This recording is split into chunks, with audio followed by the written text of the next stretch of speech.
Hello, everyone, and welcome back to, Turning Down Under News. It is I, Turning Down Under, and today we'll be covering, more Angry Joe drama. And suffice it to say, it's, it's something. I mean, Angry Joe is back at it again, doing his usual shtick of just going on full blown, he's doing his thing. Um and it's a bit annoying because I like all he needs to do is just not talk about it and this would all blow over. But the fact that he keeps talking about it is just mind-boggling. It's mind-boggling. And I'm just sort of like, why, dude? This is the perfect opportunity to just move on, but obviously everyone just keeps on like memeing on him because he just can't shut up. If he had just shut up, none of this would, would be all be over. It's like, ugh, he needs that attention. Yeah, probably Raza. Also, welcome, my dear. But he probably needs that attention. It's so annoying. But now I'm not sure if we're going to be getting into reaction today because we have a pretty full list of what Joe is up to on his Twitter because he spends a lot of time there. Sidebar, I didn't see Joe's review on Supergirl, but from what I gather, he gave it like a 4 out of 10 and he like pretty much ripped it a new one, or he just not really ripped it a new one. He just basically said, "Oh, what's wrong with it?" and all that, everything. And um it's just it's really annoying because like you could clearly tell he's not doing it because like if it's because his fans are like, oh well, if he liked it, then I'm pretty sure he would probably just fold. Because that's what he did with Superman. He was like, he gave it like a 7 out of 10, 6 or 7 out of 10. Then all of a sudden he gave it like, he moved up his score, which is like, it's like, dude, come on. But he shields so hard for it. I know, he shields so hard for it, and it was like embarrassing. It was really embarrassing seeing like him just shill for a movie that hasn't even been out yet. And granted, you could obviously say the same about like, oh, you're hating on a movie, that hasn't been out yet. But the thing is though, is that we're basing off the trailer, and like if he liked the trailer, if he really liked the trailer, awesome, and he really showed for it. But the thing is though, is that he went overboard and he attacked people for it. And that's the thing though, is that when you actively attack people for like voicing their opinions, you're going to probably you're going to have a backlash, and obviously that's what happened. Shouldn't you be sleeping? Raging Wolf, it's literally the middle of the day for me. It's 11 a.m. But welcome, buddy. Great to see you here. But I've been pretty much just relaxing for a bit. I haven't really been doing much, honestly. I caught up with my friend yesterday. We did some Smallville, more Smallville, and that was good. We just finished season 1. That was pretty fun. It was pretty fun. But I ain't gonna lie, it got really awkward. Because we just completed the first 2 episodes of season 2 of Smallville, and the second episode, I shit you not, was like the it was the Heat Vision episode. And for those who don't know, in Smallville, the Heat Vision episode was basically Smallville's answer to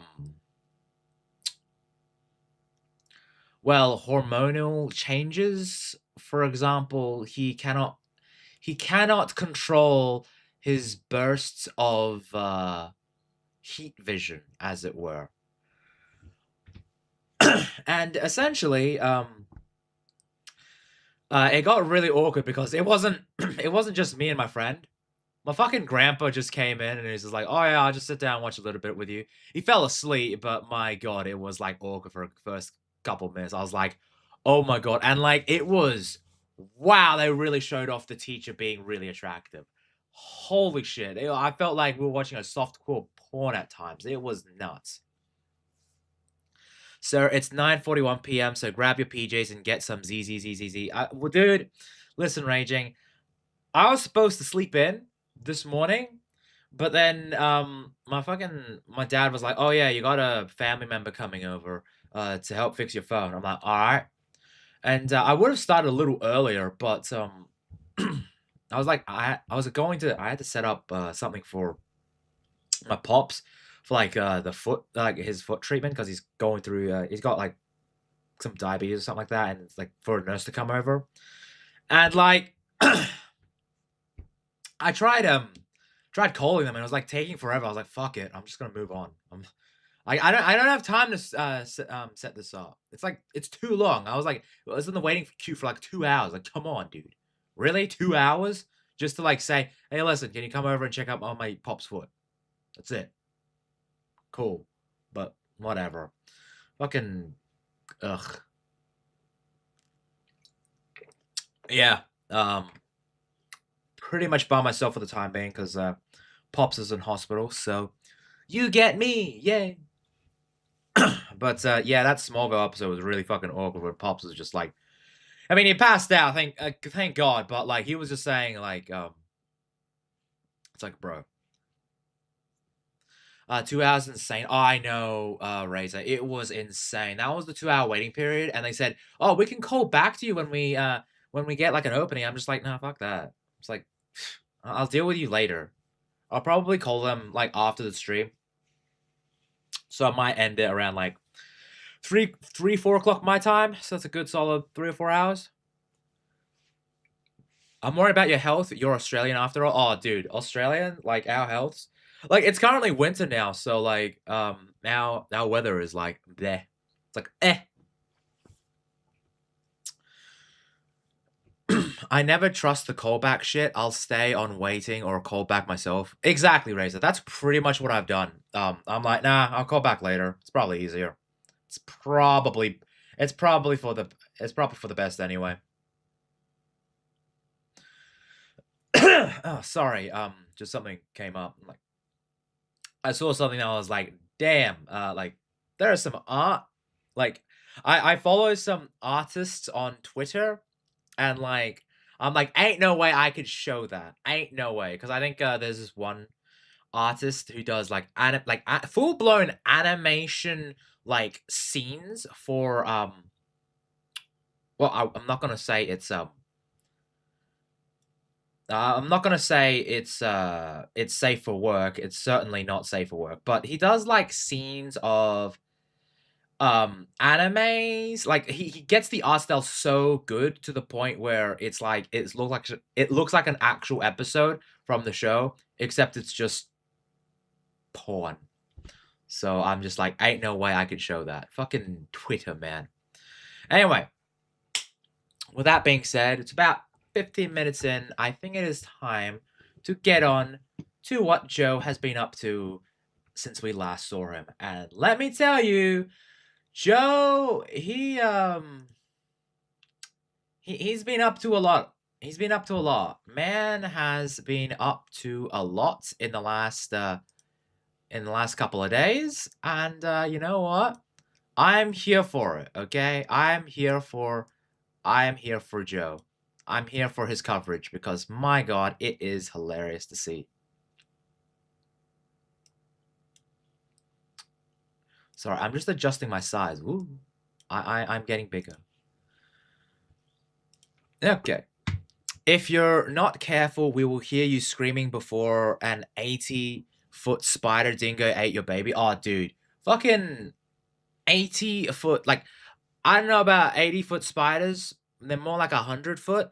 But those fucking dingoes, man. Fucking dingoes. They eat your, they certainly take your babies. Which is fucked. It's like, that's an actual case. It's kind of wild. Anywho, let's do the coverage, shall we? Now,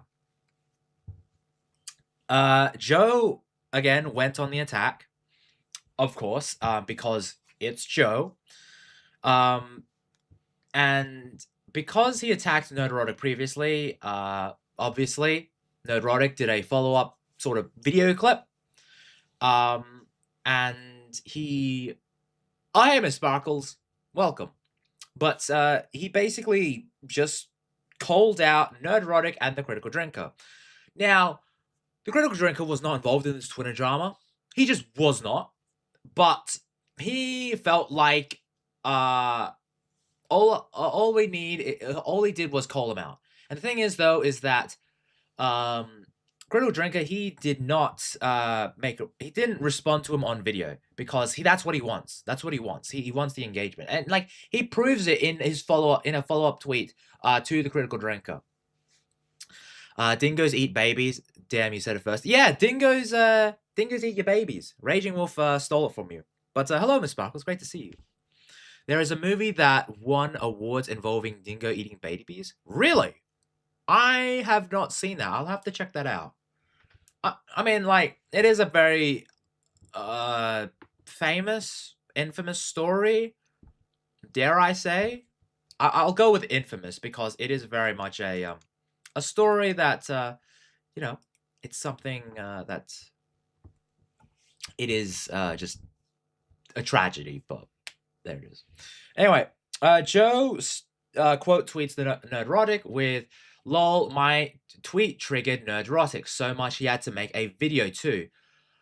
I mean, it's not really a video. It's actually just a segment from a stream because you were crashing out hard over it, dude. You were going on so many tangents, quote tweeting everyone. It's like, dude. Yet not once does he address my point. Instead, he strawmans that Hollywood is bad, a low-hanging fruit, and I'm just defending DC and Supergirl. Dude, you did defend it, like, for a good solid chunk of it until you turned on it. Because it was the objective thing to do. But, like, dude, you were just, like... You were going after everyone. Joe, you were going after everyone. It's like, why? He then further states, "Brother, what? Stop lying about me to your audience, Gary." Joe, we saw you quote tweeting every dude, okay? I haven't seen the video itself, but I'm pretty sure he would have brought it up that you're just quote tweeting everyone, even without an audience. It's like, you don't need to do that. How about you speak to me directly instead of taking cheap shots on your daily political news channel? Oh, cause it will ruin your narrative. All you need is the Critical Drinker to make a video too. Joe, listen, from what I've been gathering from these people, you have, like, again, I have to take their word for it. I really do have to take their word for it. But from what I gather, Joe, you have talked with Jeremy from Geeks and Gamers. You have talked with Az from Heel vs. Babyface, and apparently you're completely different off screen. Now, I have to take their word for it, but, like, why don't you just drop the DMs, dude? If you really want to, like, improve your image, why don't you reach out to him, okay? Why don't you be like, "Hey, dude, why don't you reach out to me," or something like that, instead of just, like, quote tweeting him. You're going on so many Twitter rampages. Yeah, that's the story the movie is about. Oh, really? Nice, Miss Sparkle. I need to check it out then. I've arrived. What did I miss? Well, you didn't miss out much, Master Gowa. Angry Joe is a Finnock. Yeah, he kind of has fucking lolcowed. But yeah, I just started like 20 minutes ago, so we're pretty good on time right now. Probably gonna be going for another couple of hours. I'm not sure if I'm not sure if I'm gonna be doing reactions as again, I got to stream later tonight, and I got to do a phone call for my pops, and yeah, it's just I'm not sure if I can do reactions. Probably a little bit, because yeah, it's time wise, but it's just, this is gonna be the main topic of today. In terms of other reactions, probably we'll be doing that tomorrow. We'll probably be doing more reactions tomorrow at the usual time at 6 p.m. So, get hyped for that. Here's my tweet that hurt y'all friends' feelings so much on Supergirl. So you can pick it apart for 40 minutes, or you can just call me up. Keep it going, guys. Dude, when you go on the attack and you get fucking pushback from it, and then you just say, oh, I'm, just because I hurt your feelings and all that, like, dude, you just come across as a fucking nitwit. You come across as a fucking drongo, mate. Yeah, and then fucking Jeremy replies, and then fucking Joe. Dude, it's so crazy. It feels like it's just so embarrassing, dude. Like, this is nuts. Again, he's just replying to people. It's like, dude, you don't need to. It's like, let it go, man. Let it go. And it's honestly kind of insane because, like, oh God, it's sad to see that he's still just going on this huge fucking like tangents. It's like, bro, let it go. But anyway, after this, after he got off, I guess, replying to Jeremy, which I'm not gonna lie, this is pretty funny. Dude, I didn't know you were such a big fan of Gary. Congrats on the shout out. It's always nice when big YouTubers like Gary give shout outs to smaller creators, giving them a chance to get noticed. Dude, it's honestly fucking hilarious. It's fucking hilarious. Like, that is a fucking great tweet by Jeremy. No matter how you feel about the guy, dude, that was a fucking banger of a tweet. And then fucking Joe just gets so fucking butthurt. He gets so fucking butthurt. He's like, Jeremy, shut up, lol. We don't all simp as hard as you do for your daddy Gary. And yeah, we're really moving in the world of anti-woke women hating triggered as hell chuds. Sky is limit. Dude. Tell me you're not butthurt in a single tweet. Like, dude. And then he went on, he later on reacted to, again, Frantic, who has 90 followers, and he's following 220 people, okay? He like, sorry, dude, I know you're probably someone, but, like, in terms of, like, the Twitter sphere, you are on the low end. It's not up to me, it's just how it is.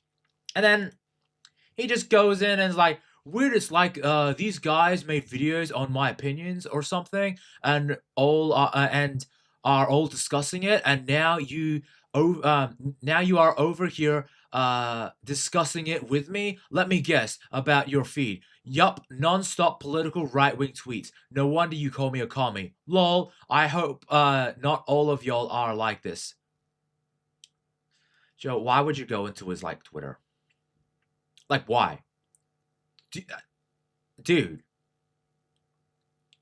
Yeah, and then he follows up. All those videos that they make about your tweets. Yeah, it's just literally about your tweets, dude. It's literally just your tweets. But anyway, Critical Drinker responded to him because, hey, you know what? Say what you will about the Critical Drinker, but he is objective with what he makes. He talks about movies. He talks about pop culture. He talks about all this. If you want to get his opinions on this, he's on his live streams or his secondary channel. He doesn't really promote it. Doesn't promote it because he's already pretty good enough. Anyway, like, he's doing well off in terms of view-wise. Joe is crashing and burning. Dude, this image sums it up by Yellow Flash. He's crashing and burning. But anyway, Critical Drinker responds, Joe having another one, I see. And that's it. That's the tweet. And obviously, he's fucking trying to get engagement. Like, I think everyone's right in terms of him trying to get engagement. I do think that's right because he literally responds, "Thanks for the views, Drinker. Check out our review." Dude, how can you be so blatantly obvious in how you are like trying to shield this? He's literally doing it for engagement at this point. Like, I was like, oh, maybe he's just like really, he's trying to defend it, Supergirl. Like, but I was like, well, that's a weird hill to die on. But it's pretty obvious now. He's like literally he just wants engagement. And yeah, this guy points it out. Yep. Thank him because God knows you will need it more than he does. And look at it. Look at his comparison. These are his recent views. His Bungie review, 37,000. His Supergirl spoilers review, 25,000. His main Supergirl review, 100,000. GTA 6, 281,000. So that's not bad, but it's still a lot less than what he used to. His fucking Furious review, 36,000. His fucking Extraction Impression Games shooter, 37,000. And then you compare it to the Critical Drinker. Now, these videos are 15 minutes and above, right? The Critical Drinker makes videos that are less than 10 minutes, and he's getting 1.2 million views, 1.5 million views, 888,000 views, 849,000 views, 548,000 views, 330,000 views. His fucking view count in his last couple of videos, 1, 2, 3, 4, 5, 6 videos, compared to Joe's, is fucking insane. It's just, wow, dude. You are so fucking desperate. And then again, obviously people are roasting him in the comments. And rightfully so. And rightfully so. Because he's become a lolcow. He's just lolcowing. But yeah, listen. He's getting... It's just insane. It's absolutely insane. Like, dude. And the thing is, though, is that, no, he did not ratio. Because if you have a look, he has 413,000 comments. And Nerderotic has 32 comments. So we got a fucking shill. He's shilling for fucking Joe hard. Issue is, though, is that if you actually look at it, his ratio is a lot better than fucking Joe's. Sorry, mate. And I think he has a follow-up to this. Look at this. Fucking Critical Drinker, 3.3 thousand views. He's getting fucking ratio. Joe is absolutely insane. Look at that. Absolutely insane. And his comments are still going up. Absolutely insane. You fucking drongo. His bills are due. Yeah, it pretty much has become that. It literally has become bills being due. Like, and again, it goes on. Like, he's just lolcowing. He is literally just lolcowing. And like people will go like, oh, he's in his right to like defend himself and all this and that. But it's like, dude, if he had just stopped, he would have just, it would have been over. It would have been over. And then he like has to like, and then he calls out Nerderotic fans and like Critical Drinker fans in his fucking review, in the comment, like in the pinned comments, which is like, are you fucking insane? Why would you do this? You're literally antagonizing people. You don't need to do this. Anyway, he then brings out his review. And what do you know? He actually doesn't like it. The movie he shilled so hard, the film that he really desperately wanted to love, he just couldn't defend. Anyway, obviously, Jeremy fucking... fucking roasting him again. Again, you were calling people chuds for not liking it yesterday. Yeah, exactly. The day before, a couple days before, yeah. And of course, he responds to, well, he doesn't respond, but she makes a fucking tweet because, hey, he was calling people sexist and misogynist for not liking it, for not liking the promotional material. And guess what? She's a woman, so you can't really call her out for that, Joe. And it's like, everyone's just roasting you. It's like, why you hate women? It's great. Nerderotic was right again. Yeah. It's crazy. Like, fucking... It's just crazy. He's just being roast to chef. It's great. And it's fantastic. Before watching Supergirl and after watching Supergirl. That's actually a pretty funny meme. But it's just a crazy... how, like, he's being memed to shit. He's being memed to shit over this, and rightfully so.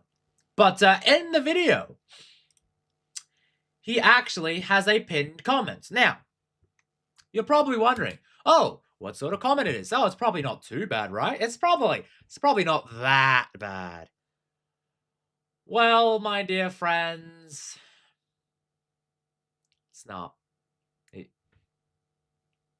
He called out people, and you know, there is that. And listen, I actually disagree with Nerdrotic. I don't see any political thing in it. I was thinking about the movie and I was like, well, it's not really woke. It's just a shit movie. It's just a slop. It is just slop. But again, we're allowed to have disagreements. They think it's woke. I don't think it's woke. I just think it's shit. Hate engagement is always more than organic positive engagement.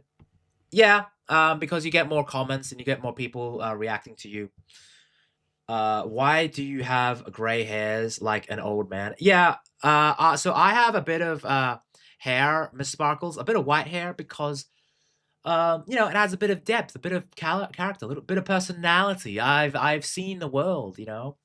I may be 25 at heart, but, you know, I'm technically immortal, so I'm a bit older. But anyway, Joe basically has a pinned comment, and you know what? It's like, dude, come on. Anyway, to all of Nerdrotic's fandom Menace Brigade here. Again, starting off on a great foot, basically attacking people. You don't need to attack people, but hey, cool, I guess. We predicted Supergirl would have problems before its debut. We predicted it would likely fail at the box office multiple times in our trailer reactions. Go out and see Supergirl, said at the end of one video, in which we said all those things beforehand because we wanted to see a Lobo movie. Oh, so you wanted... So you're shilling so hard because you want another better movie. Amazing, Joe. Why don't you just ask for quality? Why go out and support a movie that is shit, Joe?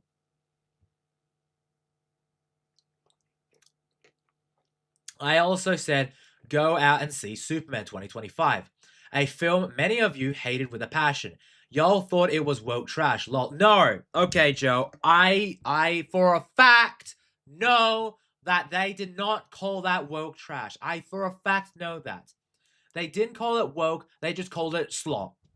They just thought it was slop. Don't fucking say that, Joe. They just thought it was a shit movie. I thought it was just a shit movie. It was terrible. Now at the time, I gave it a decent review because I was like, you know what? I had fun. I was a Superman fanboy. And I was like, you know what? It's my boy. You know, I was like you, Joe. But no, when I watched it again, it was shit. It was terrible. Cope. Yeah, Raza. It is literally just cope. It is just fucking cope. And like, it is just he's coping so hard. He's like, oh my gosh, guys, I swear I like this. It's like, dude, it's a shit. It's a shit film. It's a shit film. It's not woke trash. Just trash. Yeah, Superman was just trash. It wasn't woke trash. It was just garbage. It was terrible shit. But he then later states, I also said go out and support Black Adam, another bad film, because I wanted Henry to get another shot he deserved. You know what? In hindsight, Black Adam was a much better film than anything in the DCU. And you know what? I actually enjoyed Black Adam. I have fun with it. It's a bad film, but I have fun with it. My audience has the context of what go out and support a film means. They know our review is always on the way with our brutally honest opinions. You don't. Dude, your brutally honest opinions are sugar-coated. You know who I trust for brutally honest opinions on your channel, Joe? It's Alex. Because say what you will about the show, like the Angry Joe show, Alex, when it comes to movies, TV, he has he has knowledge, okay? And if he actually started his own channel, his own YouTube channel, I would actually follow him. I'd actually subscribe and follow his channel because he is much more insightful in giving criticism than you are, Joe. That's how it's become. I watch your show for Alex, and I haven't watched your show in ages. But when I did, when you were phasing it out and doing more movie reviews, I watched it because of Alex. I didn't watch it because of you, Joe. You had zero insight.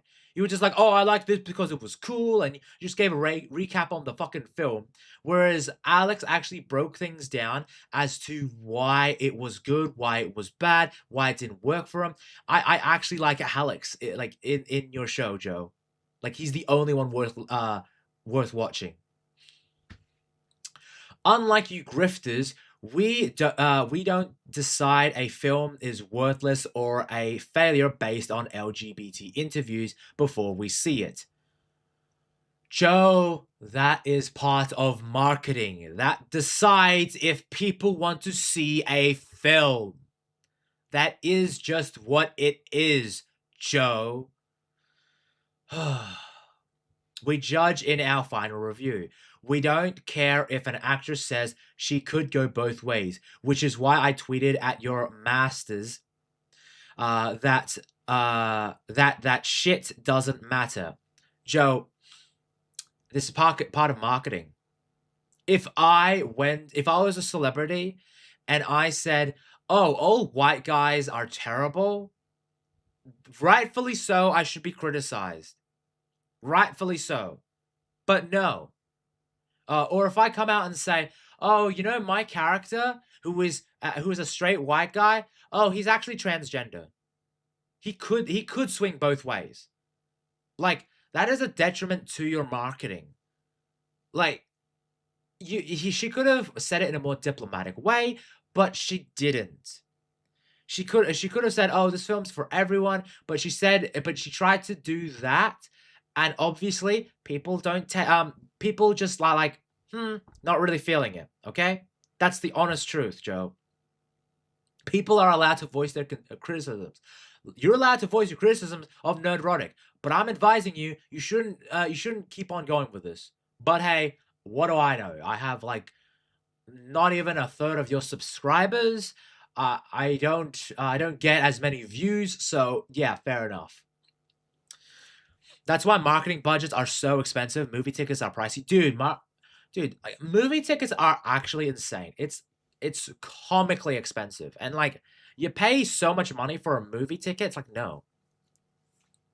If it's shit marketing, I ain't paying $20 to see a movie. Yeah, right, Raza. I wouldn't pay $20 to see a movie, but like I did it because like I wanted to get, you know, I wanted to like see what it was like, and I had to talk about it on Cal's show, and it was, well, Cal and my show, and it's a bad movie, man. I hate it. I hate the show. It just fucking sucks. Anyway. Where were we? They got butthurt to send you here about it. It's not even in the film. I was right. LGBT interview hate the mocking of Millie's appearance by online weirdos on X. Fuck all that. Millie was right there too. Why do female-led heroes films trigger Christian avatar dads on X to post disgusting shit, which these guys encourage about her appearance while they teach their daughters to do the opposite? It's weird shit. Dude, we're allowed to make fun of people's appearances, Joe. It's the internet. Is this your first time? Like, people can make fun of me. I don't give a shit. It's fucking funny. Like, you're just lolcowing. People make fun of you. Is that it? Like, I don't, like, listen, if she was, like, a really good sport, she would, like, yeah, that's pretty funny. And that's it. She would be like, oh, you know, she would make light of it. Self-deprecating humor, like, really helps a lot of people.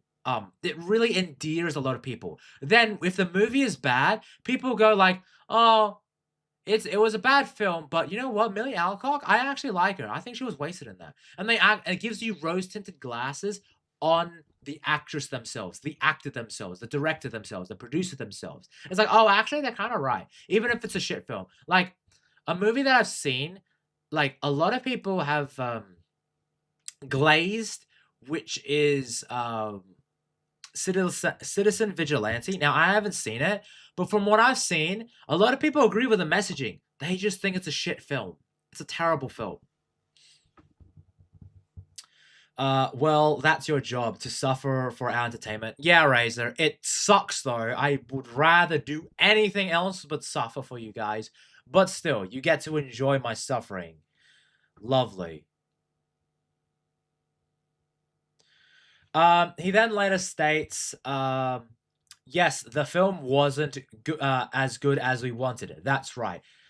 It doesn't justify any of the pieces of shit behavior from those who have your attention.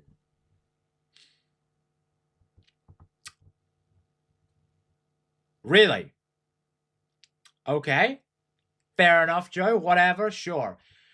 Why are there so many caveman thumbnails from Nerdrotic and his ilk on Millie when she's the least of the film's problems? Because it's funny, Joe. Hello, Steven. How's it going? It's fucking funny, dude. Come on. But yeah, thank you for popping up on the Twitch side, my dude. But Joe, it's funny. That's why people like it, Joe. We know why. And I'm so fucking glad we didn't turn out like this, and that we don't care to appeal to the lowest common denominator with that shit. We were raised different. Wow, Joe. Fucking wow. You think you're better than people that make content? Really? Really? You fucking sold out your audience for multiple games. You shill for game companies, dude. Like, come on. What is this? This is a shit statement. You were not raised differently. You're in it for the money. Just be honest. All your reviews that you have, like, oh, I got flown out to here. I got to interview the devs. Oh, I got to stay in a fancy hotel. Oh, I got to, like, go to this Payday 3 event. And guess what? I got to shill the game multiple occasions. Joe. Come on.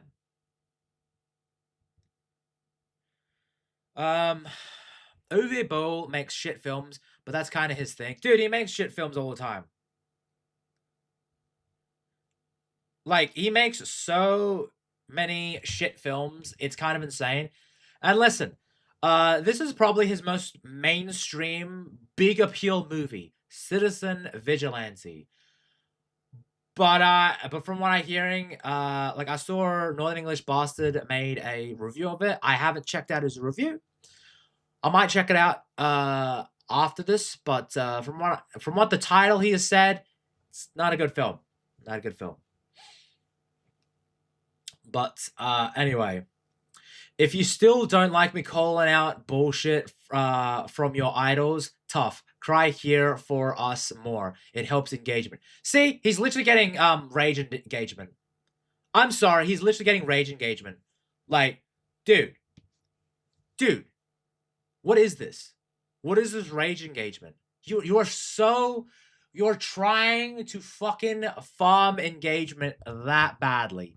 Really, Joe? Fucking really. It just proves it. Ayo, it's #1 Supergirl fan, Tony Down Under. Hello, Karnak. How's it going on the Twitch side? How'd you enjoy Supergirl, dude? I hope you enjoyed it. Because I didn't like it, as you probably know. Anyway, that's Joe's fucking comment on it, and he's literally just trying to get engagement out of it. He's literally farming for engagement. It really is that black and white when it comes to this.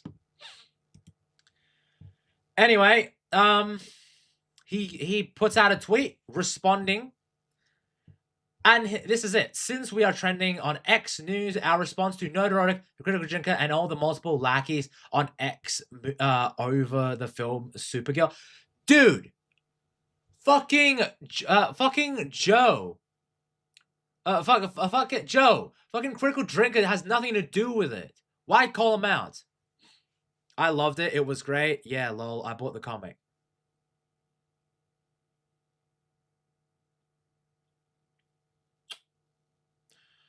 I am really glad you like it, Karnak. And that's okay. And that's it, okay? I'm glad you like it. I'm not going to call you a shill or anything like that. If you liked it, awesome. I'm so glad that you liked it to the point of getting the comic. That is actually cool. For me, I hated it. But anyway. Again, he's like fucking calling people out. Again, it's like you don't need to. And then obviously people are just responding to him. He's just farming for engagement because, you know, that's how he is. That's how Joe is. People are responding to him. They're making fun of him. Hold on. This is actually pretty funny. Hold on. Hold on. Who's for you? That means you're gay. Yeah. He be gay. But yeah, it's just like dude is crashing out hard over it. It's actually kind of insane. And you know, even if you like the film, even if you like Supergirl, that doesn't change the fact that unfortunately the film is crashing and burning at the box office. And it is very unlikely if this DC universe will continue. You're trending because you're nuts. He is. He's going nuts over fucking Twitter. It's like no reason. He didn't need to like show up. Anyway, he then he then calls out on the review bombing. Okay. Happened with Superman 2. He was too woke and weak. Same dudes dogpiled it. Fox News hated it. Again, on political lines. Plus, Snyder Freaks tried hard to bring it down. Couldn't ignore the ones and tens. Look at the outweighed 5.7 with a mass audience. Our score at 4 out of 10. Dude, if I was gonna be, I'm being generous when I say it's a 2 out of 10. It is a 2 out of 10, and I'm being generous. If I'm gonna be real, if I watched it again, it could go down to a 1 out of 10 for me because there were so many scenes where it was inconsistent. The plot did not make sense. It's weirdly cut down. There are just so many inconsistencies to it. The plot is just go to this location to track down this guy to get cure. It's very basic stuff. And then obviously people are memeing on him. And then here it is. Joe has to defend his tweet because, again, this guy, Irish American Ninja, with only 813 followers, gets fucking roasted by Joe. Why? I don't know why. He's just attacking him for no reason. And guess what? Bro is ratioing him. Look at him. He's 20 likes, 41 comments. Absolutely. He's getting bottled. In this tweet, more comments than tweets, likes. Bro is getting fucking bodied by the internet right now. Again, the manic episode you're having because of a mid-tier DC content is kind of wild, my guy. Yeah, like, and this is a fair optimism. Like, he calls it mid, okay? That is like a 5 out of 10, right? Mid is like 5 out of 10 around that area. And then Joe, replying and discussing, I'm not sure why people have to paint it as manic, but okay, if that makes you feel good. I do this for a living. Like, I'm at work right now. Yeah, you're on work on fucking Twitter. Make actual content, Joe. Get off your ass off Twitter and make YouTube videos. Make good, worthwhile YouTube videos. Why are you on Twitter fucking replying to so many people? And this guy called your fucking movie mid. All right? And you're having a manic episode because you're replying to people with like barely any followers. It's just crazy. Like, dude.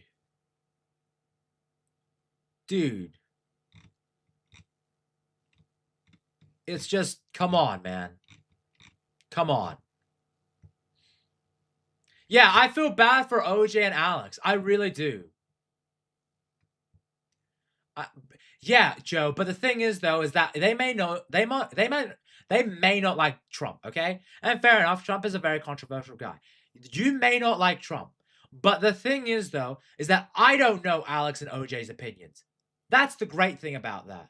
That's the great thing about them. They may hate him with a burning fucking passion, but they don't come across it in your fucking videos. It's just crazy. The more we talk about this weird woman, the more attention she gets. I hate it. Yeah, I know, Ms.Sparkles. Joe, you know, she just keeps on getting more attention. And listen, I'm just covering it because, like, it's just sad to see because I used to be a huge fan of Joe. And then this is what happened. It sucks to see. Anyway, he then, for some reason, watches, Grace, sorry. Oh, yeah, Grace is also she's a nutter too. Like I've seen some of her coverage of certain stuff, and I'm just like, you're absolutely insane. She's like a loony bin. You know, sometimes she's like bang on the money. She's like right, and then other times she's like so far out on the left, it's kind of nuts. That's what I was talking about. I got it, Ms.Sparkles. When you were referring to Grace Randolph, yeah. But anyway, why aren't watching Fox News, dude? Like, it seems like you're purposely going out and, like, covering it, but okay. The anti-woke grift falling off when your parents are doing it and fucking it up. It's just not fun anymore. I mean, like, listen. Fox News, like, who gives a shit about Fox News? I don't like Fox News. They're just shit. I hate news in general, but alright. Anyway, Jeremy comes in fucking roasting with a Snickers.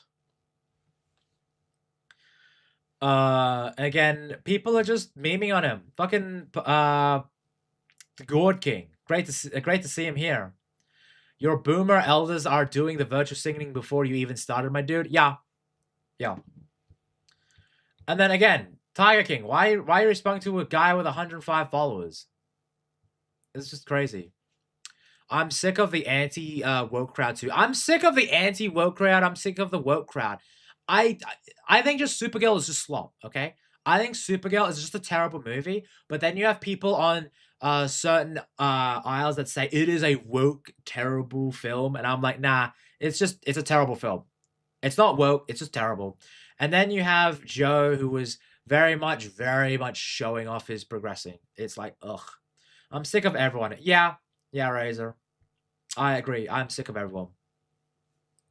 They are as annoying as the woke. They have become very vocal, as well, and it's like, oh my god, DEI hire. Oh my god, this thing's woke. It's like, nah, it's not woke. For example, if a woman takes control of a situation, and she's justified, they'll call woke. Which I'm like, no, sometimes there is a reason for it. There is actual progression as to why. There is a reason for it. Sometimes it's not just, oh, woke. Anyway, he just keeps on fucking, like, commenting to people. It's like he's crashing out hard. Again, dude. Just stop. You don't need to. And then he purposely fucking quote tweets this guy. Again, you're giving him engagement, my dude. He's got 105 followers. Why give him a platform, dude? Just let it go.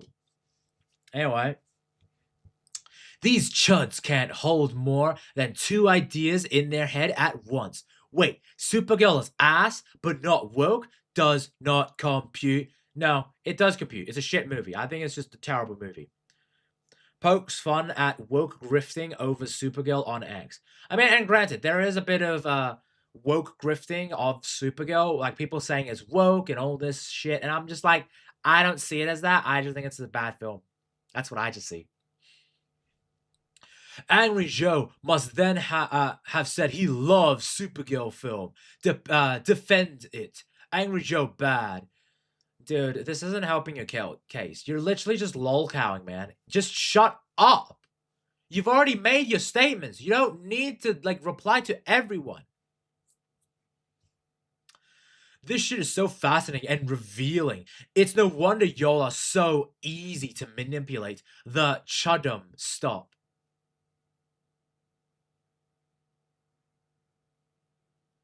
Like, dude, it's a shit film. Just let it go. Enzo said it's woke and he doesn't call everything woke. It's a girl power movie, but to me, I don't find it as woke.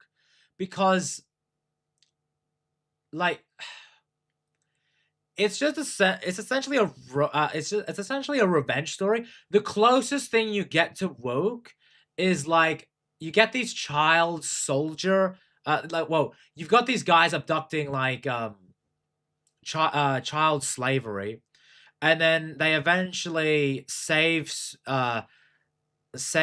Ruthie from one of the what do you call it?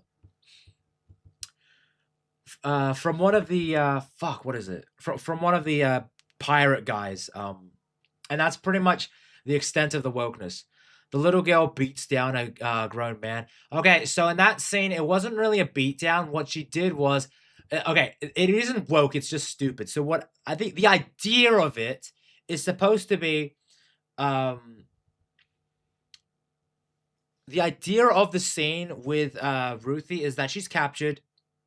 She then she then gets handcuffed in her jail cell, and then she is supposed to strangle this big dude, and she's supposed to use the environment around her. It's not really woke. It's just really terrible. Again, they're trying to do all this, but it's like, why did it have to be her? I don't get it. Sex traders. It has sex slaves. Yeah. So it does have that, but then again, it's just like, you could say that fucking Sound of Freedom is woke. Because that has sex slavers and child sex traffickers and sort of like that. And like, I don't think that film is woke. I just think they needed it for like coverage. I just think it's a terrible film, honestly. I personally don't think it's woke. I think it's just a shit film overall. Like, but also like the ending of it, it's like, oh my gosh, don't do revenge. And then and then Supergirl ends up doing the revenge. She ends up killing her, which is like, ooh. Ooh. But yeah, people making fun of him because he's just spurging out. Again, bro was just spurging out.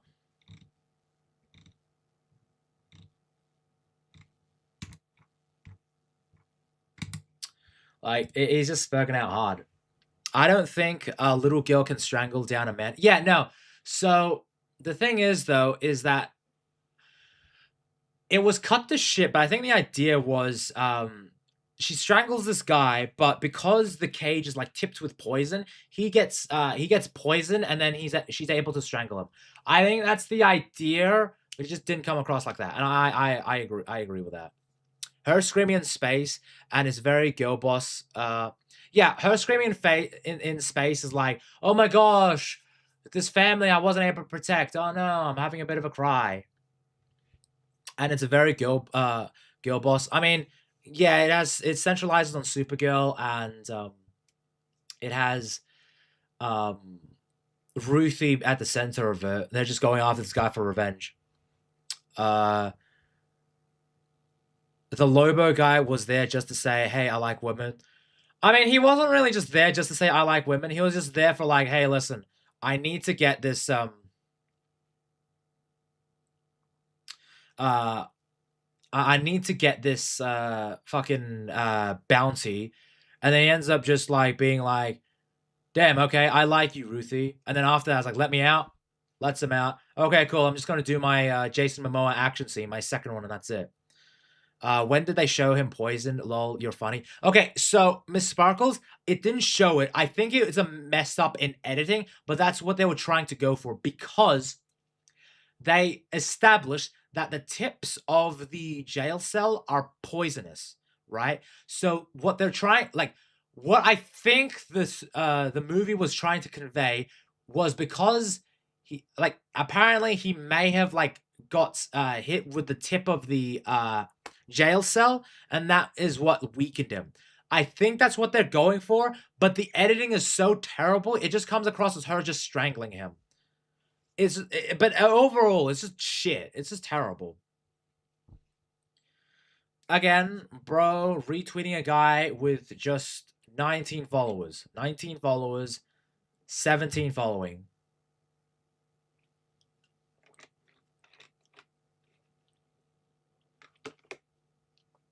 Okay, let's agree to disagree. No, fair enough. Because like, I think we both agree it's just a shit film. You think it's a woke film.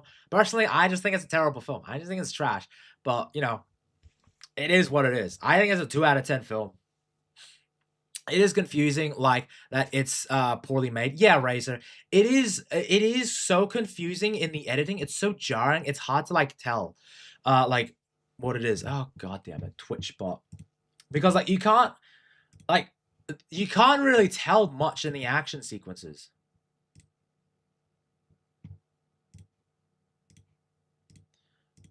Ban the like it's just hard because I again, if you try to follow the basic outline of the story, it's so simple and like it's garbage. Like the main villain is just a terrible, ooh, I'm just gonna eat food in all these scenes. Ooh. That's it. Like he's got no menace to him. He's just a shit villain. Anyway. Joe quote tweets fucking a guy with 14 followers.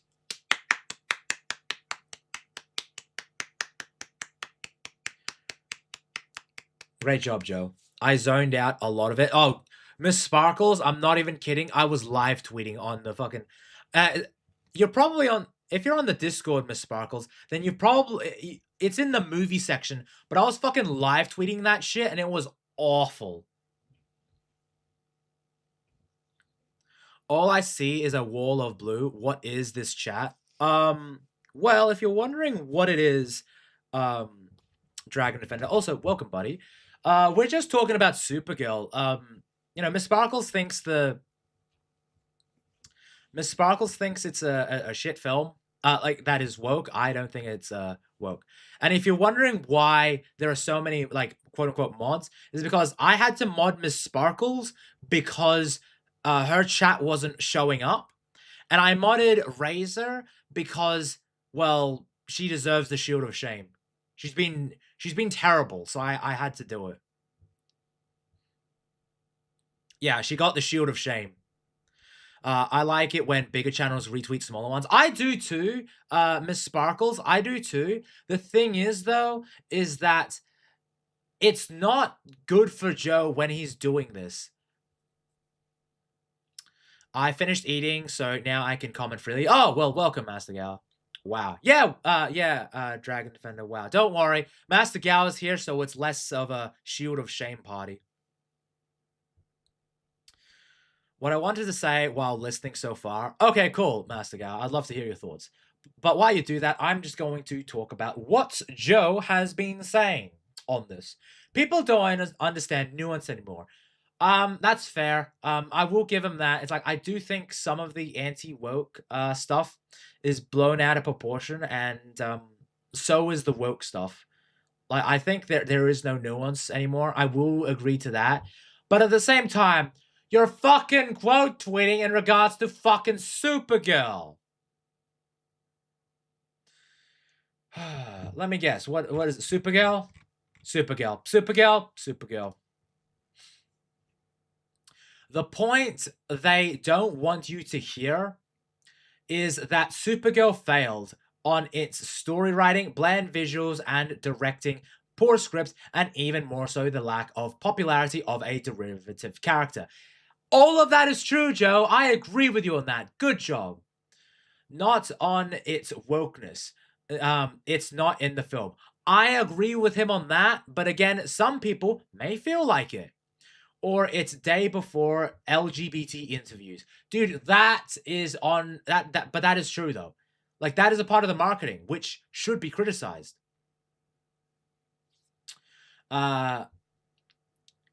If that somehow tortures my brand to say, and the not bandwagging onto the in vogue on X anti-woke grifting scene, then so be it. Dude. Joe, come on. Anyway, Master Gowa, okay. Dragondefender says, I might fall asleep. Judo class was something tonight. All good, Dragondefender, and I hope you had fun at judo class.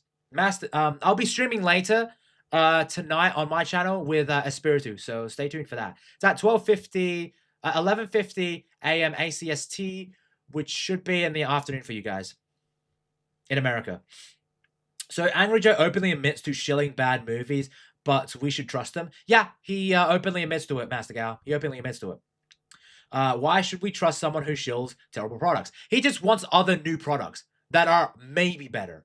Maybe. He's just openly shilling for it. Supergirl failed because Joe annoyed people, lol. Yeah, I'm gonna be honest. It probably failed because Joe did so much of the heavy lifting of getting people out of watching the movie. It's great. I haven't seen a lot of movies. How bad was Supergirl? Well, Ms.Sparkles thought it was a woke movie. That was terrible. I just thought it was a fucking terrible movie. If I had to give it a score, I would give it a 2 out of 10. 2 out of 10. At most. And again, after a rewatch, it could go down to 1. It's fucking terrible. The editing is so fucking bad. And that's something that he doesn't say. Story writing, bad visuals, directing, poor script, and even more so, lack of popularity of a derivative character. Editing is another thing that is butchered to hell. Apparently there was 2 cuts that was screen tested for Supergirl. The director's cut and the fucking James Gunn cut. And apparently the James Gunn cut did worse. Again, this is all allegedly, but apparently it was fucking bad. Angry Joe is the meme, consume slot product and be ready to buy the next product. Exactly. So mixtape is better than Supergirl. I haven't got mixtape, Dragondefender.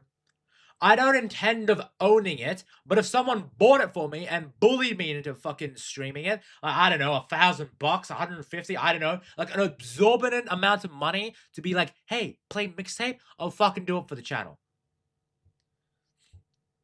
I watched BMO play it, and it was a 5 out of 10.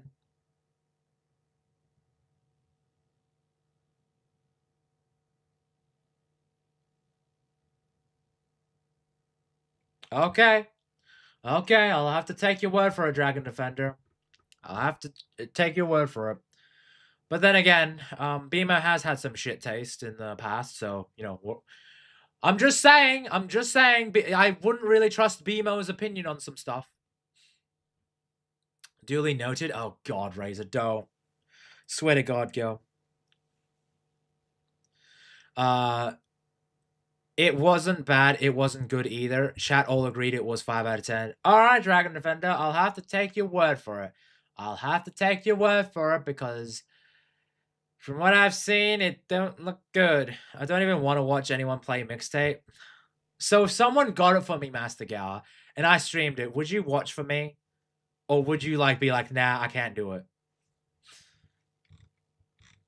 Anyway, people are just fucking... Dude! Fucking the quartering got in on this. What the fuck? What are you doing here, buddy? Why are you here?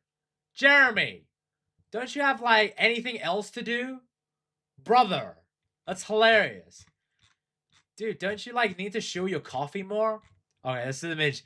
This image, I don't know why. This fucking image is just hilarious. This image has been going around forever, and it's just fucking funny. LMAO, nah, don't worry. I don't want to witness it, Tony. You're safe with me. Oh, thank God, Razer. Thank Christ.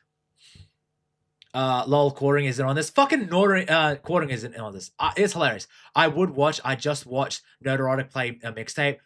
Dude, fucking, Nerdrotics, I saw him stream it. I didn't react. I didn't watch it, but I saw him. I was like, damn, even he got involved in it. It's probably a game up his alley, though. I would watch. Okay, so there is one in the chat that would actually watch me go through that shit. I'll tell you what. Tonight, when Espiritu is on, I'm gonna put up a fucking I'm gonna put on a fucking a poll on the Goon Lords, and you know, maybe we can have some commentary between us as we play it. That could be a fun partner game for it. I guess Joe has the same numbers as the quartering. Yeah, that is probably true, actually.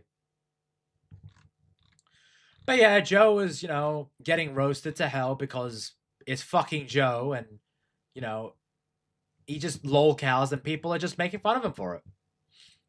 Anyway.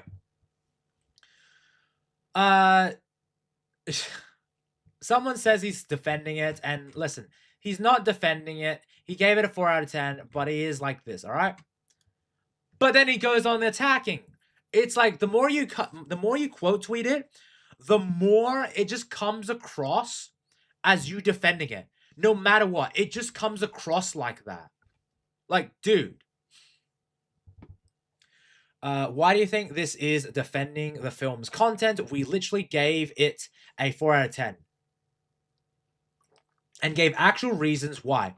Can we not have a nuanced discussion on why it failed? It failed about all of the above, Joe. You got the anti-woke crowd that doesn't like it. You've got the people who like fucking hate the shit out of it. And yeah. Relooted. Oh, Raza, I fucking played Relooted. It's a terrible film. It's fucking awful. You could always play a horrible game. Oh god, yeah. Yes, the game Relooted. I played that. So I think that was the stream before I got my V2 model. Actually, let me pull it out. But while I'm doing this, I might as well just finish it off. Can we not have a nuanced discussion and why it failed? I'm seeing a pattern from so many of you on here. Could it be that so many of you are under the wrong impression about my opinions on the film because y'all were lied to by YouTubers you trusted? No, we're seeing the tweets that you're making, and it just comes across like that, Joe. It just comes across like that. But let me see. Let me pull my live stream. Yeah. Okay, so I did Relooted. And this was the live stream just before I got my V2 model, because I was using my my little Creamage ChatGPT character. And then I went on to become a VTuber in for Resident Evil Requiem. So yeah, man, it's been how long since I've been VTubing? 3 months. Holy shit, 3 months since I've been VTubing. Fuck, that is a while. Huh. And you guys still stick around for me. That's crazy. Can't believe you actually like me. Anyway. Obviously, this guy roasted him. Joe was looking forward to it like a complete retard. And obviously, the caveman thing. It's pretty funny. I love it. And Joe, again, quote tweeted a guy, Python Bacon, who only has 99 followers. Man, Millie's film was may have sucked, but she was dead accurate about a lot of these shit stains. Clicks on avatar, sees bio in feed. That seems about right. Is X just AI slop and trolling now? You know what, Joe? It is, and it's pretty funny. It's pretty funny. Pinches cheek. Aw. Aw, thanks, Razor. I guess. I don't know. You got the shield of shame, so I don't know how to feel about you. You got the shield of shame. You're a decent guy for an Australian. Thanks, Master Gowa. I'm glad I was able to convince you on my Australian isms. I mean, at this point, Joe is just a troll. Lol. He is just trolling. At this point, I think he's just trolling. And again, he's getting fucking bodied by the comments. He's getting fucking bodied by the comments. It's nuts. Look at this. This is hilarious. He got felted by the Kino Casino. Holy shit. Why is guy in quotes? Tony, are you using a voice mod? Do I have to ASMR you, Razer? Girl, I am not using a voice mod. Trust me, if I was, you would know. There, okay? It's done.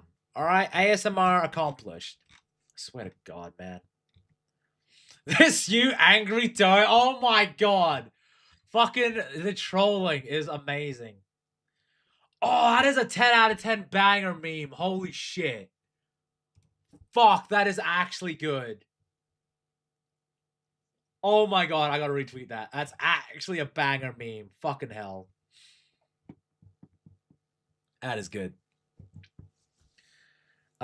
He is a furry, so everything about him is questionable.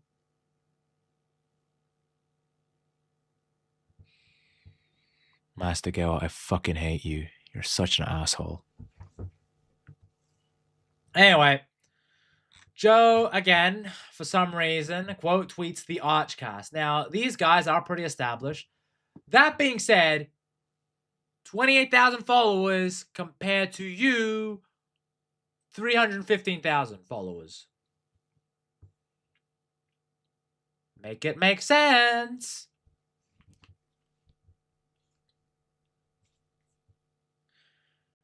And like he says here, the heroes are not all women, dumbass.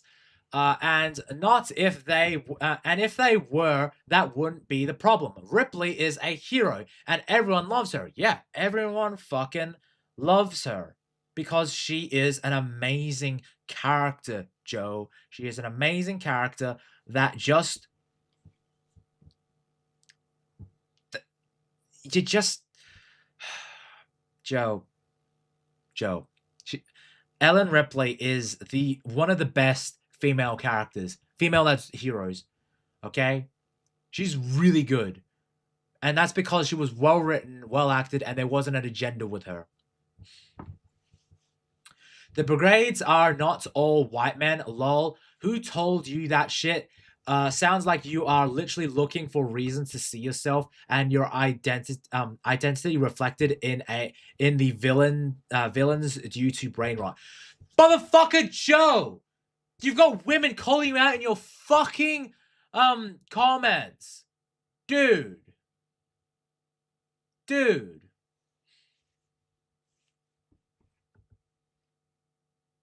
Absolutely insane. Jesus Christ. Like, the more I read of him, the more I'm like, brother, what are you talking about? Sounds like you are looking for reasons to see yourself and your identity reflected in the villains due to brain rot. Too much anti-woke YouTube content consumed. The one thing I agree on is why was Anna picked to write the film with no real experience? Agreed. She has no experience. Why? Because she got casted instead of hired based on her merit. Then given Teen Titans and Wonder Woman next. What the fuck? Agreed. What the fuck is that decision? They need to reevaluate her abilities, or was the fault with Craig too? A man. He said he didn't even look at the comic before coming up with the pitch/style, and in before you say it's because she's a woman. It's not. It's if this is your depth, you've literally shit yourself in the pool. Okay, so there are a couple of reasons. They picked an inexperienced writer. They got a director who's pretty much all of his movies have bombed, except for like one, I think. And his last movie was fucking Cruella. Fucking really.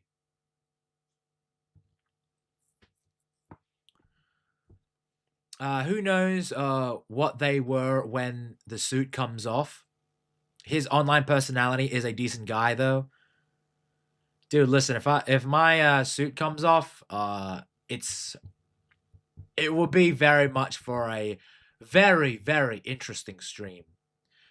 If I do stream, for example, Hellraiser, and there is like a safe for work version, I will stream it, and who knows, I may not have certain clothing. You don't know. I may be I may be a bit shirtless for you guys to appeal to the lowest common denominator.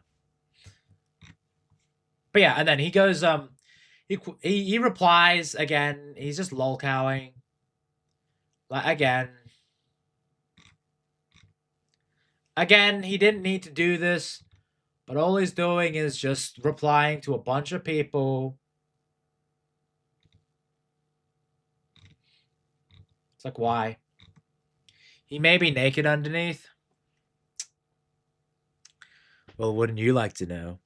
Because let me tell you, there's something I need you to know. It's just a secret between us. I have pants on. I know, shocking. I know, I have pants on. But it's crazy. It's just like it's cold. It's winter here. Oh, absolutely insane. Like I have pants on. That crazy, guys, crazy.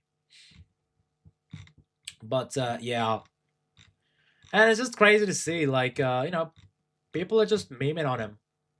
Like he's gotten so bad that just the people defending him, like there are none. There was like one guy, and guess what? He got fucking melted immediately.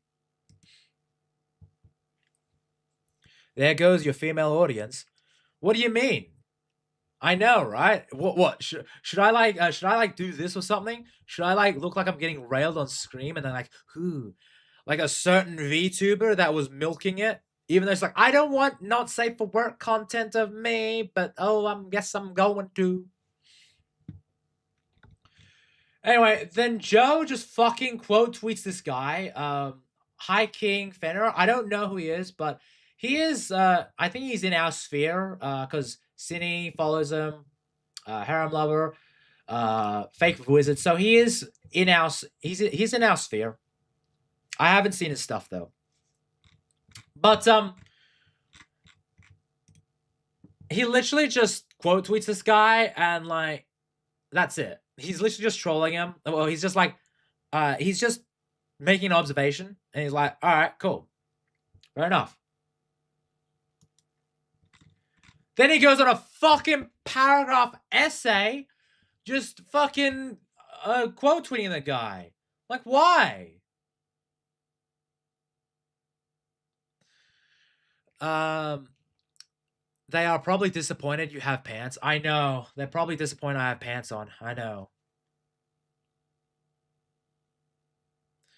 I know. It's just nuts. It's crazy. I should have had pants off, you know. It's crazy. It's winter though, you know. It's winter. I have no heater. I'm literally using my PC to heat me. The issue is though is that it's so cold to the point where I don't feel the heat. So it's unfortunate. Anyway, let's see what this essay he has to do and say. Jesus Christ. One paragraph at a time then. I can explain it for you since so many of you are on X are confused. It's multiple ideas, which is why you are having trouble calling a film bad. Then explaining why it failed isn't flip-flopping back and forth. By the way, supporting and not supporting it.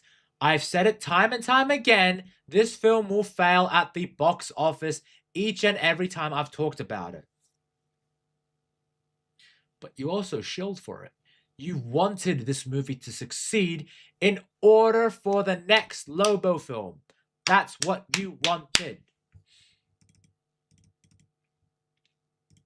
Anyway, he then goes on.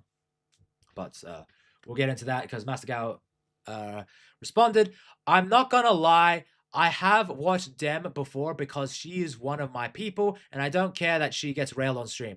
How she handled it was rather sad, though. Listen, I don't care if she gets railed on stream. I mean, it's pretty obvious, but I don't care. What I do care about is the fact that she attacks Chibi, and whether you agree with Chibi or not, or if you like him or not, she actively attacked him. She made fun of him on stream, and then she just doubled down on it, and she kept going and going and going, and it just it got out of hand. Anyway, y'all taking a clip of me saying, "Go see it, please," to support Superman. It's not the own you think it is. It kind of is. It kind of shows that you're willing to overlook quality for this, okay? You wanted Supergirl to have such a massive splash so that your fucking Superman DCU continues. As I say, for any movie with Superman in it, DCEU or DCU, bad or good, James Gunn or Zack Snyder, lol. Yes, and that's kind of a problem. Demand more from your contents, Joe. Demand more from it.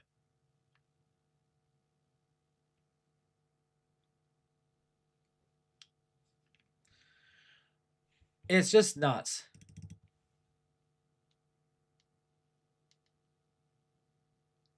He then further states, it's just nuts. Culture war grifters for those type have to continue to lie to their audience to pit you against me. They lie about my take so they can push their Supergirl failed cause it was woke agenda. It's what gets the most views. Not it's failed due to poor script, characters, directing, visual, and editing. Editing was a big one that was failing, Joe. It was terribly edited to the point where Ms.Sparkles didn't even know that the fucking room was poisoned.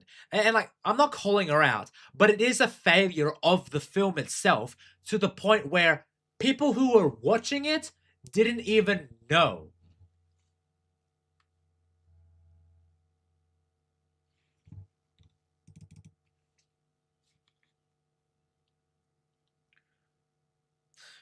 He then further states, like, all I did to interact with those guys was point out to disprove that Millie's LGBT interviews and her calling out asshole Christian dad trolls online was not the reason the film will fail, which is right. It was always going to fail. I do somewhat agree, but the thing is, though, Joe, is that her comments are part of the marketing, so it may not have overly impacted the total amount, but I do think it did decrease the amount it was going to happen. Because Rachel Zegler, her comments negatively detracted from Snow White. Snow White. Maybe not a lot, but it did detract from it. And that they take this angle for drama farming. This was enough to trigger their entire crew to produce multiple videos crying about how I attacked them, literal snowflakes, saying that was akin to defending Supergirl, and he must love the film. Why? Because y'all are acting stupid and apparently are easy to manipulate. Hence, why y'all believe it's bad cause it's woke. Joe. Again, when you poke the bear, Joe, and you actively attack them, and then they retort, and then you say, oh, they're snowflakes, you're acting like a snowflake in your fucking views, Joe. I don't make the rules. And then you responded to every fucking comment. You responded to everyone. It makes you the snowflake in this situation. It's just sad. But hey, all this has done wonders for our engagement. So So I get why they always get for their low-hanging fruit with these things. Joe, Jesus Christ. It's Joe. Come on, man. It is a bit low-hanging fruit, but you know what? People have a right to voice their opinions. I don't think it's woke, but Ms.Sparkles thought it was woke. She's allowed to voice her opinion. Noterotic thought it was woke. He's allowed to voice his opinion. I don't know what the Critical Drinker and his side of that fandom thinks, but I don't know what they think, but they're allowed to have their opinion. Personally, for me, I thought it was just shit. It works on you guys really well. Content creators, huh? Okay, did you respond to anyone? Okay, no responding, but people are memeing on you. Oh, good, Joe. You didn't respond to anyone. I'm proud of you. I'm so proud of you. While everyone is roasting the shit out of you. I'm proud of you. Oh, my God.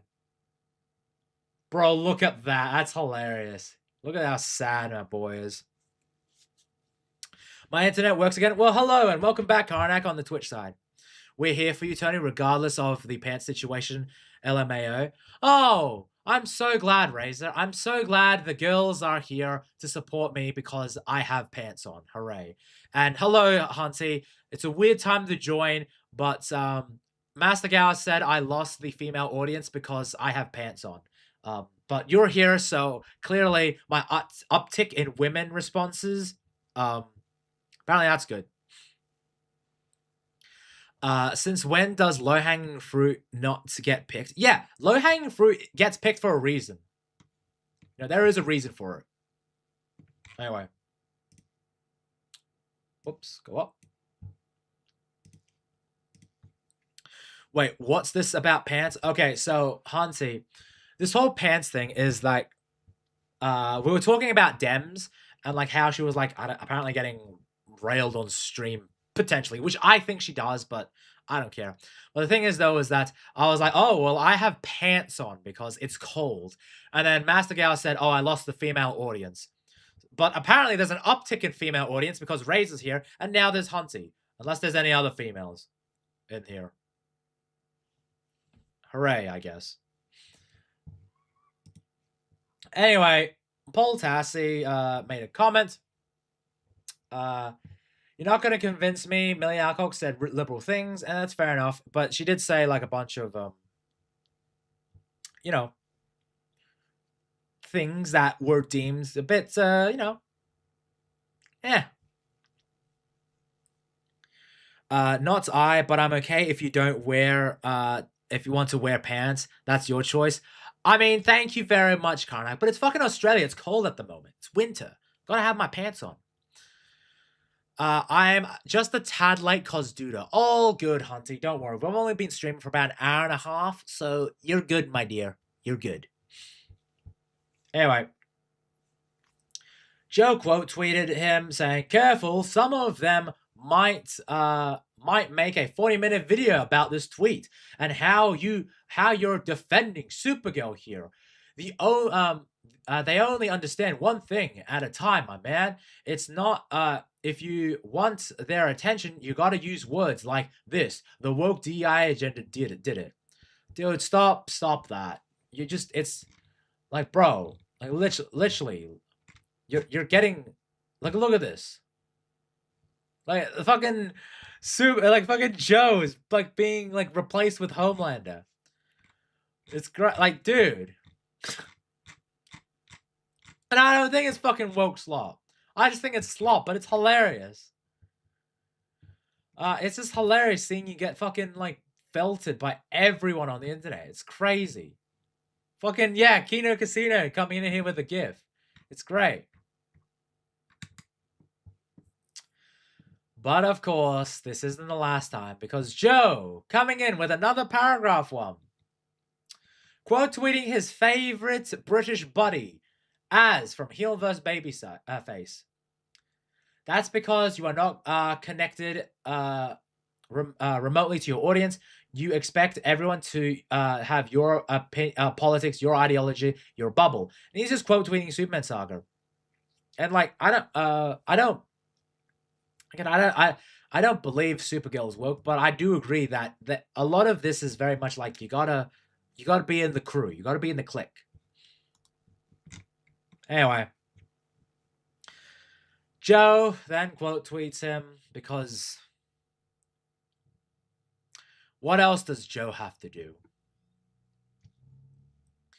As, bro, I've seen you taking victory laps here for the failure of Supergirl, but again, let me point out this film didn't fail because politics or woke ideology, not even Millie attacking her fan base by calling out trolls online for being LGBT. I think it lost a bit of money, but I don't think it lost a whole lot of money because of it. WB lost money with Zack Snyder, DCEU as well, yeah, but the thing is, though, is that with Zack Snyder's DCEU, if you look at it, the money was projecting upwards. Now, I'm not the biggest fan of Man of Steel, Batman vs Superman, the Justice League movie. I do have a soft spot for Zack Snyder's Batman vs Superman, I will admit, and Zack Snyder's Justice League. I do enjoy that. But if you look at the projections, Superman, the first Man of Steel movie, made around 670, if I recall correctly. It made more than the 25 Superman movie. Then after Man of Steel, they made Batman vs Superman, which made around $800 million. That is going up. And then Justice League, the theatrical release, made around $700 million. So it was a bit of a drop because there was a bit of a kerfuffle with the Zack Snyder sort of thing. And then you had, if I remember correctly, you had Aquaman, which was after Justice League, which made $1 billion. Billion dollars. Which is insane. And it just kept going. It was diminishing after that, but the thing is, though, is that it stayed relatively consistent, but it was on the low end because Zack Snyder wasn't there and there wasn't a plan for the DCEU. Whereas with this so-called DCU, so-called DCU, it is going down immediately. It's going down immediately. Gunn would kill to get Snyder's money. Oh, Gunn would literally kill. He would literally sacrifice anyone to have a smidge of Zack Snyder's money, of the DCEU. It's insane. Don't forget the real metric with the older movies, more butts in seats than today. Yeah, because the thing is, though, is that 670 million, like back then or so, like, hold on, let me pull up how much Man of Steel made. Oh. Steel box office. So the box office for Man of Steel worldwide was, like I said, $670.1 million. Okay, that is worldwide, right? That is insane. Okay, and that is with less tickets. That is with more tickets because in between 2013's Man of Steel and 2025's Superman, tickets had gone up. So it is clear. It's obvious that Man of Steel had more people watching it than Superman. All right, I'll make the rules, Joe. That's what it is. Anyway. It failed because it's a niche film that didn't find its audience, like Masters of the Universe. I think that is the case, but I also think when you're having a derivative character and there's no interest in your DC universe and you follow it up with Supergirl instead of a heavy hitter like Wonder Woman, a Green Lantern movie, a Batman movie, and you follow it up with fucking Supergirl, you're cooked. You're fucking cooked. And I haven't seen Masters of the Universe. From what I gather, it's a good film, but it has some rough areas. The female demographic didn't show up like they hoped because female women... Okay, Joe, I'm going to let you in on a little secret. Female women, They want to see hot guys do shit. Do you want to know why Aquaman made $1 billion? I tell you what, it wasn't because it was a good movie. It wasn't because it was a good script. It wasn't because of like anything in regards to that. It made money because Jason Momoa was shirtless. I know, crazy, but women love to thirst over really attractive guys. Henry Cavill, shirtless. Fucking people turned up for Batman vs Superman and Man of Steel because of that. And families want to see Toy Story / Minions instead, 100%, because those are kids' films designed for it. Plus, the film kind of sucked. Kinda sucked, Joe. It fucking epically sucked. Bad word of mouth. Wait, did you think WB's Man of Steel, Batman vs Superman were politics, ideologies, bubbles too? So had to be sold off? Jesus, guys. No, Man of Steel and Batman vs Superman, they were bad films, but I tell you what, they went up in terms of what they made. Yep, yeah, exactly. Henry Cavill.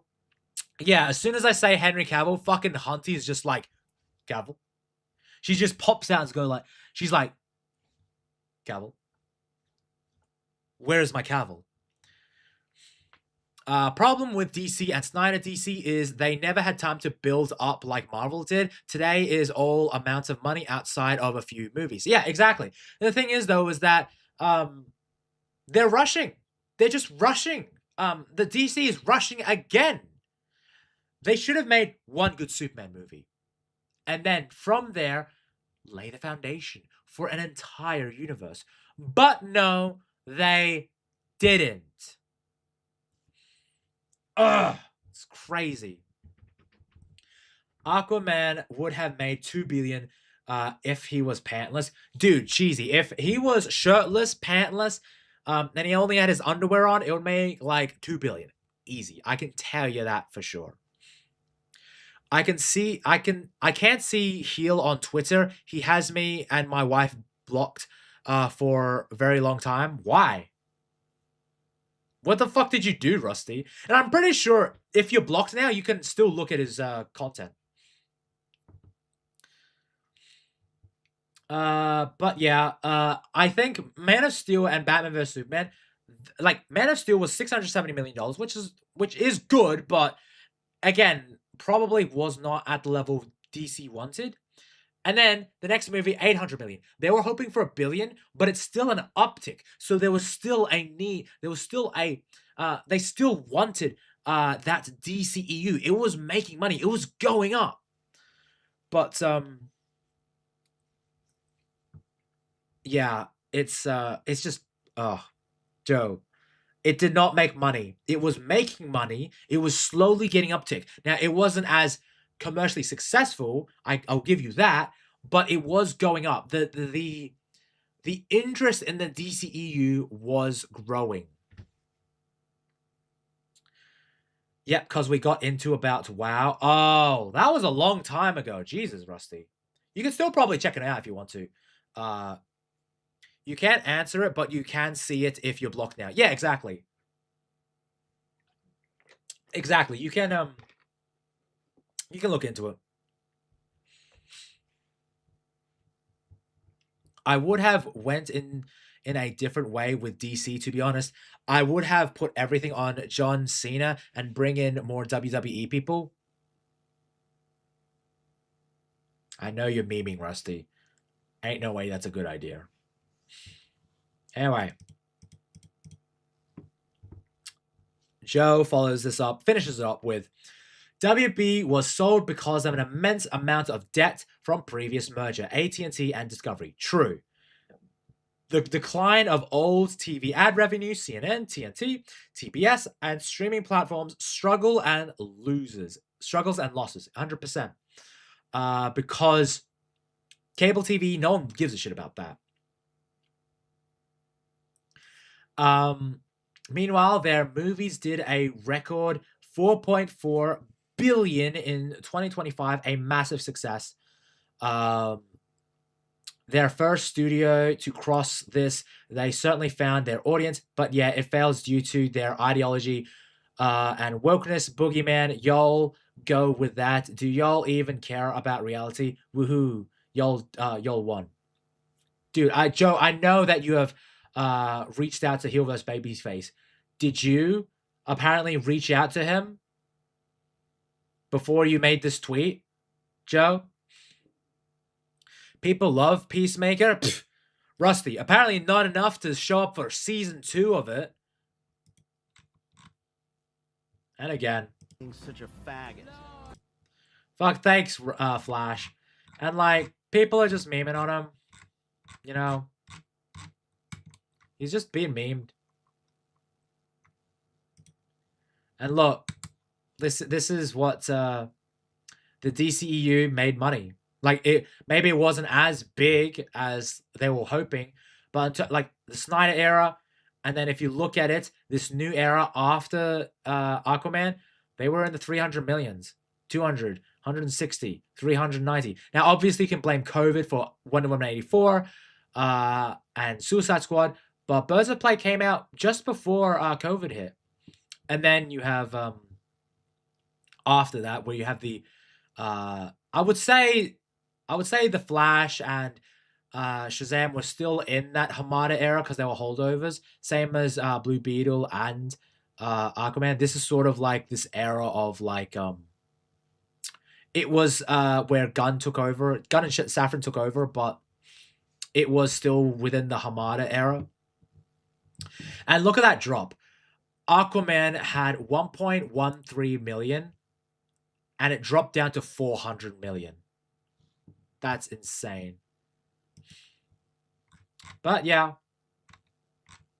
not good. Not good. But that's all in regards to Joe at the moment. However, I was going to put we have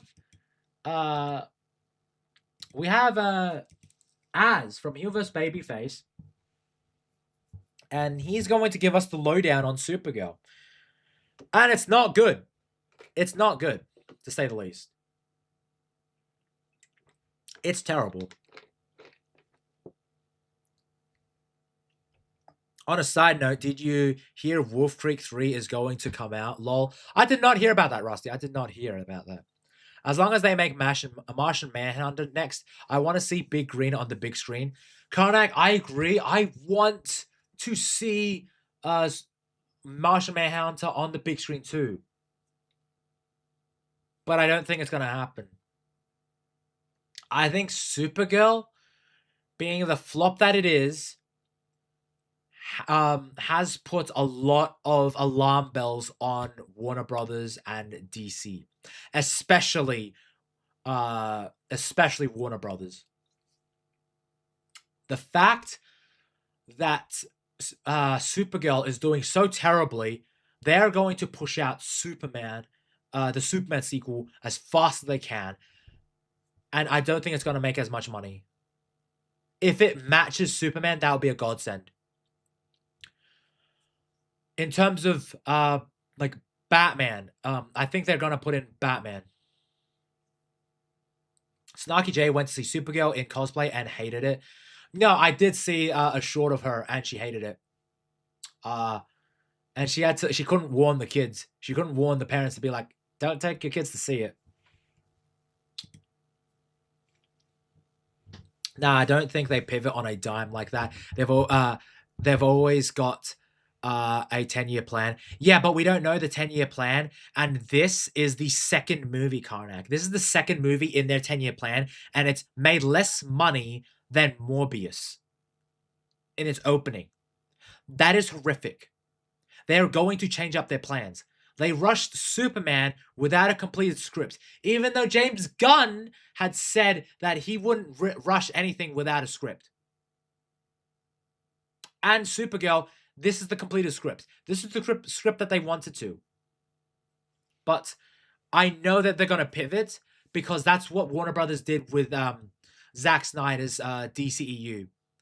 Zack Snyder had a plan. May not have been a good one, but he had a plan.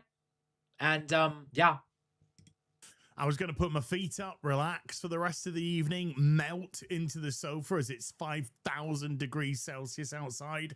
However, the preview numbers dropped for Supergirl, and oh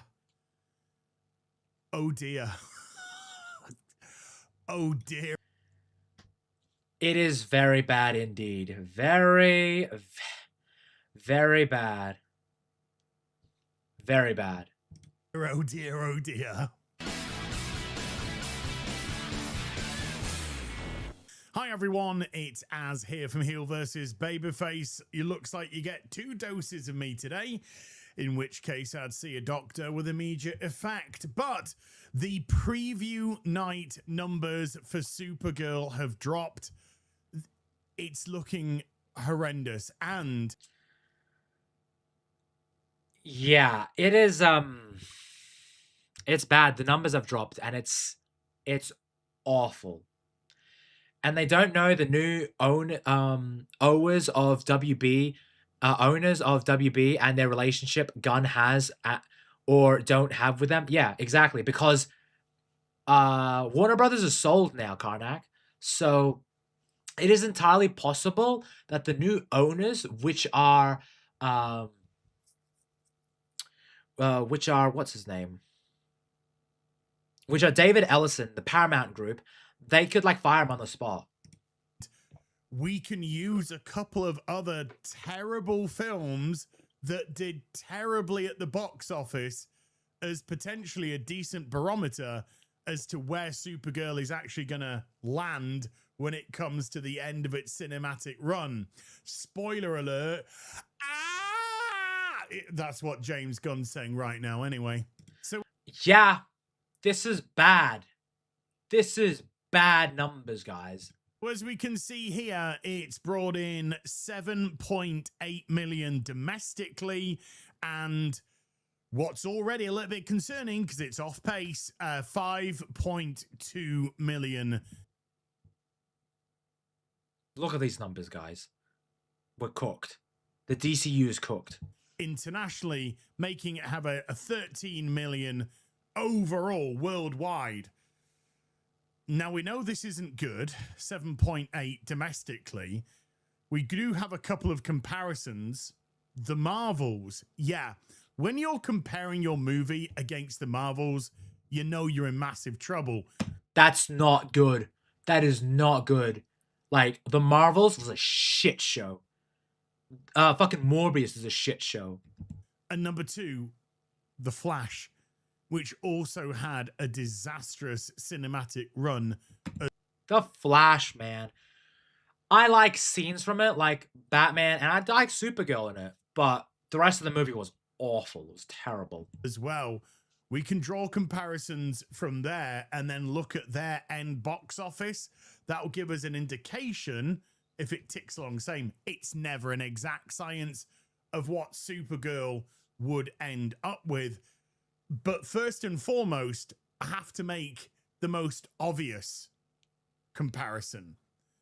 And that is compare it to 2025's Superman. So here we are.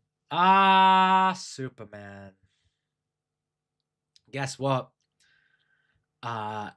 Made more money, but it's not a great success. Superman ended its cinematic run on 618.7, nearly 619 million. It didn't make its money back at the theater. It has to make it back elsewhere. But if we scroll down to the numbers, on the preview night, Superman did 22.5 million. $22.5 million.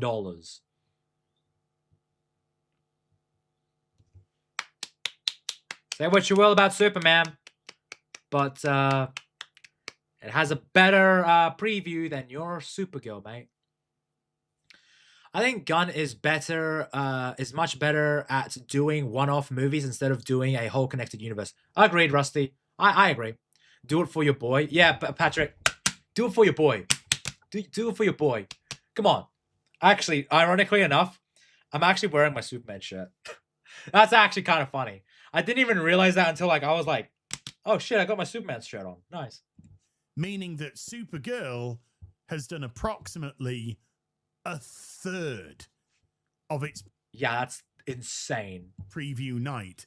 It then went on to have a weekend of 125 million.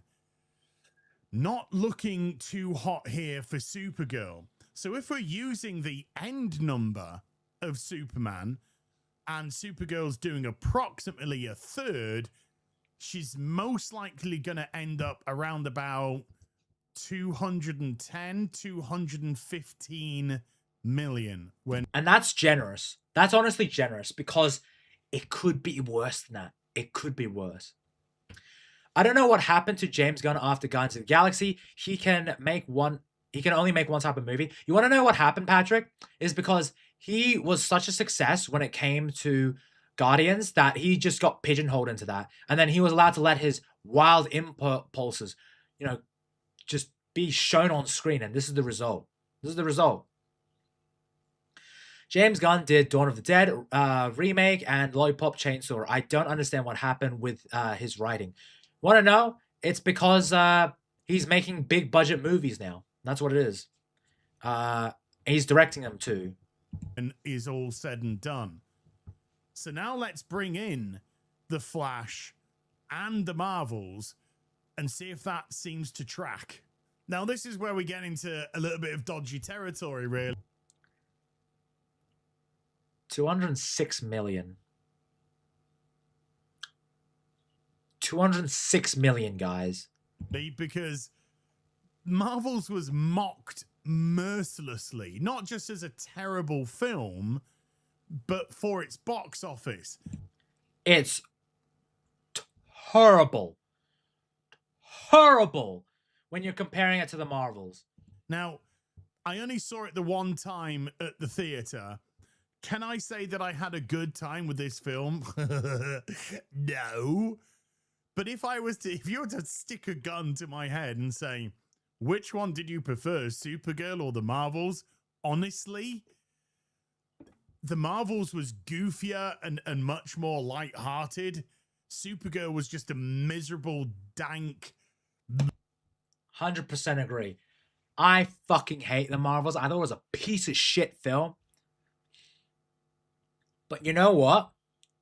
I had more fun in the Marvels than Supergirl. It was awful. It was terrible. I hate that shit. Because he did his time with horror and getting paid to try to do these movies now. Yeah, I agree.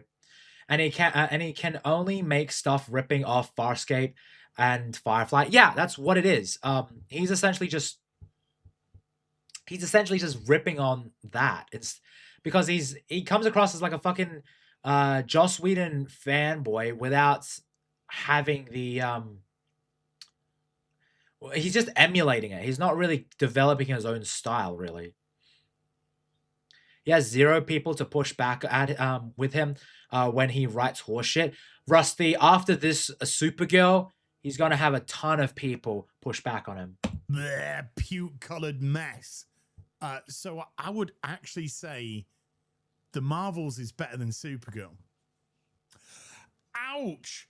But it only took 206 million worldwide, and that was it doing much better internationally than it was domestically. But what was its preview? Well, if we scroll down here, you can see that the Marvels opened up to a preview of 6.6 million. That's awful. It's awful. Dude, I haven't watched anything of Phase 4 except Spider-Man No Way Home in a little bit of Motivation Madness. Okay, in terms of the MCU, Phase 4 is honestly trash. Spider-Man No Way Home is probably the best thing to come out of it. Then Phase 5, you had... what was it? I enjoyed Guardians 3, and I had an issue. I had fun with Deadpool and Wolverine. I had fun with those. Peter Safran has responded to the Supergirl box office. I will probably take a look at that.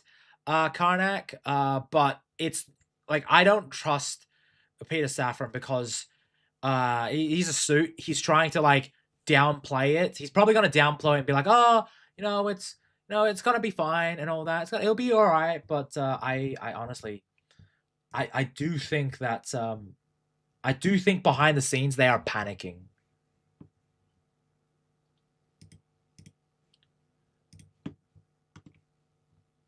I do have your article, so we'll probably cover that afterwards. Supergirl did 7.8. Wait, we had a phase 5. When did phase 4 ended? So Patrick, phase 4 ended with Black Panther Wakanda Forever, which was the sequel to Black Panther. We started phase 5 with Ant-Man and the Wasp Quantumania. That ended, phase 5 ended with the Thunderbolts, which is the new Avengers. And then phase 6 started with Fantastic Four and is ongoing. So currently, again, this isn't an exact science. We're farting around here. It's done better. And so if it's ended on It ain't good. It ain't good. 606, maybe Supergirl will push to around about 220 then, 225. My guess. Yeah. If it can, it can. If it can reach to about 220, which, hey, on a budget of like 170 million, not even including marketing, woof. Estimate before Supergirl came out was about my final guesstimate because it's altered as time has gone on. More interviews have been done, and we've seen more previews, which make the film look even worse. But my last guesstimate on worldwide was 225 million. So it seems to be sitting nicely within my guesstimate. But there's also... Yeah, and that's fair because the more interviews, the more marketing came out for the film, it just tanked. It just tanked. I might see Avengers Doomsday. I don't think anything else be out that would okay to see on New Year's Eve. I mean, I'm probably gonna see Avengers Doomsday and Dune and the Wolfman to get my thoughts on them because I'm interested in Dune and Wolfman for the fucking Avengers movie. Nah. After Falcon and the Winter Soldier, Marvel really went downhill for me.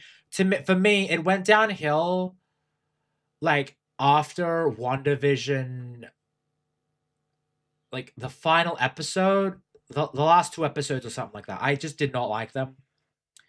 And then you had Black Widow come out, which was a terrible fucking movie. And then Falcon and the Winter Soldier, and it just kept on going and going and going. It was just bad. The Flash. And The Flash, same year, by the way, as the Marvels, it was clearly the year of the failure, ended up on 271.5 million worldwide. An absolute disaster. Yeah, pretty fucking bad. Losing hundreds of millions for Warner. By the way, it's films like this it's the reason why Warner had to be sold off. Mm-hmm. That's true. Movies like this were honestly terrible to the point where it lost money for Warner Brothers, so they had to be sold off to the previous CEO, which was David Zaslav, and then David Zaslav took that and was like, all right, fuck it, let's sell it to Paramount, and he's the biggest winner in all of this. And now they haven't learned a thing. They're repeating their mistakes. And even though the Ellisons have taken over Paramount that's bought Warner, that deal now just finalizing at what? $111 billion? A lot of money for fucking Warner Brothers. A lot of money. You know, it's awful. I have watched everything up to Endgame, and after that movie and everything else just felt pointless, and I had no desire to watch anything. I can't remember any of that their names. Yeah, that's true, because The story is done. Technically, it's done. Everything else after that is just filler. It's like we're moving on, and it just feels like nothing. And the daughter of the Paramount guy, the person who made Mixtape. Yeah, So we talked about that earlier, Patrick. Apparently, BMO streamed it, and they agreed it was like a 5 out of 10. I haven't played it, so I can't really give my opinion. I didn't watch him like stream it, but yeah, apparently it's an average grade for them. So I don't want to play it. I don't plan on doing it. But if someone is like willing to like push me into it, then I'd be willing to do it for the right price, I guess. And if Ellison has apparently met with James Gunn and has given the okay for the direction of the DCU, I would hope that that's poppycock that has been espoused there. I hope that Ellison does something dramatically. Otherwise, he's going to find himself losing hundreds of millions more because this universe ain't connecting. Yeah, this DC universe, it's dead. Like, it's dead. Anywho, so 271.5 million in its cinematic run. What was its preview night? 9.7 million. 2 million more. Oh no. Then That's not good. Bot, okay. Kick bot. All right, cool. I'm going to get him.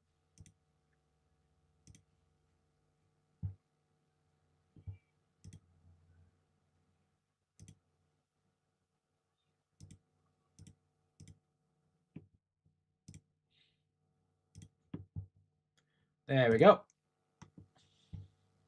Supergirl. So again, if we like this DC universe is dead. Quit making a universe and just make standalone movies. I see, Patrick, I'm on two minds of it. I feel like you should make one good movie and then have it spawn off a universe. Like they were trying to do with Man of Steel. It wasn't a good movie, but at least they tried to do like one movie and then but then the second movie with Batman vs Superman, they rushed it. And I enjoy Batman vs Superman, but they did rush it. But if they make standalone movies, they tried to do that, Patrick, with the DCEU after Aquaman. Well, actually, with Aquaman and then Shazam and all those other movies after that, they did try to make standalone movies. It failed though. Without the universe, you don't get the B and C listers. So much characters never get movies. Yeah, that's true. It would just because you'd just be Batman, Superman, and all that. That's fair enough. We're doing our best guesstimates. I would say that Supergirl is looking to end in around about that pocket of $225 million. Maybe. Oof. That's rough. 225, 230. Give it a little bit of wiggle room. 220 to 230. But it does seem that it's going to fall into that. Now, this Sunday, we're going to get the full weekend. So we're going to have some better metrics to compare because then we can and I think As does compare it, so I'm really curious as to what the final numbers are because I heard it's bad. Like I heard it's bad. Compare it directly to the Marvel's opening weekend, the Flash's opening weekend, and Superman's opening weekend. Now, Superman, as we saw, opened to 100. I'm sorry, Supergirl was not even a B-lister. I disagree, Patrick. I think she is a B-lister because she has her own TV show. She has out of every one of the B-listers, she is probably the more recognizable because she is Superman's younger cousin.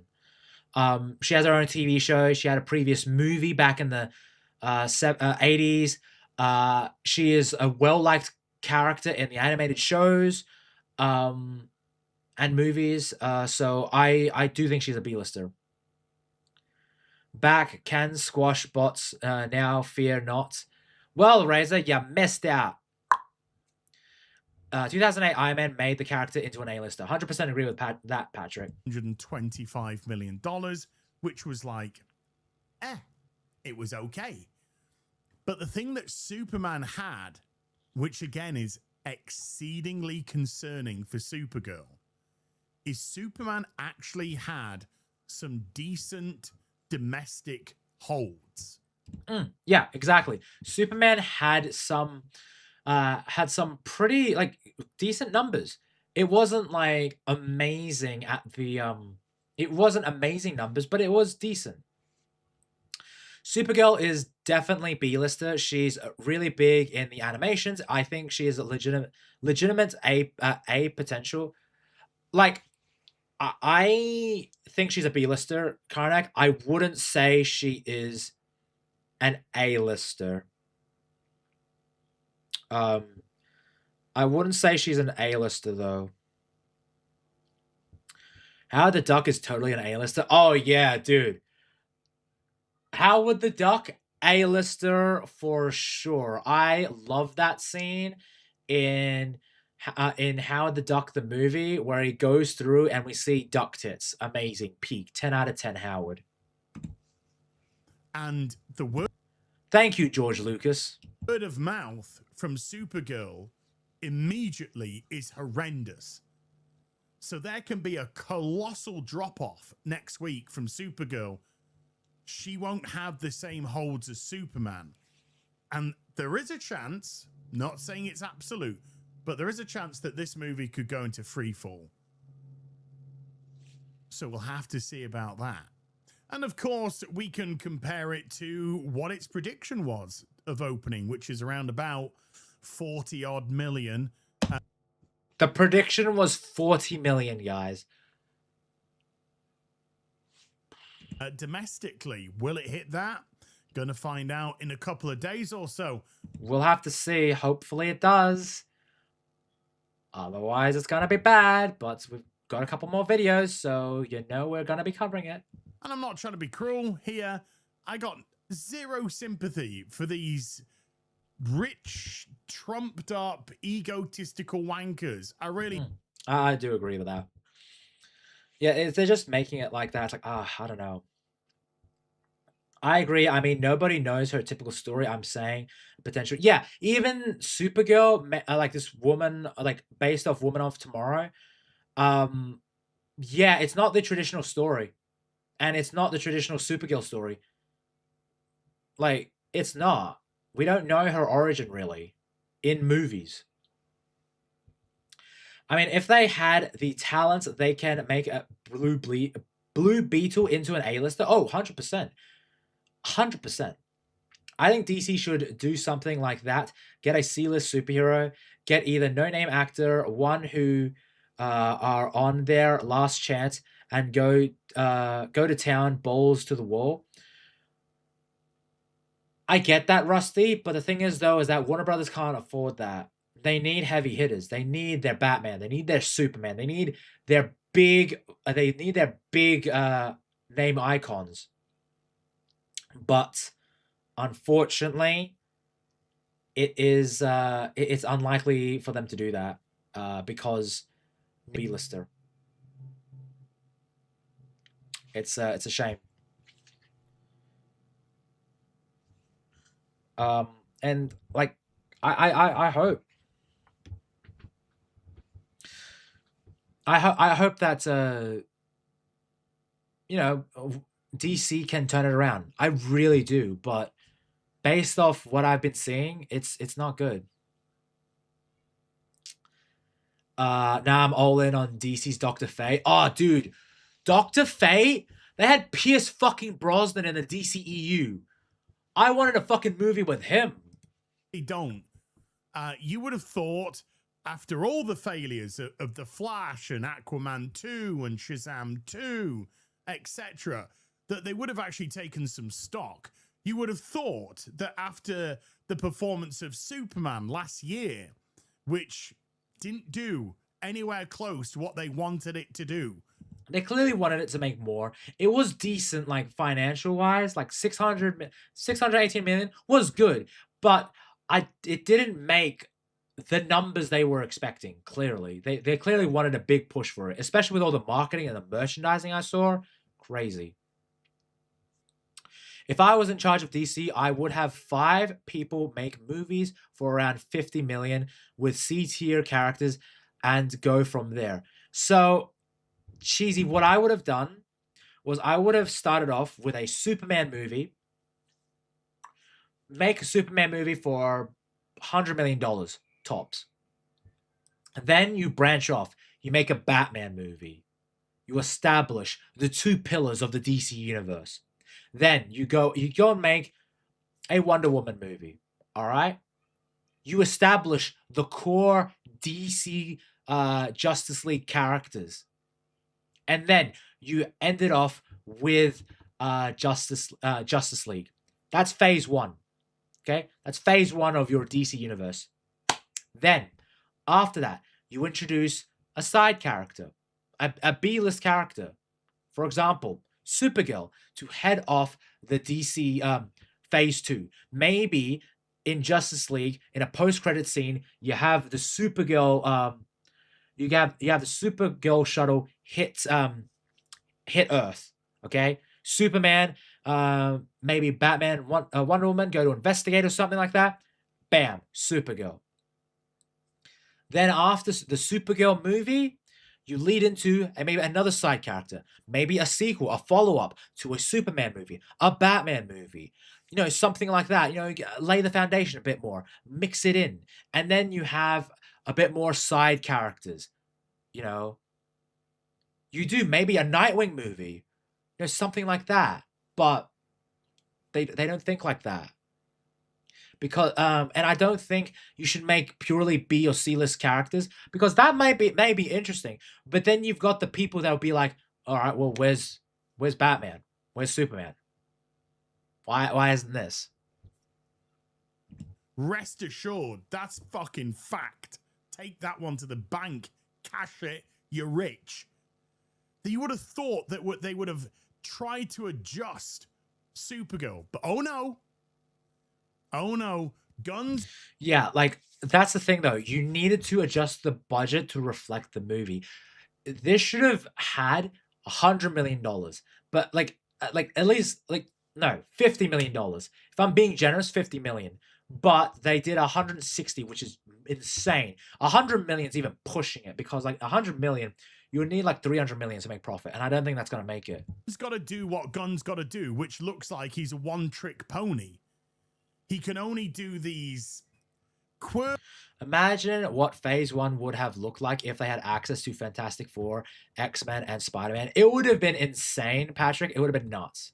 Quirky, offbeat, insincere, for the most part, characters that exist in tending to ensemble cast, as opposed to just. It is too hard to logic. Yeah, Raza, I do agree. It is too hard to logic, because that would actually take brains and common sense. Letting them breathe and exist and actually find themselves.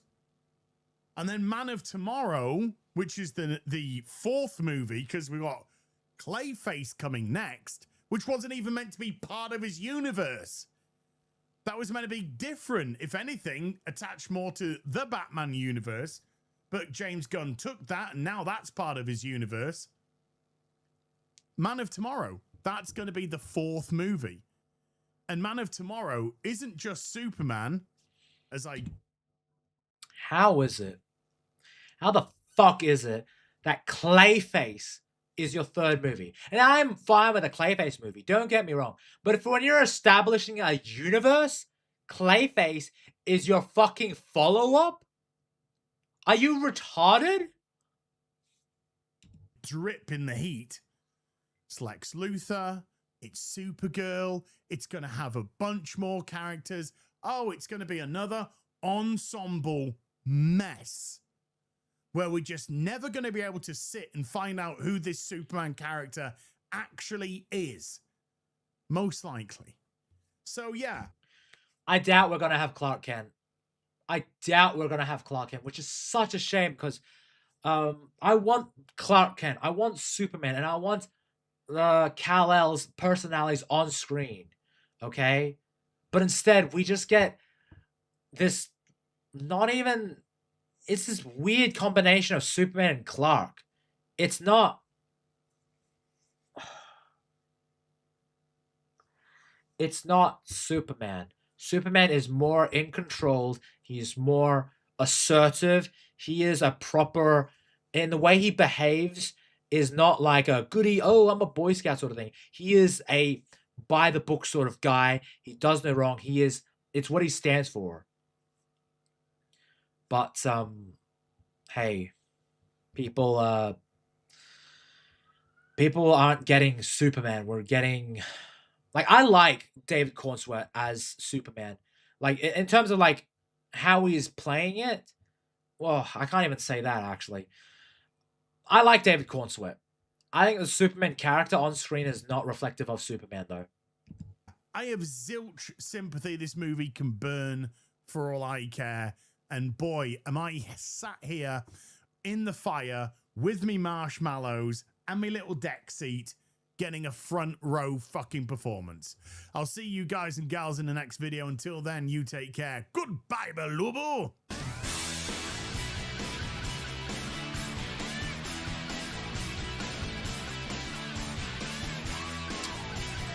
Also, Superman is not the start of the DC universe. That's Suicide Squad. People do not understand secret identities. These modern writers. No, so the thing is, Patrick, Superman is supposed to be the new jumping on point for the DC universe. Technically, Creature Commandos was the start of this brand new universe. Suicide Squad kind of happened, but didn't happen. And also, what I hate about modern superhero movies, they've removed the secret identity. And yeah, people don't understand secret identities, these modern writers. Yeah, because with Batman, you would have Batman.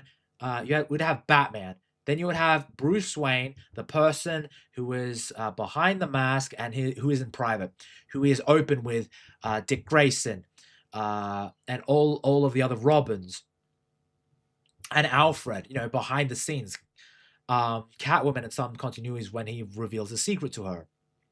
And then you have Bruce Wayne, the playboy, the loudmouth party animal guy. You know, that is Batman. That's the secret identities. With Superman, you have Superman, which is the Boy Scout, you know, assertive, dominant hero. You have Kal-El, which is a bit more of a reserved type, but that is who he is. And he is in essence, Superman has a lot more personalities if you think about it, because you have Superman, you have Clark, you have Kal-El, which is how he talks with his father. You have Clark Kent at home with his parents in his Smallville era, and then you have Clark Kent, who is the mild mad reporter. That is 4 personalities of Superman. Name it off the top. He was given shit and trying to work, trying his best with that. Are you referring to James Gunn? Or are you referring to, Kevin Feige and the MCU? Same thing with Spider-Man. Yeah, Spider-Man, again, you have the person, you have the mask, which is his duology, you know? It's his duology. It's this duality, duality. And a lot of people just don't understand the whole secret identity thing, which I feel like, no, the guy who was playing Spider-Man? You mean Tom Holland as Spider-Man, or are you referring to Andrew Garfield? Because Andrew Garfield, I agree. I think Tom Holland, his movies are actually not too bad. I enjoy them. But, Tom Holland's he's okay. I prefer Tobey Maguire's Spider-Man though. Now I'll be right back, but we're going to be covering more of the Supergirl stuff because the next video. Oh, let's just say things took a turn for the worst, and is not good. The problem is with Spider-Man, he should be acting like a different person when he is in front of people without the mask. Yeah, I do agree with that. But I will be right back, so yeah, stay tuned.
All right, I'm back. Sorry, guys. Ugh. It's currently lunchtime and I didn't have anything to eat, so I'm literally living off a banana, a mandarin, and a Monster Energy drink. So I am back. Hello.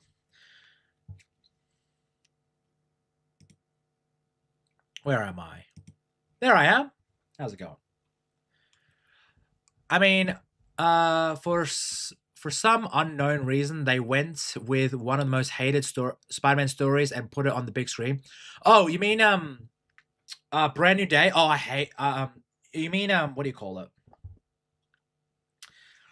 Oh shit. One More Day. I fucking hate that storyline, Rusty. I hate it. But you know what?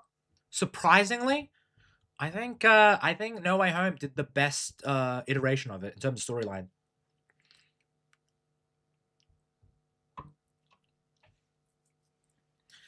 Brand New Day is right after One More Day. Yeah. One More Day is the worst fucking storyline I've ever read. One More Day, fucking oh god, what's the one with Spider-Man getting cucked by Green Goblin? Sins Past, I believe. That shit was awful. Holy shit. Lunch of Champions? Yeah, I know, Raza. When I said the Monster Energy drink, I know your ears perked up. Because you're literally the monster shill. I swear to God. If you ever become big and you have like and you get sponsored, I bet you're gonna be gunning for that fucking monster thing. Yeah, Sins Past, yeah. Because that shit, Patrick, fucking awful. It's awful. Sins Past is right before One More Day. No. Come on. Ain't no way. Really? I read it out of order. I didn't know it was right before. I thought it was like pages before. Like, holy shit. What round I should go in Infinite Warfare? Zombies and Spaceland, Tony. Go for the max, Steven. Go for the max.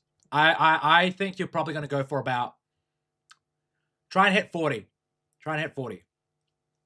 I will hoe for Monster Energy drink sponge.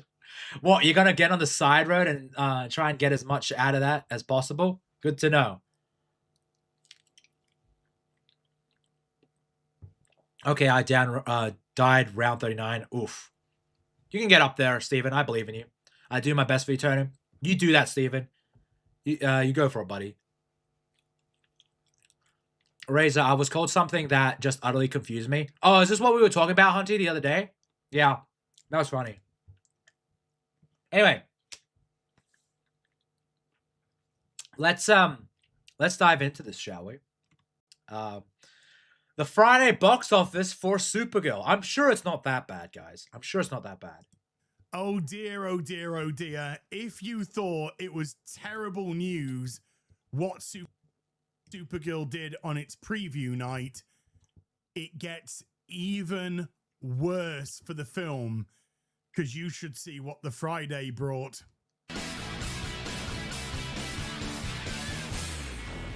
Hi everyone, it's Az here from Heel vs. Babyface. Oh dear, oh dear, oh dear. Yesterday I did a video about the preview numbers for Supergirl, the Thursday numbers, and it wasn't looking good. It was not great. Let's say the least. It was abysmal. But hey, you know, it could get better. It could get better, guys. It could get better. Also, on a side note, I actually my delivery came in. Those fuckers, they didn't like knock on the door or anything like that. They didn't ring the doorbell. Are you fucking kidding me? But anyway, I got my package today, and I got it from my from a Blu-ray store. Well, it's an online shop. It used to be stores in Australia, but they moved online. If you're here, Karnak, you probably know, and all you Australians probably know. It's called excuse me. It's called Sanity, and I bought 4 Blu-rays from there, 4 anime Blu-rays, for a decent price too. All things considering, I was able to get the 4 seasons I was able to get the 4 seasons on anime of anime for under like $200, which is pretty impressive. Like I got it for like 170, 180, and that was High School DxD. Shit is goated. Awesome anime. Great stuff. Now, something else this time, Tony, over a comment from 3 years ago. Really? Huh. I was called an incel chud. I don't know what either of those mean. You're an incel chud? Hey, we're here. It's official. Hunty is an incel chud. It is official. Women can feel as needed as an incel chud. My God. Peak content. Amazing. 10 out of 10. We've got another incel among us. Another incel chud among us. I'm so proud of you, Hunty. I'm so proud of you, my dear girl. The Sins Past storyline in The Amazing Spider-Man ran from June 2004 to November 2004. Ooh. Fuck. One More Day, 2007, January 2008. Yeah, thought so, Rusty. Thought so. I feel carbon dated. Oh, I'm sorry. I'm sorry, my dear girl. But welcome to the Incel Club.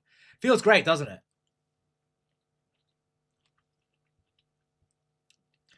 Raza, no one outside of these streams and Discord know I'm a woman. I know, Hunty. Fucking, you broke Shippy's fucking brain when he found out you were a woman on stream. It was crazy.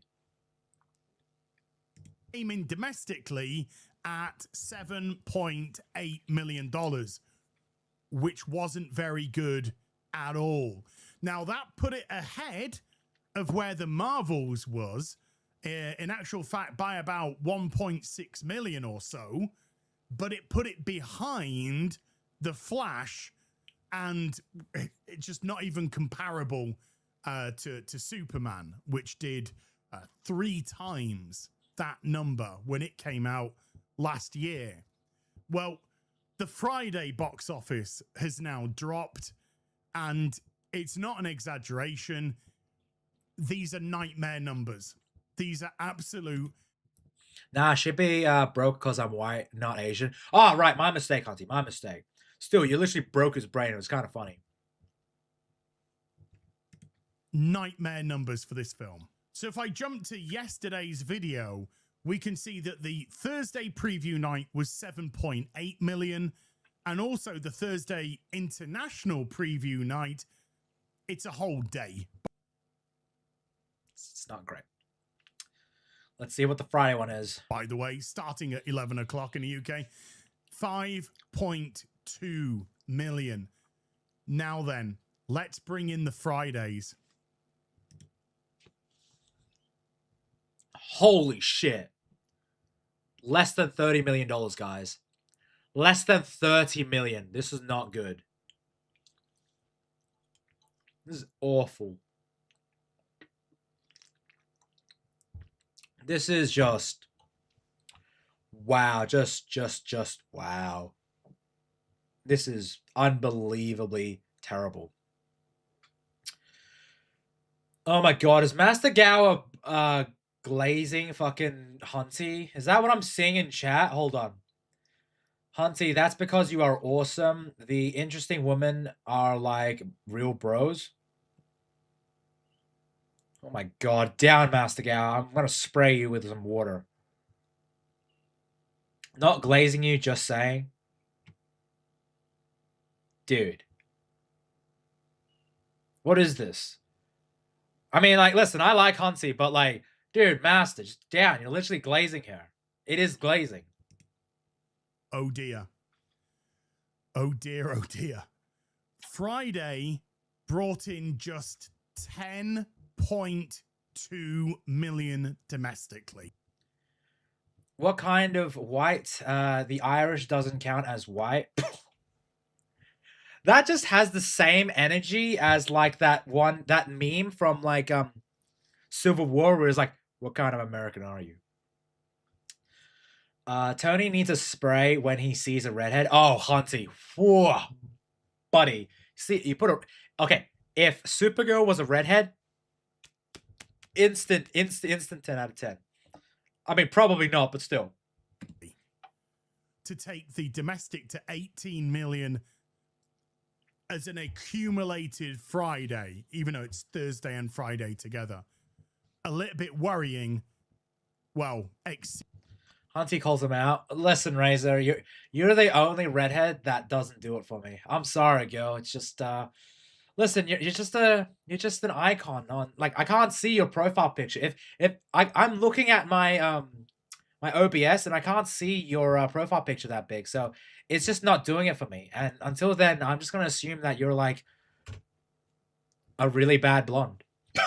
Exceedingly worrying, let's be honest, is the international, because that 5.2 million only went up another 5.9 million to make it 11.1 for a worldwide so far of 29.1. Tony needs ultra glasses to see anything. Yeah, Hunty, I do. My eyesight's shockingly bad. When it comes to reading, like on the spot, I am shockingly bad. When it comes to like reading in my head, I'm like perfectly fine. But when it comes to like actually reading it out loud, it's like, nah, brain just shuts down. No, I'm dropping truth. Truth as always. I'm leaving glazing people to you, Tony. I mean, listen, I glaze people all the time. Like, you know, give me a solid redhead and instant glazing. Now, the final predictive numbers for the weekend for Supergirl is 40 million on a domestic level, and that's looking very likely right now. Okay, 40 million. Damn. I would say that in itself is horrendous. It started off its previews a lot higher. It kept dropping and dropping, and it got around the 39-40 million mark at. Tony doesn't need glasses because he can't read anyways.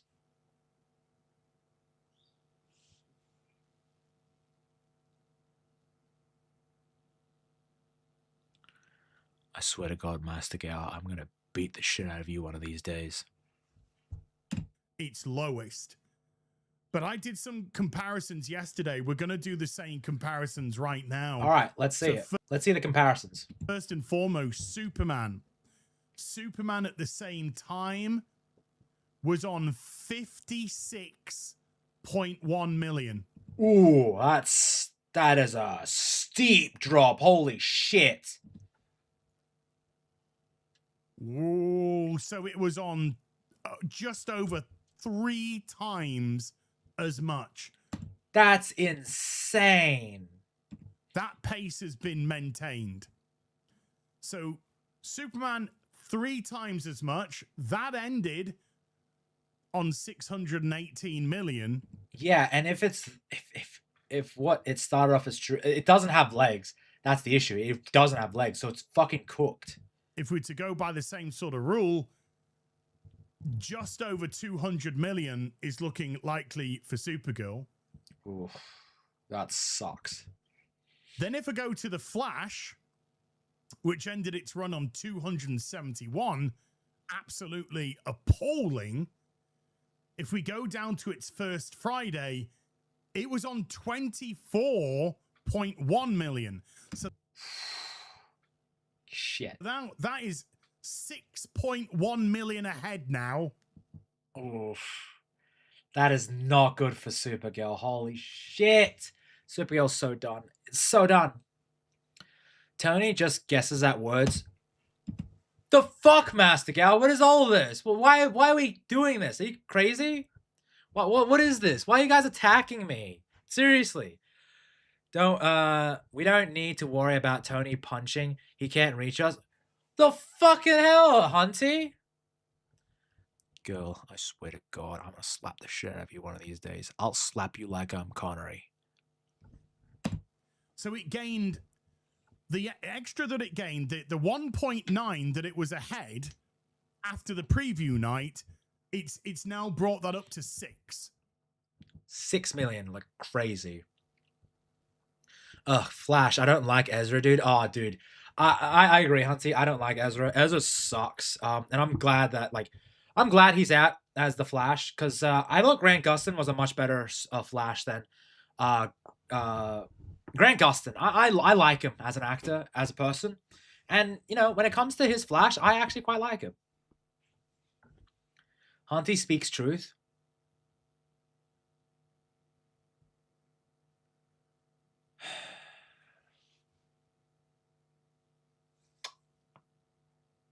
Why is it that it's on stream? Why is it every single time I'm on stream and then Hunty shows up, she is seen as she is seen as holier than thou? What is this bullshit?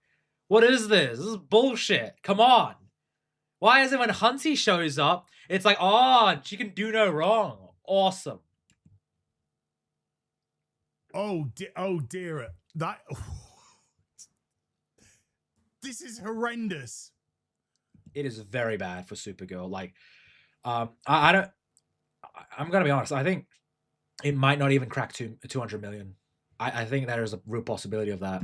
But wait, there's more. Because it's not even a ray of sunshine. But when you're drowning in the middle of the ocean while the seas are choppy and tidal waves are flinging around you, then the only ray of sunlight that the film had was that it was ahead of the Marvels. Yeah, so let's see how the Marvels compares, shall we? I haven't seen this, but yeah.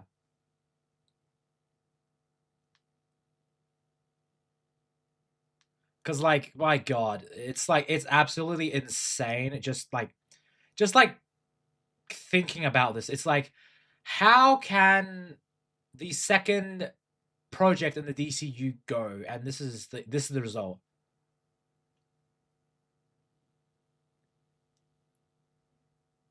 Like, it's insane.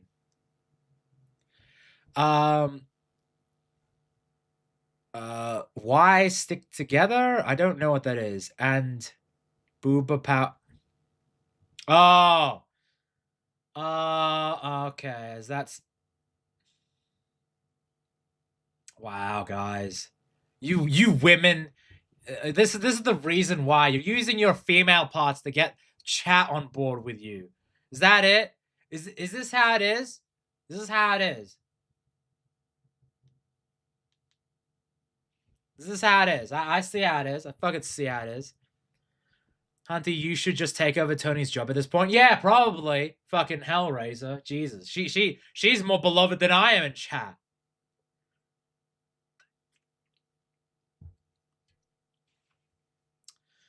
Because you are just holding the channel for Hunty. This is Hunty's channel with her co-host Tony.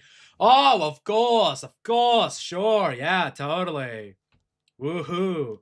Yeah, I'm just the co-host on my own damn show. Crazy.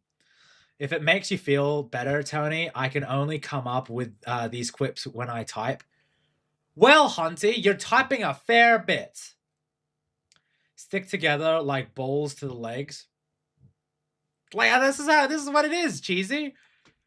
Like, these get stuck together like balls to the legs. I don't know. Hunty's just taking over my channel at this point. Now he gets it. Guess he's never seen boobs. I'm offended, Raza. I'm offended. I don't speak internet speak, okay? Okay? I didn't speak it, but I get it now. Okay, God. You girls. Fuck's sake. I don't live online, Razor. God. I touch grass. I've seen boobs. The Marvels on the preview night did about 6.6. And so Supergirl was, a wee bit ahead. The Marvels, of course, which finished on 206 million. That ray of sunlight has been extinguished. Oh boy. Oh boy. Let's see. Come on. Come on, Az. Come on. And extinguished hard. Because the preview night is 6.6, which actually meant that Supergirl was 1.2 million ahead. Oh no. It's now 3.6 million behind where the Marvels was.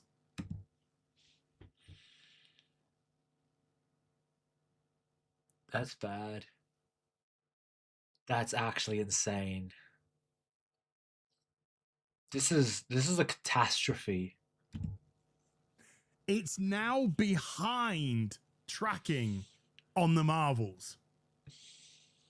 And that ended its weekend on 46.1.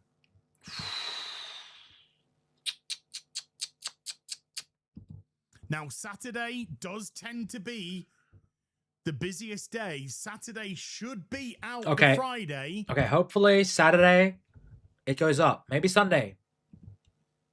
To what tune, though, we don't know. We don't know. And then Sunday tends to drop back down again. Theoretically, it's similar there or thereabouts to the actual Friday, not the Friday plus the Thursday preview, just what the Friday took. And in the Marvels case, it was 15 million.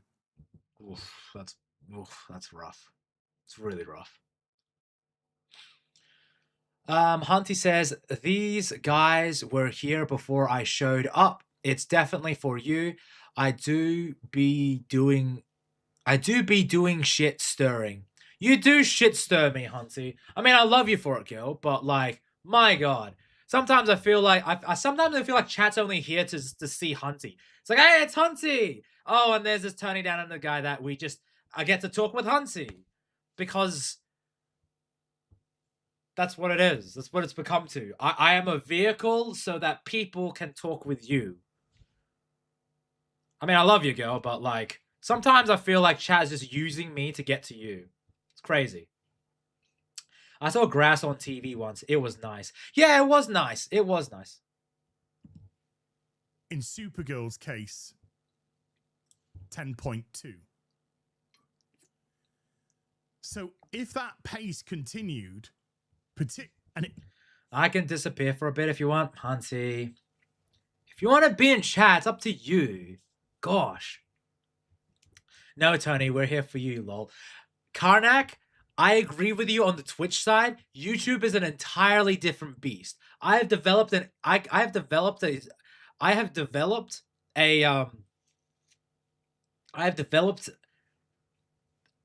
community on YouTube that just love Hunty and love to shit talk me. I love it, but at the same time, I'm like, sometimes I feel like chat's just using me to get to Hunty. I mean, I love you, girl. You are totally here. You are totally here for you. Yes, I am here for me. I am here for you. I know that you are here for me, Cheesy, but it's okay. Auntie's a great girl. Oh, that's why I made her a mod. She's She's got the shield of shame, so that when she's on, she's like, I'm a mod. I'm a mod for this guy, and I'm here to God, what is that word? Fuck my reading. Proselytize my favorite movie, Supergirl. I am glad you're here to promote your favorite movie, Karnak, Supergirl. I'm so happy for you, buddy. I'm so happy. Tony's, to ease your jealousy, I sent you something on Steam. Well, that's fine, Master Guy. Thank you very much, buddy. Don't make me choose between mom and dad. No. Razor, mom and dad aren't fighting, okay? We're not fighting. I mean, making me a mod is a mistake. Now I have power. Yeah, but you got the shield of shame, and you have to wear it. You can't read. Bro, I'm trying to read, okay? I'm trying to. It's proselyticy. Proselyticy? That's what it says. My spelling and reading is terrible on screen. It's awful. again, let's have a look at this. Look, because we're talking about it's off domestic pace. The Marvels did way better internationally, and Supergirl is way below on international. Oof. Oof. There is a legitimate argument to be had now. Show everyone your Steam gift. Okay, I will. All right.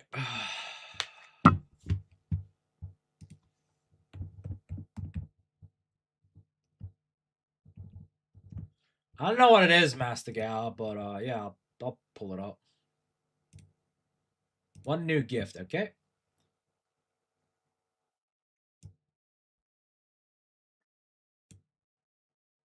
Dude. Dude.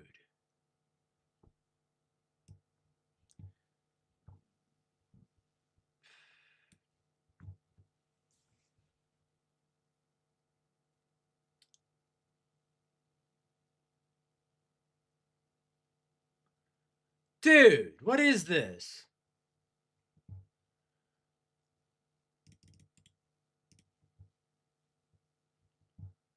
What? Dude.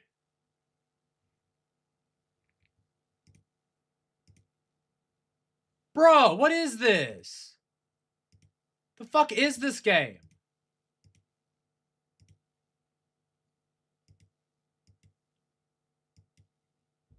Dude.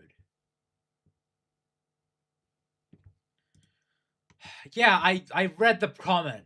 Because you are never beating the allegations.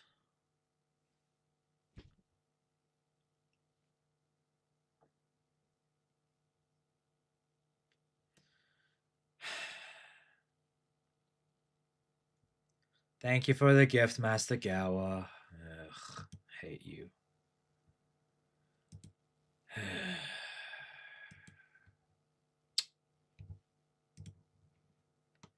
All right, let's get back to the topic. Ugh. We will get a better idea after the weekend, but there is a legitimate argument to be had that Supergirl might not even make 200 million. Might not even get to $200 million. If, and I know we're dealing with 2 days here, but if that international doesn't pick up, and if that domestic... Thank you, Cheesy, for the $20. I appreciate it, dude. Oh my gosh, thank you so much. And he says play it. On stream.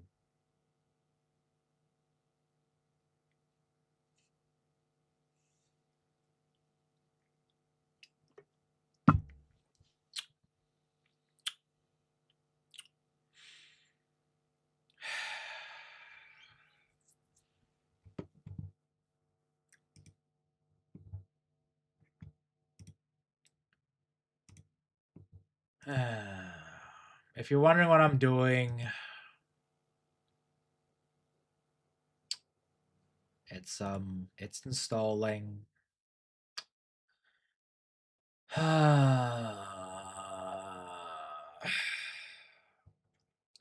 Hey, property damage. Yeah, Karnak. Time to fight crime in a future time. Yep.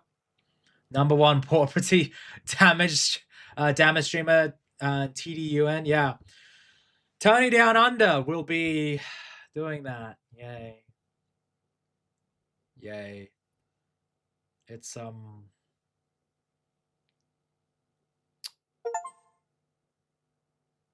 it's installed. Oh god. I will probably do that next week.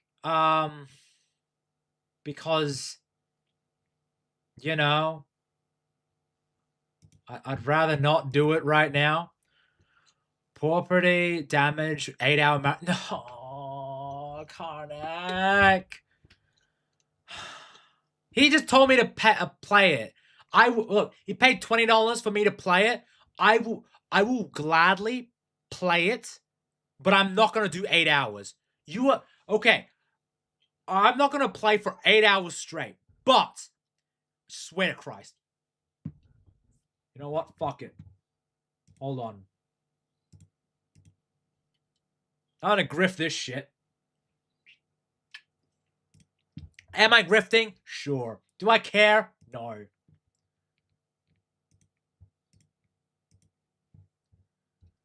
Okay.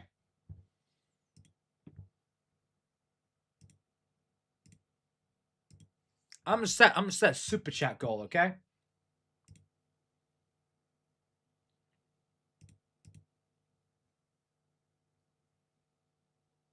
Fucking Jesus, man.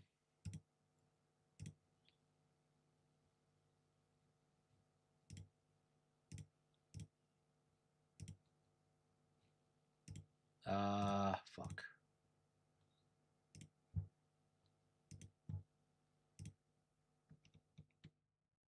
Two hours. I'll set it for an hour. If each super I do an hour after 2 hours of playing. Okay.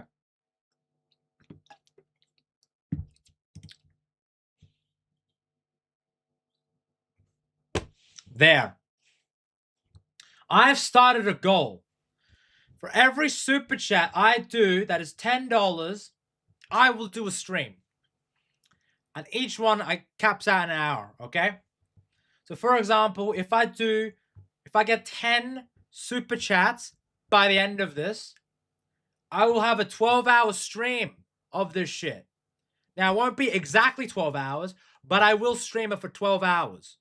Now, granted, that will be probably split up into 2 6-hour streams, but still, you get what you get. So, you're welcome. I set a goal. Happy hunting, guys, if you really want me to play that stuff. Stays at that sort of level. Don't forget the free skin, character skin pack. There's a free character skin? Karnak, how do you know this? Here, let me just move me for a second. Whee! Up I go. You can see that this isn't going to do it. This isn't going to get to 200 million. That's absolutely horrific. Absolutely horrific. Now, again, when the full weekend box office... I just looked up on the Steam page. Oh, well, thank you very much. Holy shit. Cheesy, you bastard.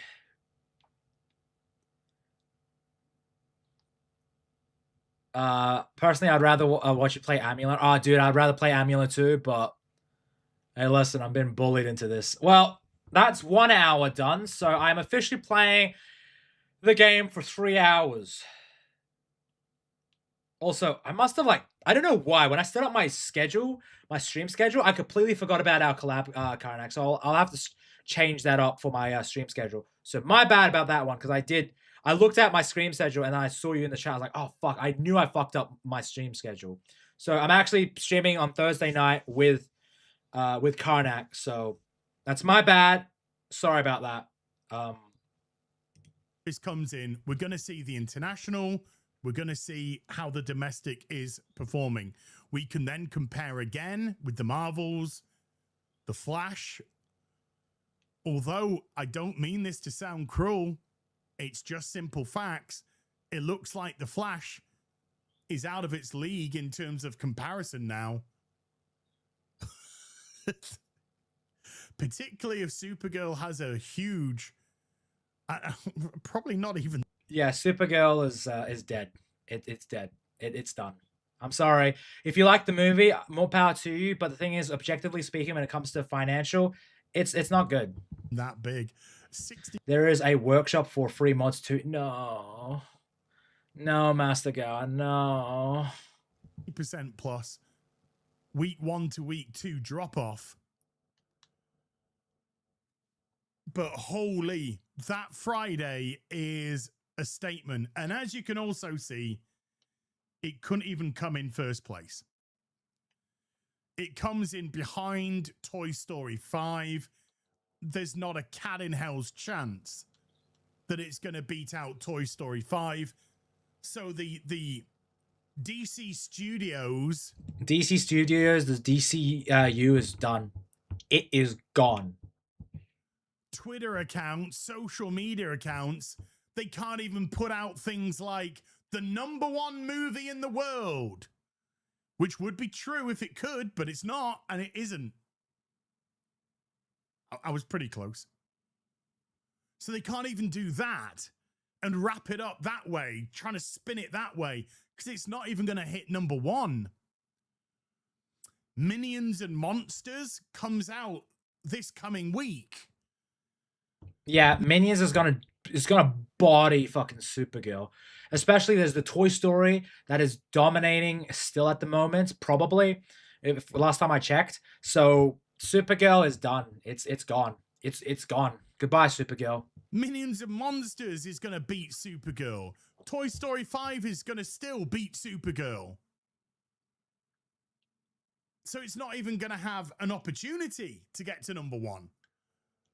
Disney, Pixar, whatever, would have to pull Toy Story from the cinemas to give it a hope. But even then, probably Obsession would take it over just because it could.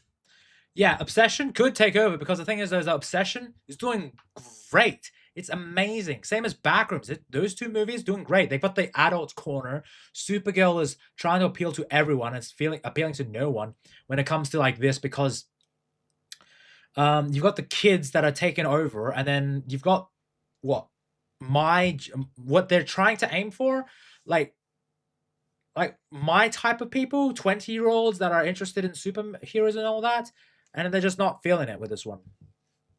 Oi, yay, yay, yay. These are dark but thoroughly deserved times for James Gunn and Peter Safran right now. I think their direction has been atrocious from the start. James Gunn's DCU was centered around stuff I like, not taking the fans into consideration at any point whatsoever. Yeah, the thing is though is that with his outline, his outline for the DCU, it was not about what was logical, it was what he wanted to see on screen instead of like you have heavy hitters. And we haven't heard anything about Batman besides we got a writer. And that's it. There are rumors of a Batman casting, but I don't know. I haven't heard anything about it. Well, here you are. Superman underperformed. Peacemaker Season 2 couldn't even chart, bombed massively. And now Supergirl is heading for absolute disastrous oblivion. Congratulations. You deserve it. I'll see you guys and gals in the next video. Until then, you take care. Goodbye, Balooble. And again, this is just the Friday numbers. We haven't even gotten to the weekend numbers. I like DC animated movies more, to be honest. The DC animated movies, they're so good. I am really looking forward to the new Batman movie, the Nightfall trilogy. I'm really looking forward to that. And I'm like that's the only DC thing I'm looking forward to. In terms of like the series, Batman Caped Crusader is that's coming out as well, and I'm just like I'm not feeling it. I'm not feeling it. The last one I saw was Flashpoint. Oh, Flashpoint's really good. I think after that they went into like the New 52 movies, which were hit or miss. I'm not really a big fan of them. Okay, so we've got The Shield. We've got 2 more videos when it comes to Supergirl. Now, the next one will be about Supergirl's weekend, but this one is going to be in regards to well, some people defending the movie, shall we say. The Shields just don't quite understand what to do. The Shills just don't quite understand what to do right now with Supergirl. I mean, they understand that it's terrible, but at the same time, they want to try and run defense, or some of them have just absolutely no self-awareness whatsoever. Somehow, unknown to everybody, Grace Randolph has become Queen of the Chuds. Hell yeah, she is a chud. She is a chud. She is a chud. Let's go, guys. Grace Randolph is a chud. Amazing. Defending the movie, that's me. Karnak, I salute you, buddy. Defending Supergirl, you know what? You have my respect. You're one of the few, but you have my respect. You fight the fight, man. Reigning over all of us for time to come. And of course, your friend and mine, Angry Joe, is stuck. Angry Joe, let's go. Right in the thick of it. Hi everyone, it's Az here from Heel vs. Babyface. The absolute meltdowns surrounding Supergirl are just too glorious to behold. In actual fact, I don't think that this is a heat wave that we're having in the UK. I think it's the fallout from Angry Joe's nuclear level explosion. There's a YouTuber that roasts the Shills quite often. I don't know if he has done one about Supergirl Shills yet. Is that Mr. Grizzly Hunty? Because he does like one on he's done a lot on Star Wars, which that's always fun to see. That is definitely a hill to die on. Listen, Cheesy. Karnak is a good guy, and he certainly likes Supergirl. Personally, for me, I didn't like it. I can always poke fun of him, but that's all right. That's okay. Karnak is entitled to his own opinion, and that's okay. Because, hey, there are some movies and shows that I like that a lot of people didn't. I like Black Adam. You know, I think it's a fun movie. I watched it with my family in the cinemas. Dad really enjoyed it. It was like a fun action movie. It wasn't amazing, but I had fun with it. There are just some movies where you're just like, I enjoy it. You know, I'll defend it, even if it's like not really that great per se. I think that Supergirl, you know, it's gonna have its fans over the years. I could say that it'll have some people that do like the movie, but in hindsight, I don't think it'll be looked as fondly. I think this movie, will have a bit better of a following than say, the Marvels and all these other like female-led movies, because this is DC, and for the most part it is better than, say, well, in terms of like how it's perceived, it's certainly probably better than Birds of Prey, Wonder Woman 84, where she grapes a guy, you know. I watched Mr. Grizzly's video today. Oh, nice. Sorry, I didn't mean to put down just as a struggle. No, just a struggle. No, it's not you're not putting down. It's just sort of like, you know, we're allowed to have different opinions on liking and disliking things. I mean, I've certainly liked movies that a lot of people seen as shit, and I'm pretty sure you have too. It's all up to taste, because if you have the correct opinion all the time, you're gonna have it's a boring way to live. It's like, oh, I like this movie because it's awesome because people told me to. It's like, nah. It's like, I mean, I like Black Adam. It's a shit movie. No, but it's not. I will defend it, but I won't say that I'm like shilling for it per se. I will say this: Supergirl is better than live action Snow White. You know what? Fair, excellent. All right, so Raza donated $10 with excellent as the comment. So that is 4 hours of me playing this game. Oh god, I should probably download the DLC, shouldn't I? Oh, Jesus. Free character skin, yay.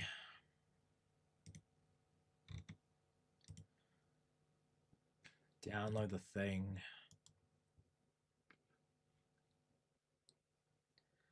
What? No, I'm not playing it. No, fuck. Get out. No, get out. No, I'm not playing that shit. Ugh. No. I'm not fucking doing that. It's disgusting. I'm not loading the game, you fuck. You're disgusting. Ugh. Look what you made me do, Gowa. Ugh. I feel disgusting. And yeah, laugh it up, Hunty. Wise guy. Online, whereas Grace Randolph has turned around and been crowned Queen of the Chuds as she thinks Supergirl is absolute hot garbage.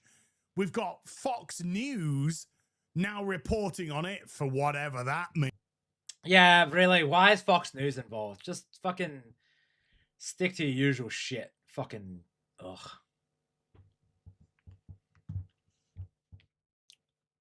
Yeah, Gowa. Yeah, exactly. Gowa. God. Kato might like the game. He's into feet. Kato's into feet?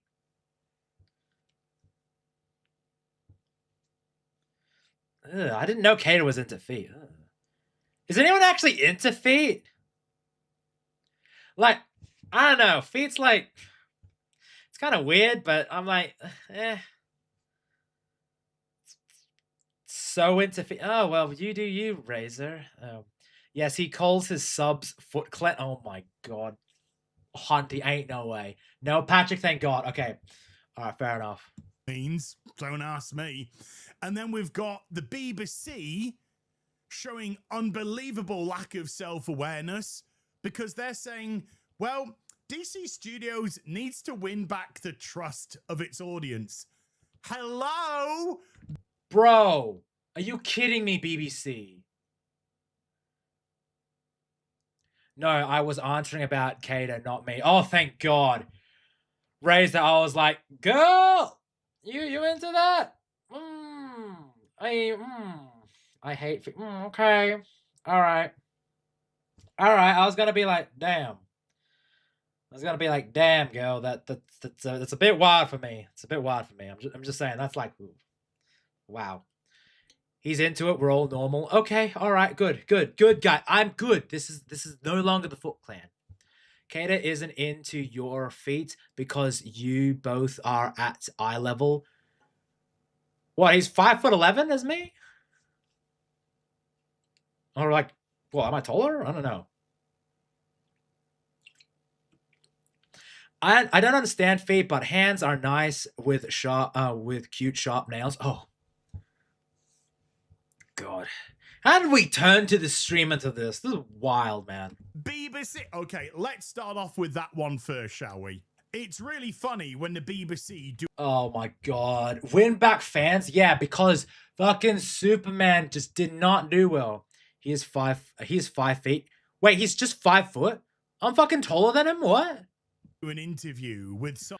I'm like 5'11", maybe 12, maybe 5'11", maybe 6 foot, around that area. Somebody, and last time I checked was 5'11", but it has been years since I checked my height, so I need to get around to doing that. Fuck. That person says, "Do you know what? We need to win back people's trust." And you're talking to the BBC, who are losing license fee payers hand over fist because the BBC no longer serve the British public. Hashtag defund the BBC. But do you think? Bro, BBC, man. the BBC, does anyone actually give a shit about the BBC News? That's like ABC News for us. No one gives a shit. Think they'll take any self-reflection from this interview? No. Supergirl, DC Studios boss says comics giant needs to win back fans' trust. Well, yeah, after Superman, I agree. You ain't gonna do that with this pile of shite. The studio behind Supergirl needs to win back fans' trust, according to one of its big bosses. It's Peter Safran, it's not James Gunn. Don't get excited, everyone. DC... Don't get excited, guys, because this is the new DC universe. Studios rebooted last year with the well-received Superman, which wasn't that well-received. It was very mediocre received. It didn't do anywhere close to what they wanted at the box office, and it didn't make its money back at the box office either. Supergirl out this week. Yeah, because right now, it's not doing great. Not doing good. People only watch BBC for Doctor Who, or they used to. Doctor Who's gone, Master Gal. It's gone. People used to watch the BBC for Top Gear, Doctor Who. Yeah, that's it. And Doctor Who is gone now. Top Gear has been dead for ages. They went on to make the Grand Tour. Doctor Who, it's cooked. Rest in peace, Doctor Who. Oh, yeah. I know. I sent that to you, Raza. It was heartbreaking stuff.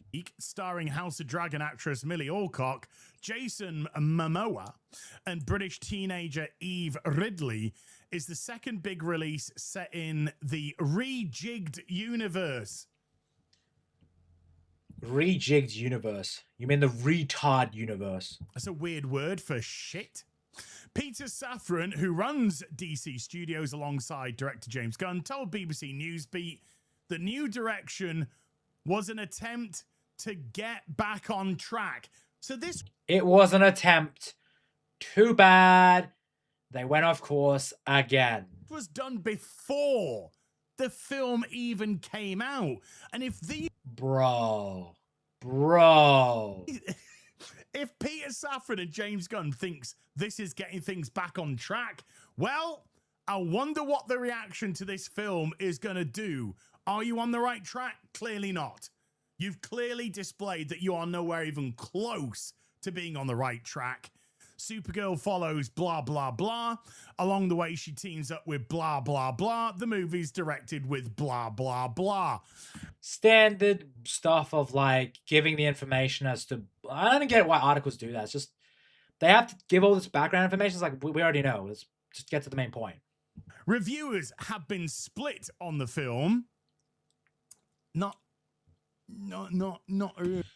split. It's... I guess split is like above 50%, but I'm gonna be honest, most of it is just like, nah, it's not good.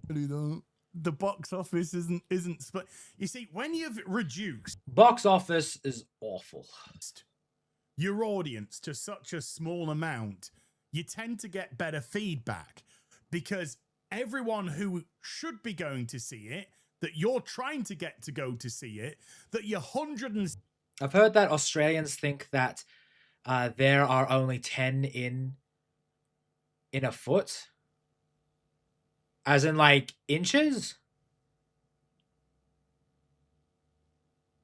I don't know about that one. Maybe because we don't use that system, but when I used to describe height, we do use that. Well, I don't think that because I said I'm 5'11". So as for me, like I think I'm 5'11", but I know that there's like. But I'm maybe 5'11", maybe 6 foot, around that. But it's just weird. I don't really know it. I don't know why people think that there's like 10 inches in a foot. I don't know. You're gonna have to ask other Australians. Rest in peace, 11th Doctor. Most of the others were meh to me. I'm just gonna ignore that comment because I think you're wrong. $70 million budget. Yes, and I'm 5'11". Oh, okay. Checks out. Screams masses amounts of people need to go see it. They're not turning up. So you get a very skewed type of outlook on the film because for the most part, mainstream media are going to shill for this. And the fact that so many have come out and actually gone against that grain. Yeah, good on you guys. Is outstanding. Yeah, I know. I mean, like, the thing is, though, is that, you know, there are people that willingly shill before, during, and after, and you can tell that they're, like, putting on a front. But I do like the ones where they just, like, they're shilling at first and, like, you know, maybe I was wrong, and that's it. They just move on, and that's it. They don't really talk about it, but people like Joe, it does come across as, like, he's just getting engagement farming. I hate it. I don't know if I was proven wrong or not. Damn it. I don't know. Because because I'm Australian. I know that there's more than 5'10". Truly is. Praising Alcock's before. I love Matt Smith. I have "Let Me Be Brave" tattooed on me from the Raven episode. Razor, I'm sorry I have to correct you, girl, but that was from a Peter Capaldi episode. Performance, I didn't. and being less enthusiastic about the action sequences. Well, it was generic, miserable tripe. So, according to Peter Safran, Supergirl was an attempt to get things back on track, and yes, I know, good. Otherwise, I would be like, girl, you're getting your facts wrong. There's a very high chance that this is going to do probably around $225, $230 million when its box office run comes to an end, which would be horrendous.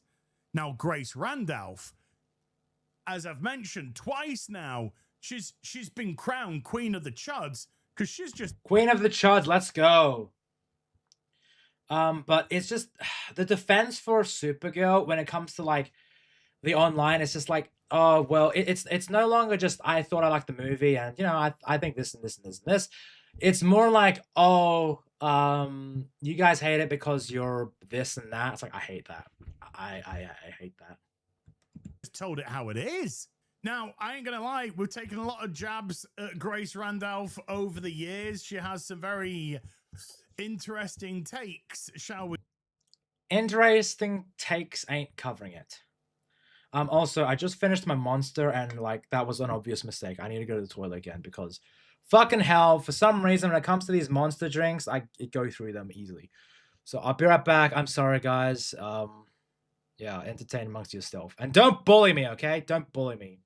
Smells like bitch in here. Oh, hey, Demon Carol. Thank you very much. I'm literally just I'm just having a little break again, but thanks. Really great that you're here, buddy.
Okay, I'm back. Damn it, I just realized that there's a fucking... There may be a leak in my bloody bathroom. Great. Goddamn winter. But yeah, welcome, Demon Carol. Great to... I would say great to see you, but you're here, so yay, I guess. Surprise chuckle duck. Oh, for fuck's sake! Alright, I guess that's another $10 redos. So what are we up to? Like 5 hours? Hold on. I gotta pull up on my phone. Might have doing another tab. So how many super chats is that to get me to play more of this fucking game? Where are we?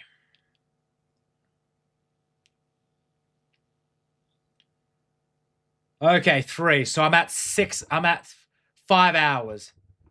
Fucking 5 hours playing this shit. Are you insane? 3 super chats. It says fuck.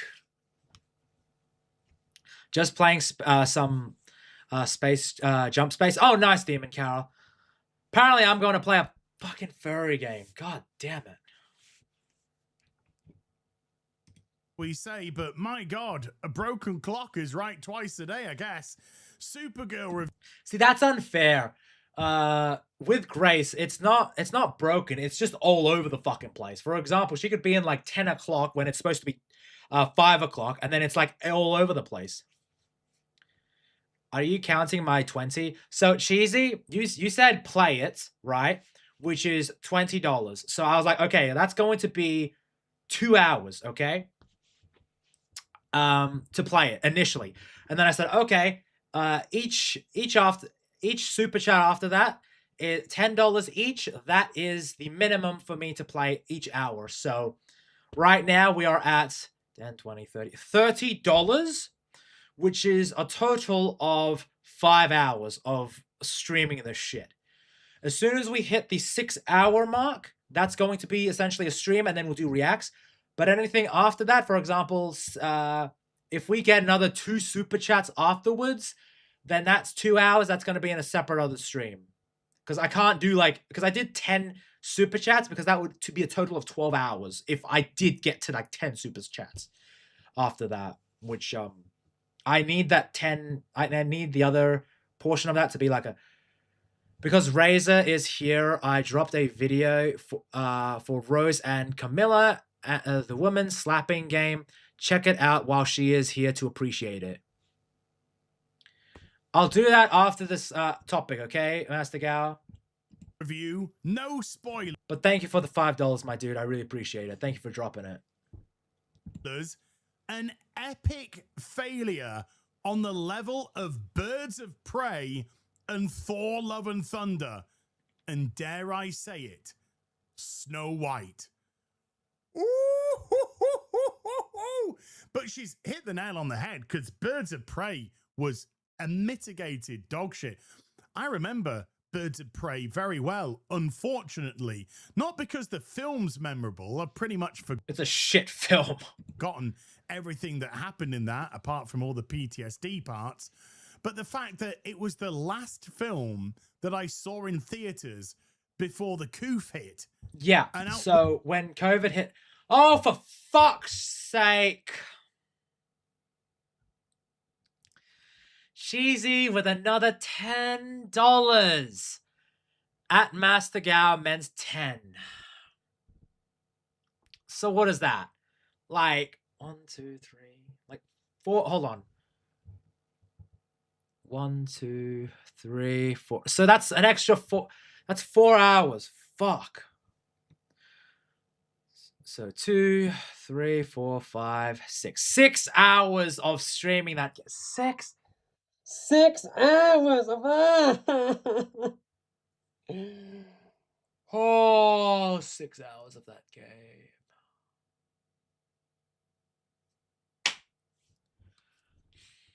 Sounds like pain. Better you than me. Yeah, Demon Cow. It's just a little bit like that. Oh my god. $60. 6. Oh my god. 6 hours of that. Okay. All right. Okay. All right. Fair enough. 6 hours. I promised that. So 6 hours stream. We're about 45 minutes in, and I dragged my mate along, and he turned to me at the 45-minute mark and went, "This is the worst movie I've ever seen in my life." And I just had to laugh. I would say that Supergirl is absolutely on the level of Birds of Prey, absolutely on the level of the Marvels. Thor Love and Thunder was trash beyond compare. Yeah, there's been a couple of bad movies. And, you know, you can always do a switcheroo. Me? What do you mean switcheroo? I take my word very seriously. Which, you know, it's just rough, man. I'd say put the Flash in there, but I would watch the Flash all day, every day, above any of those films. Yeah, The Flash is actually a better movie than any of those that he listed, because at least with The Flash, it has some fun moments in it, and there is a good movie in there. You can definitely tell there is a good movie. Halfway, go to Amulet. Hansi, I would. Okay, Hansi, I love you, girl, but I'm a man of my word. I would love to do that, but for that stream, for 6 hours, I will stream it. I don't know if I can get through it all, but I will. Is that a kangaroo with a branch? Where's the kangaroo? Is it me? No. The Flash wasn't great by any means, but there were a couple of good action sequences in there. Even Michael Keaton as Batman couldn't save that monstrosity. And speaking of... Oh, switcheroo. Oh, no. Switcheroo is just sort of like, you know, you just switch. You just switch something. The old switcheroo. Have you never heard of it?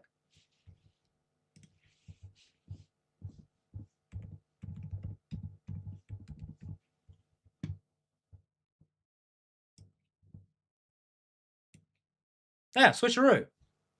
A sudden, unexpected change or reversal often used as a comedic device or trick. You've never heard of that? Huh. Monstrosities. Angry Joe's meltdowns have just been rolling on and on and on.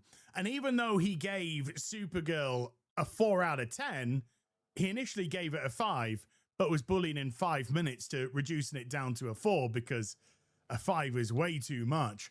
But he... Yeah, a 5 out of 10 for Supergirl? No, ain't no way. Oh, granted, listen, there are some people who actually like it, and that's fair enough. For me, no, it's not good. Not good. Not good. I did, but I thought it would be, I would make an Aussie joke. Oh, thanks, Cheesy. Thanks. I really thanks, buddy. Throwing the fucking Aussie joke for us. Thanks. Punderful cheese. Cheesy? Ugh. Thanks, Razor. He didn't like it for the right reasons. Whereas the people he doesn't like and don't agree with, they didn't like it for the wrong reasons, you see? That's how it works. Now, Angry Joe has been on a multi-day absolute meltdown on social media with rules for thee, but not for me. He doesn't understand that when he posts on a public forum for everybody to see and respond to, if you respond to that, you're brigading him. Yeah, that's fair. It's just like, the thing is though, is that when you're posting something in the public eye, you're going to get clapped back for it. Regardless on how big or small you are, you're going to get clapped back for it. That's the rules of the internet. People are allowed to voice their opinions, and that's the best thing about the internet. You are willingly able to do that. Tony, you fool. Why would you make Raza a mod? Okay, so Matt, I did it purely because it's the shield of shame. I made her a mod to shame her. It's the shield of shame. Okay. He's the victim. Joe's a good guy. She's a mod on my Kick and my Rumble, I believe. She's like a triple she's just a fucking triple shame. Honestly, if you're a mod for me, it's kind of bad. It's kind of bad. I had to mod Ms.Sparkles, unfortunately, because her messages don't pop up, so she gets that. Demon Carol, I did it because he's a South Australian. I did it for Hunty because, well, I wanted to piss her off. She's like, God damn it, as soon as she got it. And then Raza, well, she gets the shield of shame. Apes together, strong. He's the best guy. He's the person that you should always look up to. He's the beacon of truth and hope. He is the fire that brings Rohan to Gondor's aid. Peak. Actually, he's a bit of a knobhead, but don't. Honestly, no, he's not a knobhead. He is the truth seeker. He is the light bringer. Worry about that. He starts off this post incorrectly as well. Now, if you think I'm talking about the fandom menace bit, I'm not. I'm talking about the fact that he should have started this with Dear Diary. Dear Diary. So he calls Nerdrotics fans fandom menace because he thinks it's the year 2018 or something. And then you can pause this and read it through at your leisure. It's a fucking spurg. Again, we went over it, and I'm gonna be honest, it just comes across as just like, I'm like, oh my god, the critical drinker and like Nerdrotic and all that, you guys suck and all that. It's like, dude, you shouldn't address it. If you just shut the fuck up, it would all go away. But he just can't. He just can't do that shit. Talks about how he doesn't like the film for the right reasons, and we didn't like the film for the wrong reasons. We didn't like it because of the LGBT fucking interview. And of course. But like, that's part of the marketing, so you can critique that. I was like, oh, nah. But then, like, wait, I know what to do. Yeah, exactly, Hansi. She used it against me. She used my shield. She used the shield against me. And Joe, because he has no self-awareness whatsoever at all in any capacity, he doesn't realize that we've also seen the trailers. We've also talked how bad the trailers are, how the... Yeah, because Joe doesn't actually watch the content. It's like, oh, yeah, go. Now I gotta check Rumble, lol. I mean, I think I made you a mod there. If not, then I'm probably going to shame you. I'm gonna have to shame you, Raza. But these trailers can't in any capacity bring people to the theaters. It's going to be a disaster. Then the box office predictions came in, which were horrendous. I'm safe, right? Yeah, Matt, you're safe. You don't have the shield of shame. You're just an average viewer. Whereas Demon Cow, Raza, Hunty, they get the shield of shame. That's why I honestly, I respect people who I don't have to mod, because those guys, they show up, they're like, you know what? I don't want power. I just want to watch. I just want to watch, enjoy, and that's it. Dicks. Hi, Razor. God, hold on. Did I make your mod? If I didn't, I'm gonna be surprised there.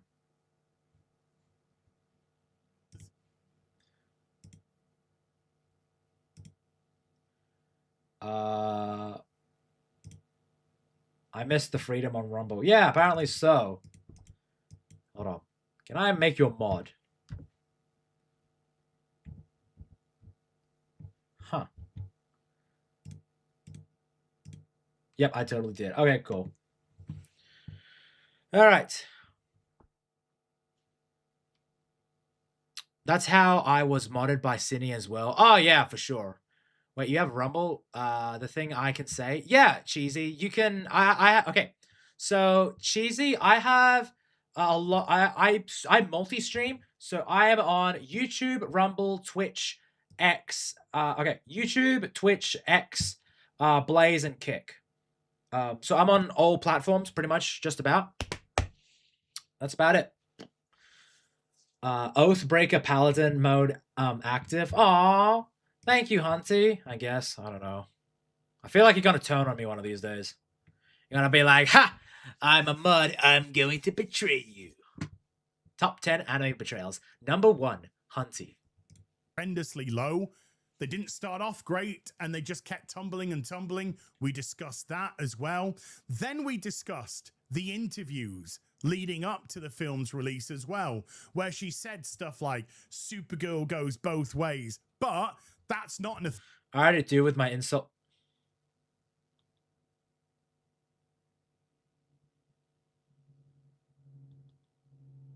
Wow, Hunty. Thanks. Thanks, Hunty. Et tu. Film, because there's no love interest in the film at all. In fact, there's no love in the film, which is correct. It's a nihilistic, horrible, dank, dark piece of shit. Yeah, that's true. It is a pretty bad film. That's just like, because it's very dark. It's not really hopeful. It's just dark, really depressing.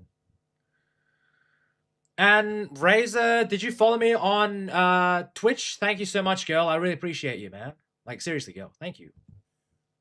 But for that, we said that she was talking more people out of the theater. Yeah, that's true. Like, I know a couple of people were just turned off by Millie Alcock's statements because they're like, I'm not really feeling it, and then they just didn't go. That's a couple dollars there. It all adds up. The film was already in terrible trouble, but she was talking more people out. But Joe creates his own narrative in his own mind because he's a victim here. Yeah, Joe just comes across as just a guy who's like, eh. Matt sends a membership. Thank you so much. Cheesy, are you a part of the Discord? Actually, I need to post that. Hold on. I need to update it. So, hold on.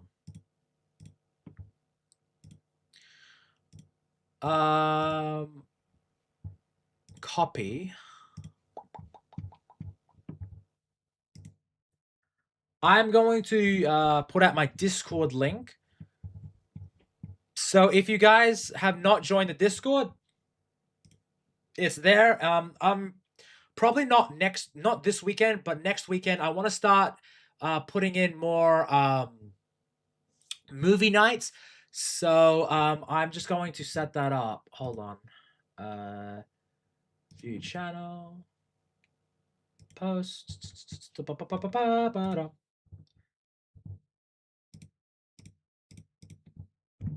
Discord link.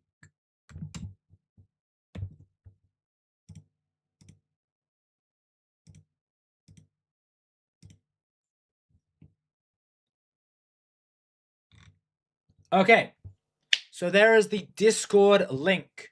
If you guys have not joined, please check it out. Yeah.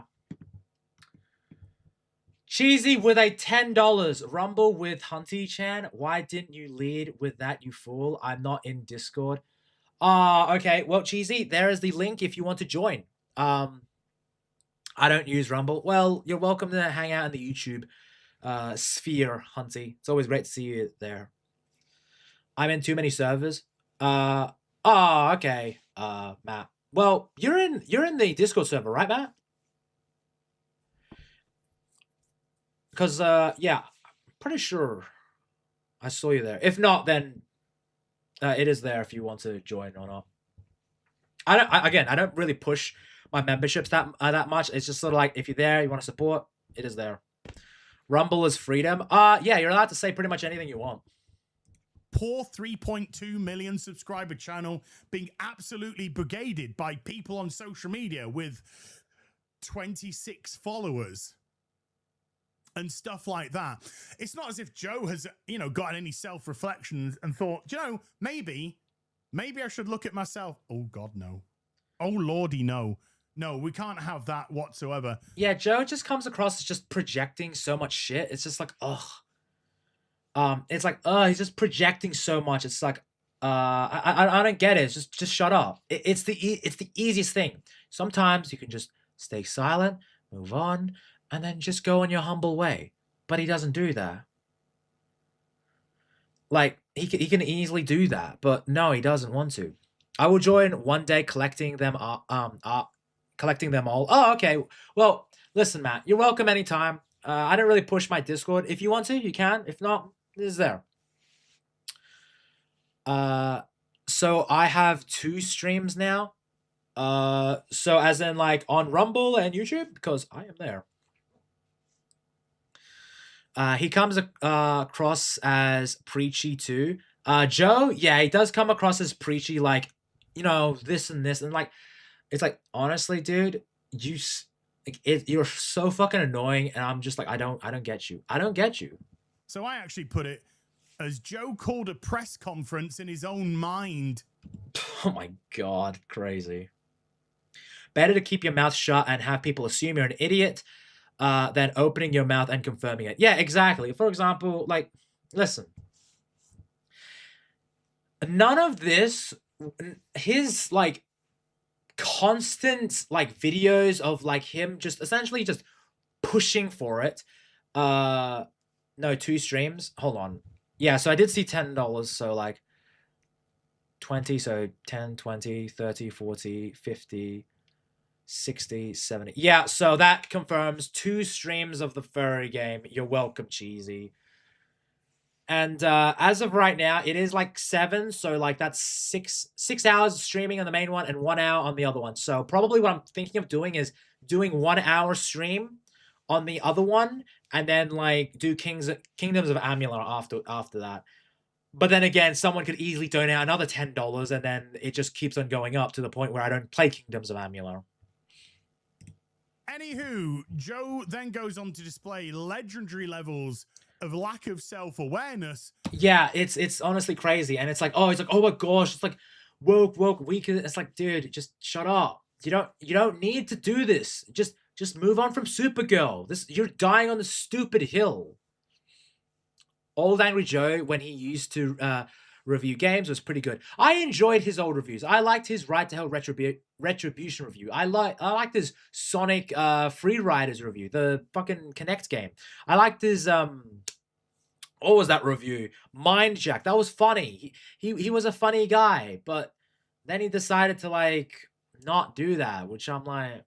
And then like all of his reviews now, his gaming reviews have gone down drastically in terms of viewership, which sucks to see because I was a big fan of his. What happened to Joe is he got access to the industry. Yeah, he got access to the industry and he bit it off. Did I make myself sound stupid enough? Well, in terms of the furry games, you're fine, buddy. You're fine. As he manages to contradict himself within a couple of sentences, which, by the way, isn't anything new, but it's still funny when it happens. He responds to Supergirl Updates account, which says, Supergirl is getting review bombed. Oh my God. Yeah, it's getting review bombed. Oh no, crazy. It's being review bombed by 10s and 1s. Oh no.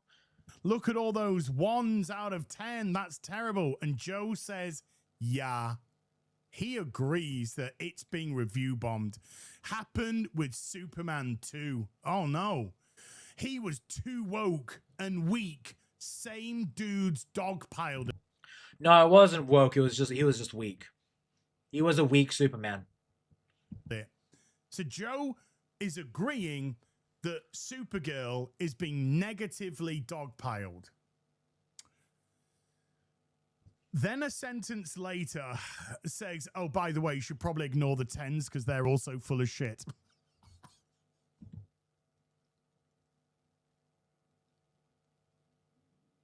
Wow. Wow, Joe. Amazing stuff. Amazing stuff, dude. So he's fully aware that the 10s are also a load of fucking bollocks for the most part as well. So you can't agree that it's being negatively dogpiled while also... Why the fuck you watching the loser that had a meltdown over pronouns in Starfield? Because he's covering the news story and I prefer different perspectives. I will cover anyone. If someone has a coverage of Joe's stuff that isn't heel vs babyface, I'm willing to hear it, but as of right now, he was just covering the box office of Supergirl, which we checked out the preview, which was not good. Then we checked out the box office of the Friday, which was not good. And then we're just covering Angry Joe's Meltdown. And that's it. Even though like the thing is though, is that when it comes to Starfield, the only thing people keep talking about Starfield is literally the fact that Az's pronouns thing, so he won that, and then they talk about how Bethesda isn't as good as they used to be. So technically the winners of the whole Starfield thing was not Bethesda, it was just the internet and Az, which no matter how you feel about Az as a person, how you feel about his content, he did win that round. Then agreeing that, yeah, but the 10s are fake too. Your stance would be, actually, it's probably being bombed both ways. Not saying, yes, I agree with you. Superman was also dogpiled because he was too woke and too weak. I mean, listen, Superman was relatively received positively, and I like aspects of Superman, but I will say I did have a lot of issues with it. But that's not saying you're a fucking embarrassment. YouTube's changed you. Bye. Okay, Joker. Bye, buddy. I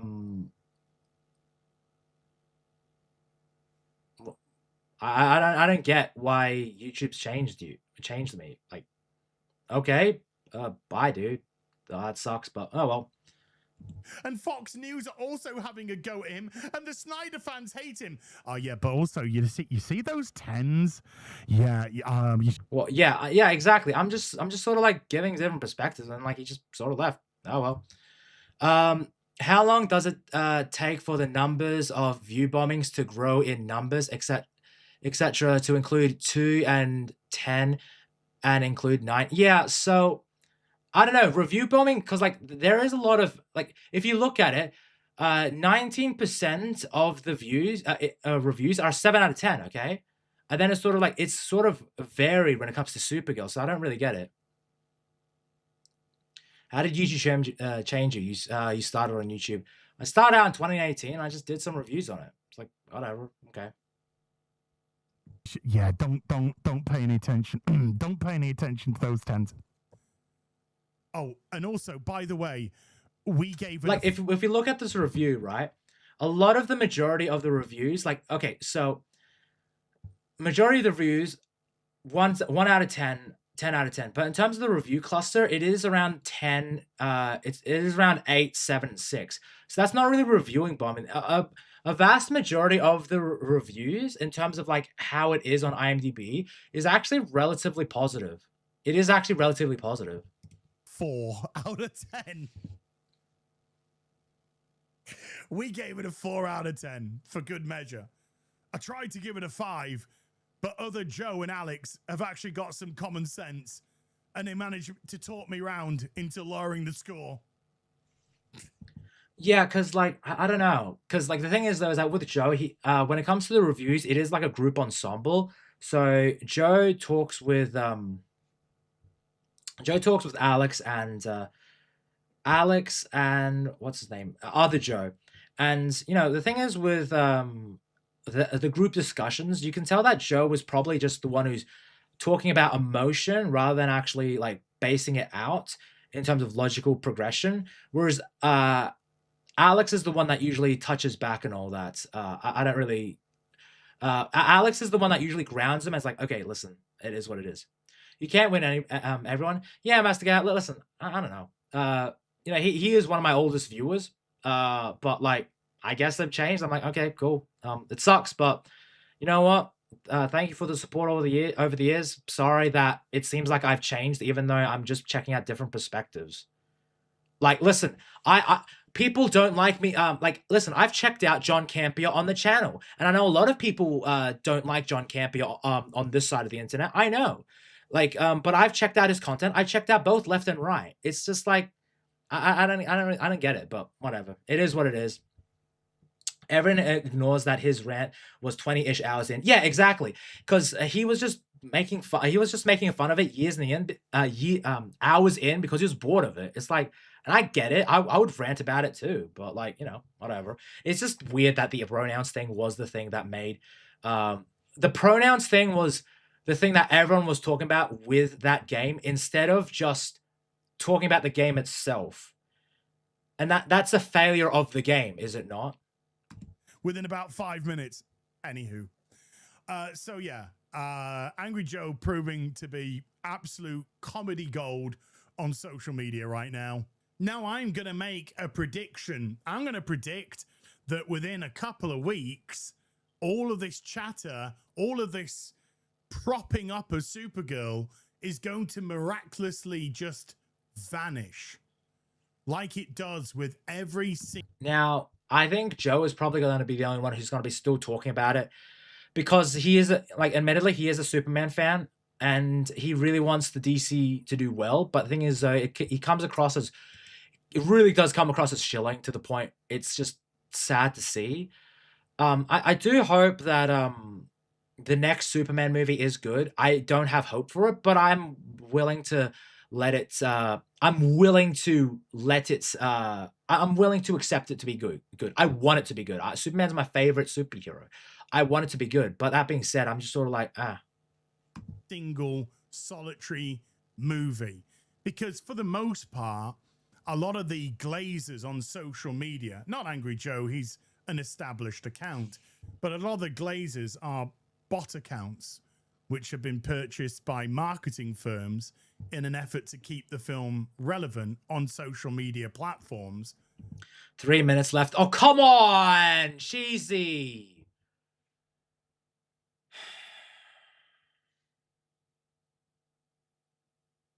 Yay. An attempt to glaze it to get people to go see it. It's not going to happen. Tomorrow, we're going to actually find out what the opening weekend take is at the box office. And then next week, we're going to find out what that week 1 to week 2 drop is going to be. And it could be horrendous for this film. But those are videos for another time. Until then, guys and gals, you take Oh my god, another $10, dude. Oh. care. Goodbye, Malubu.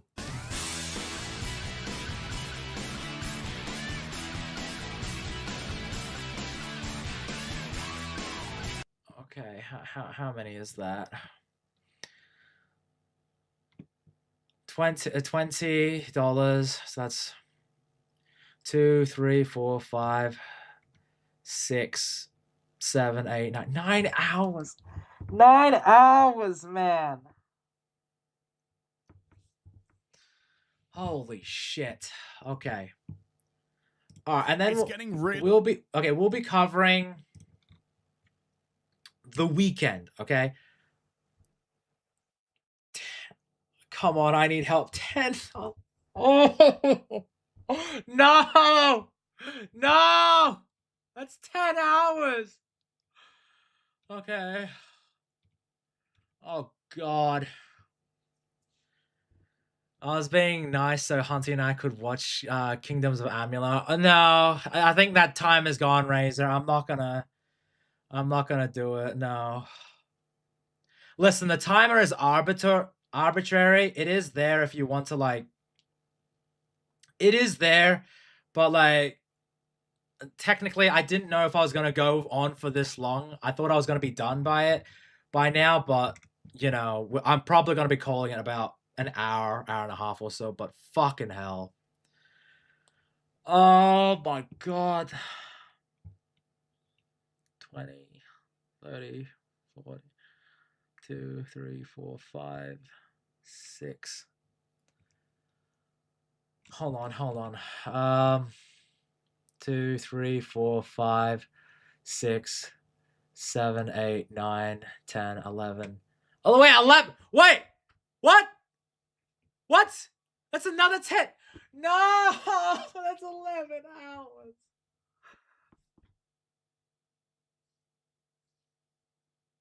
Oh. No. 11 hours. 11 hours. Oh my god.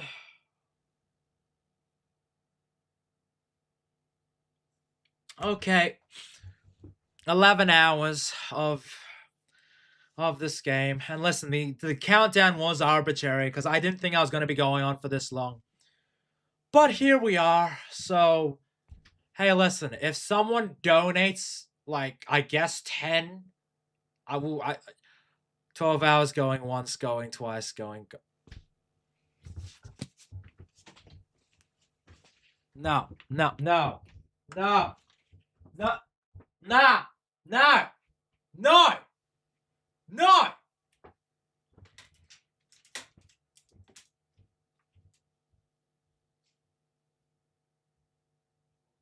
Fuck's sake.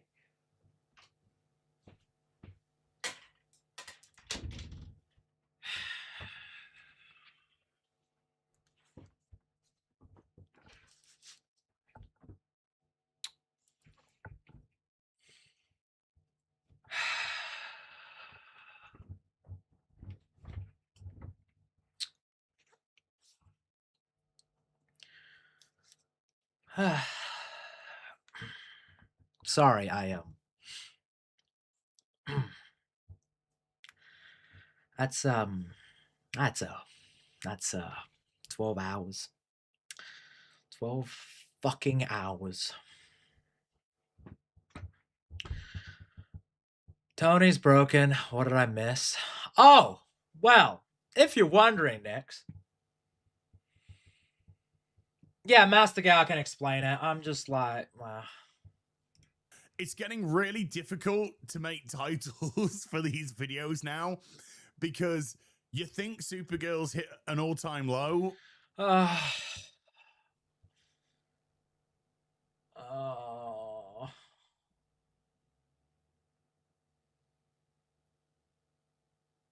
Definitely no jump space for you this week. Listen, I'm going to be busy this week, Demon Carol, because of AvCon, but next week, It's gonna be stacked. Because I wanna catch up on a couple of video games. I wanna catch up on a couple game streams. Wanna catch up on what do you call it? So I'm probably gonna do a couple of gacha streams next week. But I also got like my usual turning down on the news and what do you call it? The Goon Lords with a Spirited, but next week is gonna be on his channel. And now I got this shit. It's like great.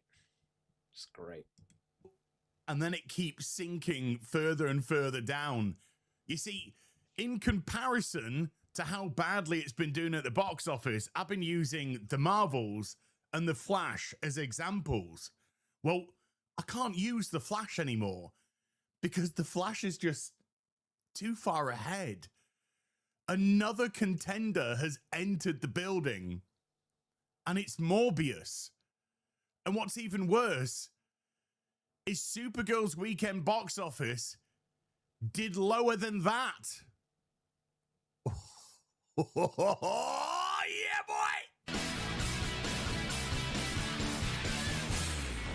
Hi, everyone. It's Az here from Heel vs. Babyface. Big shout out to you guys and gals in the comment section of the recent videos that have been saying things like, Az looks really happy. Well, yeah, because Supergirl is dead. Because like it's just terribly. It's just unfortunately how it is. Like it's just gone. Like it sucks, but it is what it is. Oh, do you know what? It's because I am. I really, really am. I couldn't be having any more fun right now. And if you will forgive me, I'm sure somebody will timestamp when I get onto the actual box office numbers. But if you'll forgive me, I just want to start off this video with a mini rant, if that is okay with you. You see, the moment I saw Superman at the theaters, I didn't see Creature Commandos. Nobody did because nobody cared. But when I saw Superman at the theater, I realized that not Superman was like, again, did I hear 12 hours? Let's go. Yeah, man, fun, cool. 12 hours of this shit. Sucks. But, you know, when it comes to Superman, it did relatively well at the box office, but it was a disappointment, unfortunately. It sucks, but, you know, it is what it is. Not just James Gunn was the wrong man for this job, but I also realized that this DCU was doomed from the get-go. The first cinematic movie, and it's done already. The way that he made Superman essentially get his ass kicked for 2 hours, he made Superman the butt of pretty much every joke, like he did with Supergirl as well. The way that he just had no respect for him whatsoever. The messiness of too many characters being completely outshone by Mr. Terrific, who I think was the best character in the whole film. Yeah, Mr. Terrific was really good. Like in the film, but like he was the best part about a Superman movie, when I think Superman should be the best thing in your Superman movie. Like I think Superman the movie,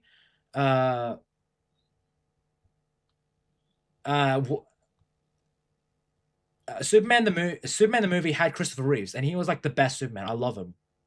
He is my favorite Superman of all time. He just carries himself with such confidence.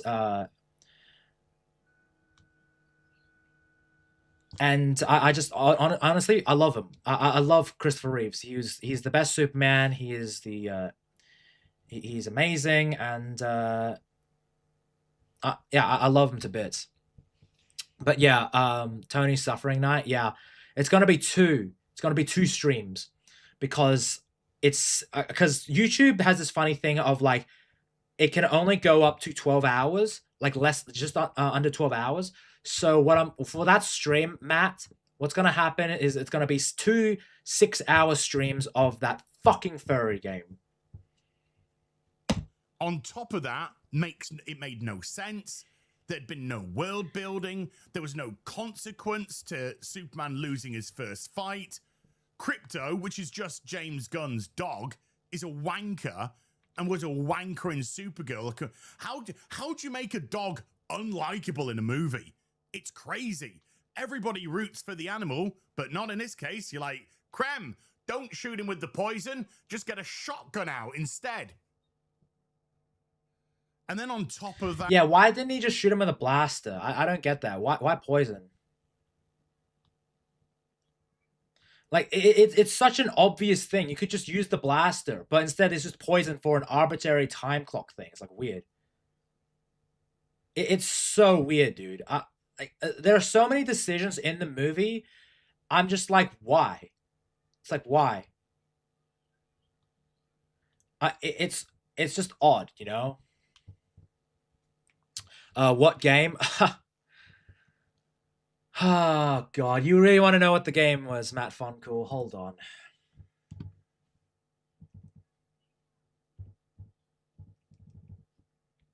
God damn it. Let me pull it up.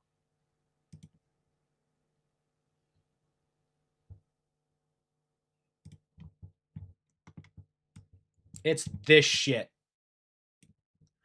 Property damage.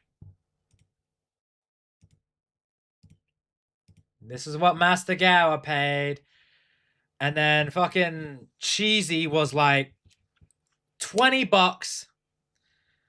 $20 to play it. So I was like, okay, I'll give him 2 hours. And I was like, all right, you want me to play more of this? $10 an hour. Cheesy fucking single-handedly gave me a fuck ton of money. And then Raza jumped in and is like, bet. And then the reason why, she says the reason why she stopped is literally because she wanted Kingdoms of Amula, all right? But the thing is, though, is that Cheesy kept going and going. So now he has 2 streams of me just going through hell just to play it. I only did 11 of those hours. I know you did 11 of those hours. Fucking Raza was the one was like, allow me to introduce myself. Here is $10. We've seen things like Lanterns and Damon Lindelof coming out and saying, well, we called it Lanterns because green's stupid. But if you don't like superheroes, fuck off. You know, if you don't like superheroes and what they stand for and all of that stuff, just piss off. We don't need people that hate these things running the show, writing the films, the TV shows. And on top of that, Lanterns look like they have no bloody idea how the ring actually works. Yeah, the Lanterns trailer is like a really weird one because I hope it's good. I hope it's good, but I don't have hope for it because it just looks so drab and dreary. And I was like, it's like, oh, damn. I want it to be good, though. I really do. We could make a deal, double the hours and change the game.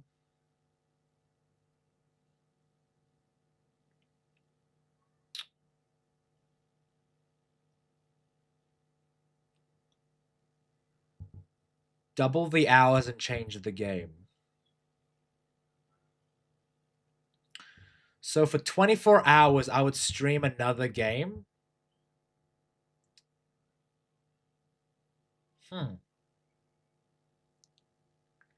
Interesting.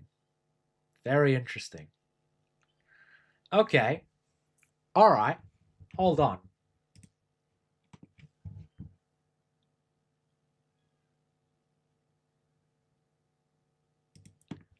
I'm going to be merciful, okay?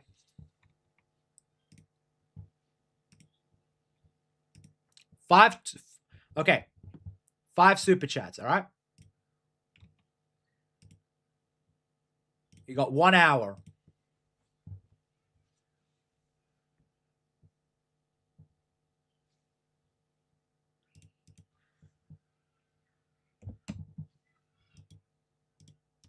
Can I not type in there? Okay, weird. I can't do it. So I'm trying to do it through the thing, but I have to like open another tab because for some reason Social Stream Ninja won't let me. Okay. How's about this? All right. You guys want me to play another game? I'm willing to do it. Hold on.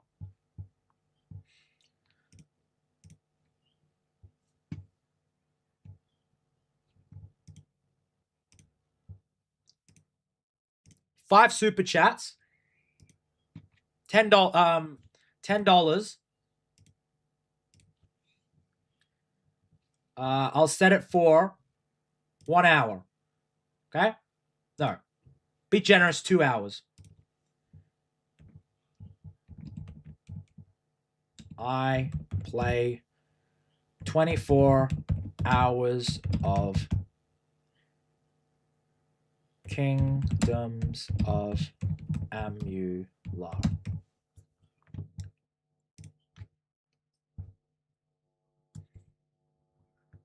New goal is up.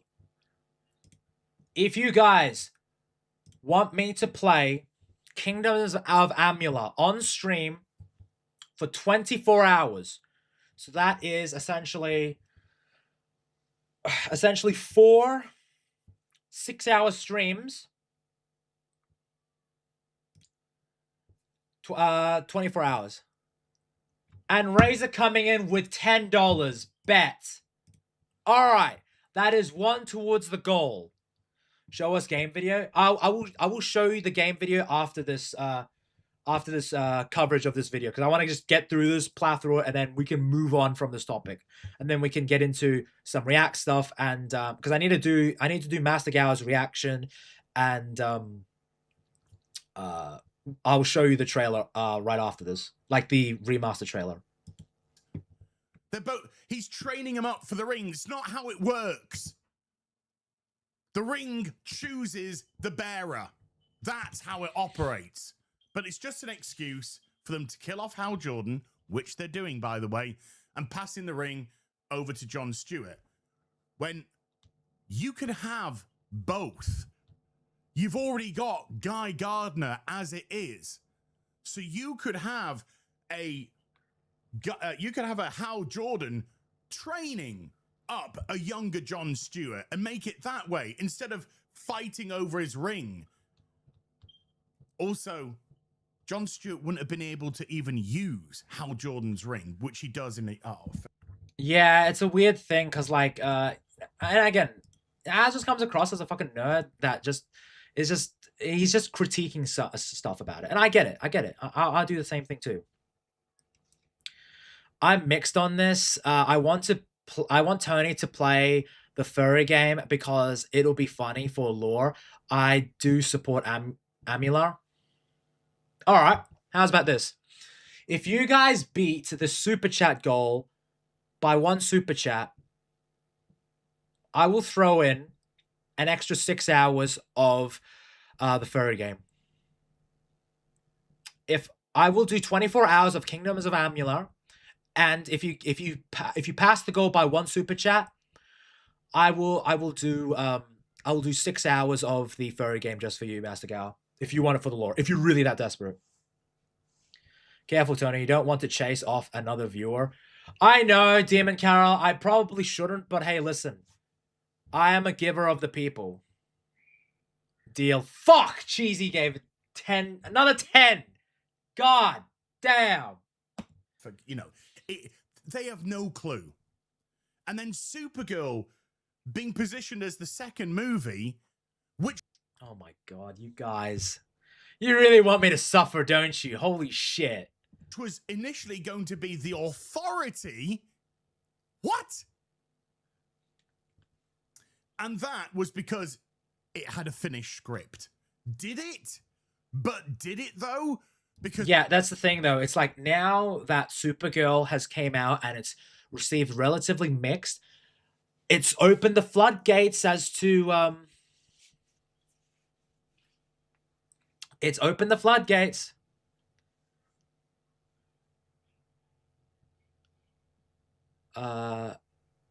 Joker ended up in the Discord like 20 or 30 minutes ago, lol. He exited? Oh. That's okay. Listen, he's allowed to leave if he wants to. He's allowed to have his own opinion on things. If he comes back, he comes back. If not, that's fine. Because a lot of people, they just go through the ringer and stuff. it just is what it is. You know, people go through a wide range of emotions. And listen, I've talked with him. He's a nice guy, but clearly he didn't like what this is. So, like, hey, he's allowed to have his own opinion. No, entered it said. Oh, he entered it the Discord. Oh, okay. I thought he left. Maybe he just left and came back. Either way, you know, maybe he just had to cool off. Because I saw the film, the script was garbage. Absolute garbage. Supergirl should have been nowhere near the second film. You got Superman, then Super Derivative. It was always destined to be a disaster. When you're starting off your universe, you need your big guns. I do agree with that. You need when you're starting off a universe, you need your big guns. You need Superman, you need Batman, you need Green Lantern, you need hell, Martian Manhunter. That's a good one. Like Karnak said, you need Wonder Woman. You need your heavy hitters to establish and solidify the DC as like a force to be reckoned with, because you have these big name characters. So you need to have good movies to establish the DC universe. We needed Superman, Batman, Wonder Woman. We needed the Trinity to kick it off. Yep, I agree. You could get your organic diversity through that. 2 dudes, 1 chick. But no, let's get Supergirl going. Let's get a really unlikable Supergirl going. Yeah, Supergirl is just it's a weird one. Because like I think Supergirl would have been good for like a phase 2 movie or a chapter 2 in this DC universe. I think it would have been a good second like kickoff for the second phase, but they chose to make it the second movie, which I don't think that was the correct choice. Let's get... And evidently the box office did not do that. Dun dun dun dun dun dun dun dun dun dun dun dun. Thank you very much for the $10, cheesy. Fucking hell, you guys are generous tonight. Holy shit. No, seriously, honestly, even though like you guys are putting me through so much pain, I really appreciate you guys. Wait, fuck. Holy crap. Actually, how many are we through this shit? Hold on. Fucking hell. Oh, dun. Oh, God. I get it. Jaws theme. Okay. Fuck. How many are we? Please tell me it's not like 3 in it, right? Please. Oh, God. I need to look. Oh, no. No. Okay, all right. I do have to play. At this rate, I'm gonna end up playing that fucking furry game, aren't I? I'm Picard that shit and make it so. No, that is 4. Okay, 2. It counts as double, right? What do you mean it counts as double? So, if you make it to if you can pass the goal of 6 super chats, 6 $10 super chats, I will play 24 hours of Kingdoms of Amular, and then I'll play an extra fucking what do you call it? 6 hours of that furry game. A Supergirl that makes a cameo at the end of Superman. Damn, Tony. Damn, Tony, you're about to have a long night. Dude, man, it's going to be a long-ass night. It's going to be multiple streams of this shit. Like, Kingdoms of Amulet, I'm really looking forward to, like, playing it. But then I have, like, 6 hours of fucking this shit. So right now, you're two super chats away from unlocking the furry game. And the only thing she does is call him a bitch. There was a bitch in that Fortress of Solitude, sweetheart, and it was you. Bam! Damn. And it continued to be you because she's hideously unlikable in her film. I'm sorry, fucking Raza. I reread that fucking message and it's like, Picard, that shit. Make it so. Number 1, Get him to play that game. Do it. This is all equals an hour of the furry game. The other game gets 2 hours for a yellow. Oh. Another 2 more and you get 6 hours of that shit. There is zero reason 5 is to double that, so... to root for her or support her. And that is a huge problem when you're dealing with... Wait, I just realized. If I...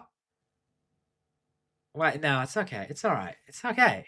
It's okay. If I meet the goal, 24 hours of Kingdoms of Amular, and then 6 super chats, I, I play the furry game. Great. Heroes. Because heroes are selfless, aspirational characters that we look up to. But when they're being made by the dregs of society, like James Gunn, when you've seen all the fucking tweets and weird shit that he's put out. Yeah, James Gunn, like, when it comes to his tweets, it's just, it is a bit weird, admittedly. You know what that guy's probably into, and let's just say should be on the FBI wanted list. Then you're not dealing with the right people. Listen, I wouldn't say that, but the tweets were very fucking suspect. Very fucking suspect, to say the least. Like, goddamn, dude. We wanted Superman to be that absolute towering authority over. 100%, I agree. Oh, no. Tony, I hope you enjoyed tonight, buddy. Thank you very much, Matt, but that's going to be a future stream. Probably next week. I will fucking put the announcement out, probably next stream.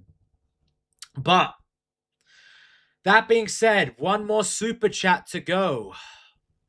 The 5 is to establish the goal of 24 hours of Kingdoms of Amular. So it is 24 hours. One more super chat and you get 6. You get 24 hours of Kingdoms of Amular. And you get 6 hours of the furry game. The rest of those heroes. The ones that the Mr. Terrifics and the Guy Gardners, and I don't know what the fuck that Hawk girl was, but holy... Oh, come on!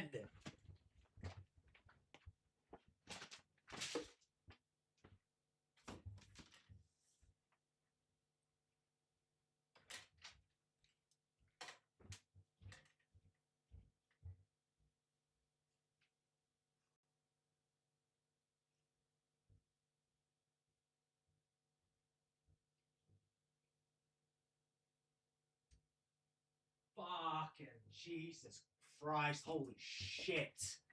Oh my fucking god. Whoop-de-doo. I got fucking great. Awesome. Whoop-de-frickin-doo. Merry Christmas. So we get both games and Hunty doesn't murderate me. Yay! Hello, Raiders. Welcome. I'm gonna get bullied into fucking playing 24 hours of Kingdoms of Amular, which I'm looking forward to, and another 6 hours of a furry game that Master Gowa got for me. Also, Cheesy with another $10 fucking dollars.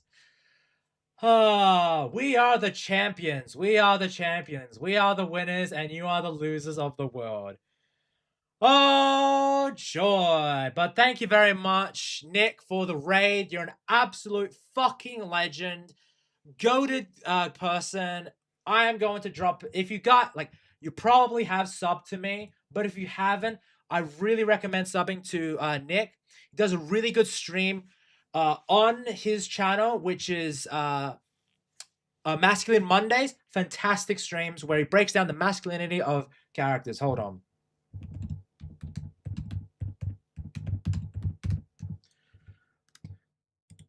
Yeah, I recommend his channel. Go subscribe to him. Follow him. He's got a kick. So recommend following him there. I need to see his kick though. Hold on. Where is his kick? There is no... Does he promote his kick on his Description? I don't see his Kick account. Shit, hold on. I'm going to search him out on Kick because he does. I love the guy. I need to search him up on there. Kick.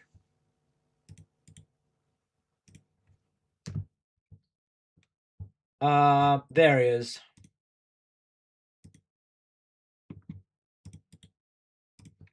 Give him a follow. He's a great guy. Honestly, fucking based. There he is. Go support him. He's a great guy. Go. Go sub to him. Go follow him on Kick. Seriously. Based guy. Alright, what have I missed in the meantime? Yeah, welcome Raiders. Don't blame me for your weird lore. Master Gal, you fucking did this, alright? You fucking supported this shit, alright? I think the Kick is new. Yeah, Demon Carol. I think you're a mod for him. Get him to put it in his description. Add it to the description. I started a thing, so I had to finish it. Yeah, Master Gal, you had to finish it and then some. And in the end, the only winner is the audience. The only loser is me. Shit. Everyone's a fucking winner except for me. That those would look up to him and be like, that's what we got to be like. Yeah, I do agree with that with Az, because like Superman is someone who is aspirational, who I aspire to be. He is the best of us, even though he's not human. He embodies the human spirit. That's what we got to be like. And he wasn't. He was a soft... As it's been said many times, and I think this analogy is absolutely spot on, we've not seen Superman yet. All we've got is Clark Kent. I think his Superman portrayal is like this. His Superman is very much like not a friendly guy.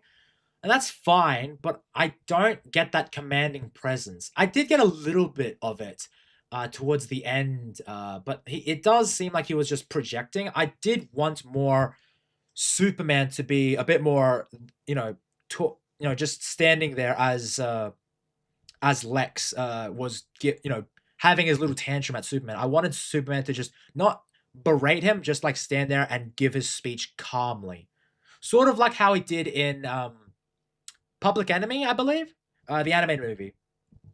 We've literally just got Clark Kent. We've never seen Superman. We've never seen him really come together with that authority and gravitas. Just don't finish on the furry stream, Matoni. What do you mean by finish? What the fuck does that mean? So, Supergirl's failure, particularly when you saw the trailers and how bad they were, particularly when it was positioned as the second movie, which it should have never have been. Then you got the press junkets and the interviews, and Millie Alcock's just a massive dickhead. Because nobody seems to have any... I don't know. I disagree with that. I think Millie Alcock doesn't come across as a dickhead. I think that she just answered a couple questions wrong. I wish she would have just rephrased it a bit better, but it is what it is. Everyone is a winner is sung by Hot Chocolate. Does more super chats add to insult? Jeezy, if you guys throw in more super chats, God, can't believe I'm gonna say this. All right, for the rest of the stream, if you add $10 per stream, I'm gonna be super generous for you fucking guys. You get an extra hour of Kingdoms of Amular, and you get an extra hour of the fucking furry game. There. Okay? Do what you will. Training, or if this is the media... Or the Dean Cain speech where he shoots a bullet and he grabs it before Lex Luthor. Oh, Dean Cain's great. I think his portrayal of Superman is actually quite good. Personally, I think he's not my favorite. I do have certain other favorites when it comes to Superman, but I think his portrayal was really good. I don't think we've had a really bad portrayal of Superman, like, ever. training, then these studios are lost. Peter Now not to know what he is doing. Matt, listen. No one's crazy enough. Like, everyone's donated, like, at their limits. Ain't no way they're going to, like, donate. It's like, yes, I want 24 hours. Oh, come on! I was kidding! I was kidding!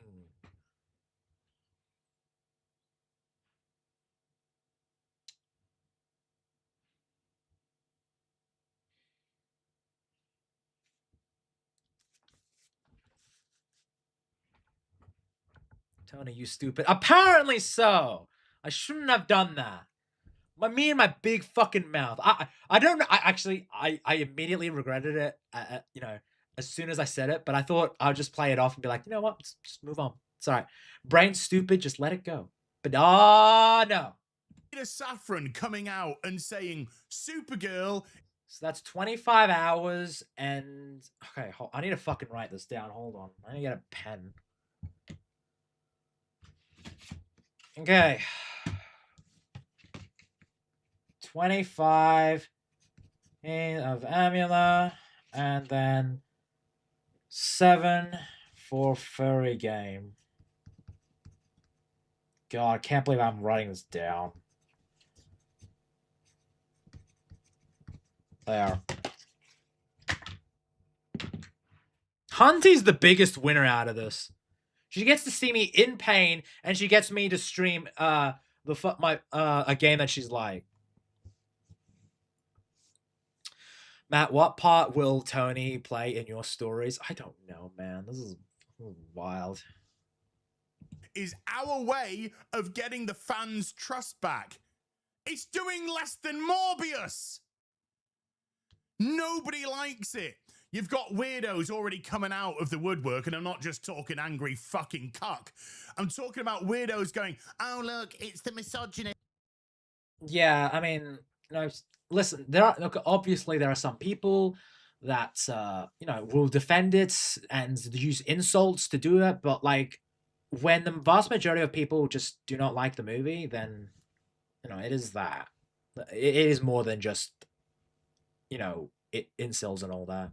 Again, it's the sexists again. Look at them. Yeah? For Hunt... Raza.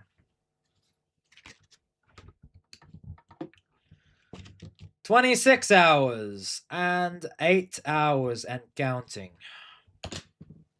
Dude, at this point, I'm never going to get through this video, and it's just going to keep on going up. Well, my question to those people is, where are the fucking women? Oh, nah. What? Hunty, you fucking win out of this. Have you not been paying attention, girl? For Hunty. Oh my god, that's fucking... That's fucking... 27 hours and... Not nine fucking furry hours. Is Tony not worthy of being in your writing?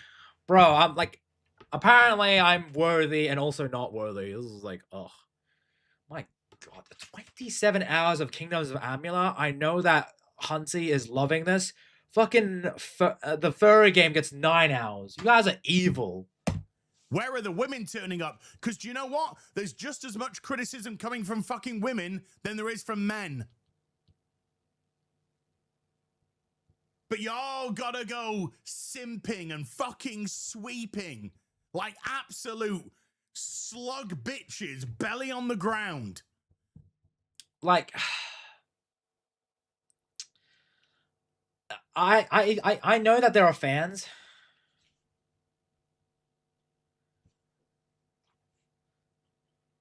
I know that there are fans of this, and they're not all like this. I mean, we have Karnak, who was just pretty cool with it. He'll defend it, but he's not going to just call people insults and all that. But, you know, then you got people on Twitter that just take it out and they say, and they, on both sides, they just say this shit. It's like, oh, I hate it. No.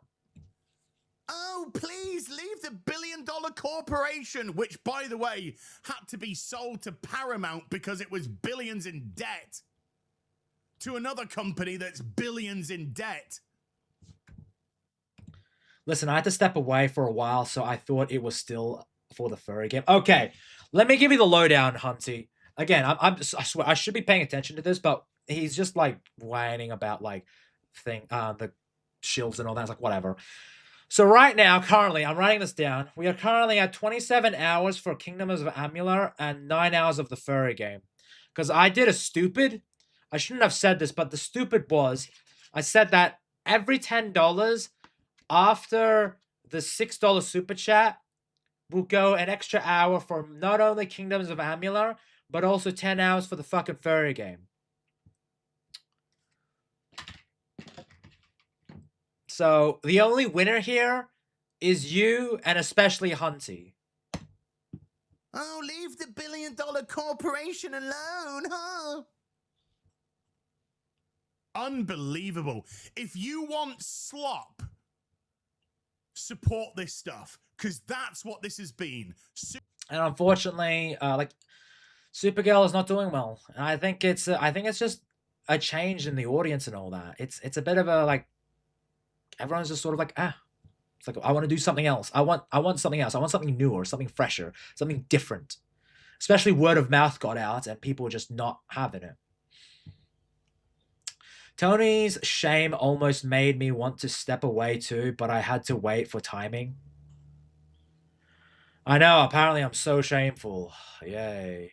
Hey, I can play Amular while you play Amular. Yeah, exactly, Hunty. It's going to be great. I get to play Amular, and you get to, you know, listen to me, enjoy the game, or hate it. I don't know. It's been a while since I played it, but I remember enjoying it, so probably that's going to be the fun time of the stream. And then the next day, I get to fucking play furry slot that you guys pay for. Yay. Superman was slop and Supergirl was even bloody worse. And I'm sorry that I've got a voice that says, do you know what? I actually want a bit of fucking quality for once. I'm sick and tired of this slop. Marvel have been producing slop since Endgame. And a little bit before. All hell the Cheesy. Yeah, you gotta like... You gotta thank Cheesy for it, because initially it was going to be 12 hours of the furry game. And then he said, okay, you can play a game that you actually want and we'll double it. So I was like, okay, bet. Set a goal, 5 super chats for the double game. But if you get 6 super chats, I play 6 hours of the furry game. And then for some, me and my big mouth was like, okay, every $10 super chats after that, you add an extra hour onto not only Kingdoms of Amular, but the furry game. So that's 27 hours of Kingdoms of Amular and 9 hours of furry fucking game. Ugh. 4 with a couple of the things. But we've had this for... Oh, come on!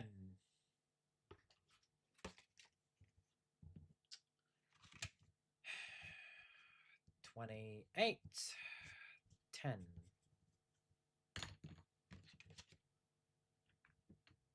So that is 28 hours of Kingdoms of Amular and 10 hours of the furry game.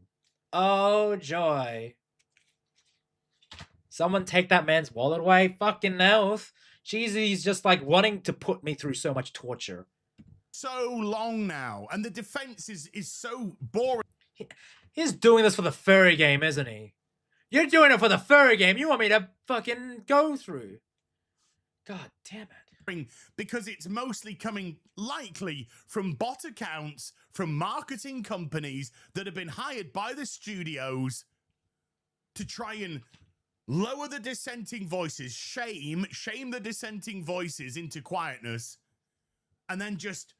I don't think this time. I don't think the studios actually did that. I don't think so, because there's been there's been barely enough praise for it. It's crazy. Sweep for the film until it flops miserably, which it already has done, and then it just goes. Cheesy said I was playing him, but he won the game. Yeah, fucking Cheesy, fucking. He's literally single-handedly like putting me through so much torture while also helping me. I'm like, why do I do this? Why? Go silent. Miraculously, suddenly all the chatter just goes. Because they pulled the plug on the bot campaign. So if you want slop, and judging by the fact that this is failing miserably at the box office, people... Tony is still more money for... Tony, it is still more money for you farming like money bags. I'm not trying to do this. You guys doing this. Listen, listen, I didn't want to play the fucking furry game. And then fucking Cheesy was like, all right, play the fucking furry game. Play it. $20. I was like, look, I'll play it. I'll play like 2 hours of it since he paid $20 for it. But I was like, okay, if you want me to play more of it, 10 hours each. And it just went up and up. It's like, huh, why?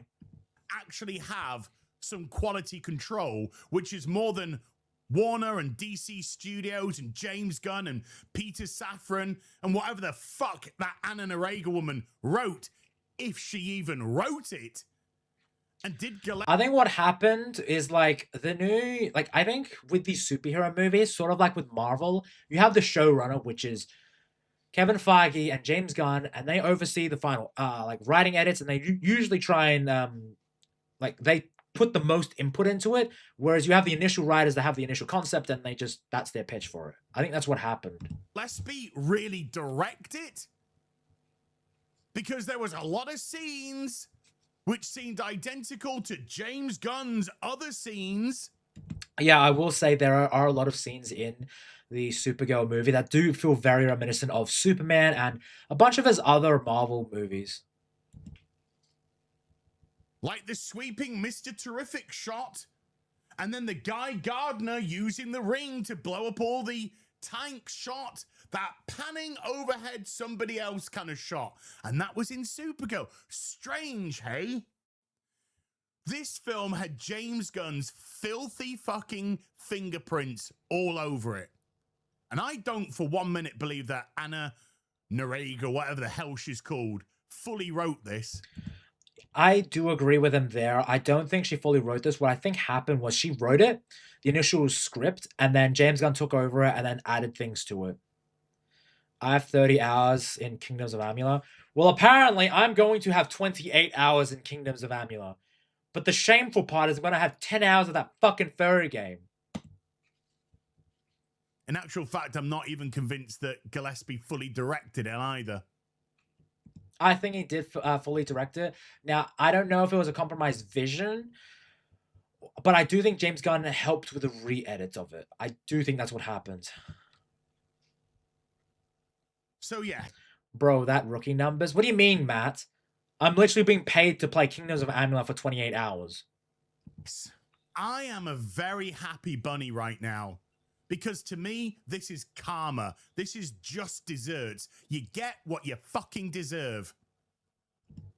I want to update on the hours for the game and the number of streams. So that is 29 hours, and that is 11 hours. So currently, Furry Game is at 11 hours. Kingdoms of Amalur is 29 hours. Oh, joy. And with Millie Alcock being an absolute embarrassment. Imagine if he got Honey Pop instead. Hunty, I already have Honey Pop. On the Don't be ridiculous. Red carpet. When your film was already up against the wall in terms of should never have been a second film. Yeah, again, shouldn't have been a second film. It's just, yeah. It should have been like, again, phase 2 movie, something like that. My guy, please stop hurting your wallet. Yeah, exactly, Cheesy. Just, dude, honestly, I don't want you to be financially burdened. You've given me so much money tonight, and I really appreciate it. But, like, dude, just, if you want to keep going, that's fine. But, like, I'm just worried about you. I don't want you to put yourself in financial strain, dude. Hey, Tony, just woke up. What did I miss? Ghost, you missed a lot, buddy. You missed a lot. The trailers looked hot garbage, and the tracking was in the toilet, opening a big fucking dick licker and going off on, oh, Christian dads, and oh my God, this film is beautiful because it's got no romance, no love, no soul.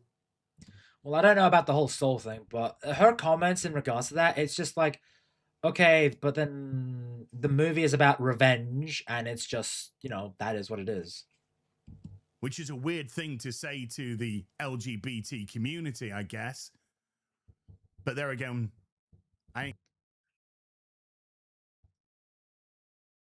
Cheesy says I'm. Oh, what'd you say? I'm what? Yeah, it's like 8 a.m. right now, but it's fine. Okay, Ghost. After this video, I will definitely tell. I'll give you the whole lowdown because it's cooked. ain't got a problem with the LGB community at all. It's when that comes in, and after that it all goes weird. So she talked even more people out of the theaters. I don't think it was that. I don't think it was that many more, but I do think it was a factor. Maybe not a lot of millions of dollars, but it did affect ever so slowly. Tony will know no sleep.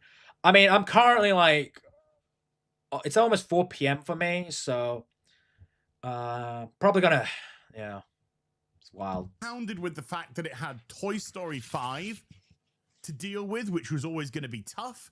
And then the next week it was going to have Minions to deal with, which was going to be tough as well. So instead of putting their best foot forward, they decided to walk into the quicksand and sink. And so I'll reiterate once more, I am indeed a very happy bunny. Oh. Now that I've got that off my chest, let's have a look at some figures, shall we? Okay, let's see the numbers. I'm eager to add more hours. I don't super chat too often. Get wrecked. Thank you fucking again for the another $10, dude. Seriously, thank you so much. So that is 30 hours for Kingdoms of Amulet and 12 hours for the fucking furry game. Oh joy. God. Here are the Supergirl box office weekend numbers. It is a disaster. It is a catastrophe. It is pretty bad in terms of like the whole Supergirl situation, like box office wise. It's pretty bad. Also, after this vid, Tony will show the trailer for the other game he will be playing soon. Yeah, I'll be showing the Kingdoms of Amulet and the trailer for the game that Master Gowa ever so graciously gave me. Of epic proportions.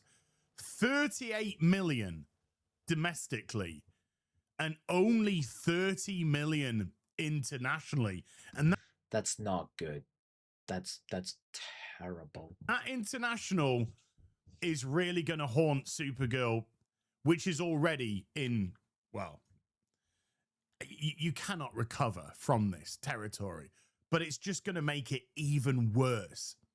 So worldwide, it only managed to do 68 million. $68 million. That's not good, guys. That's just, it's not good.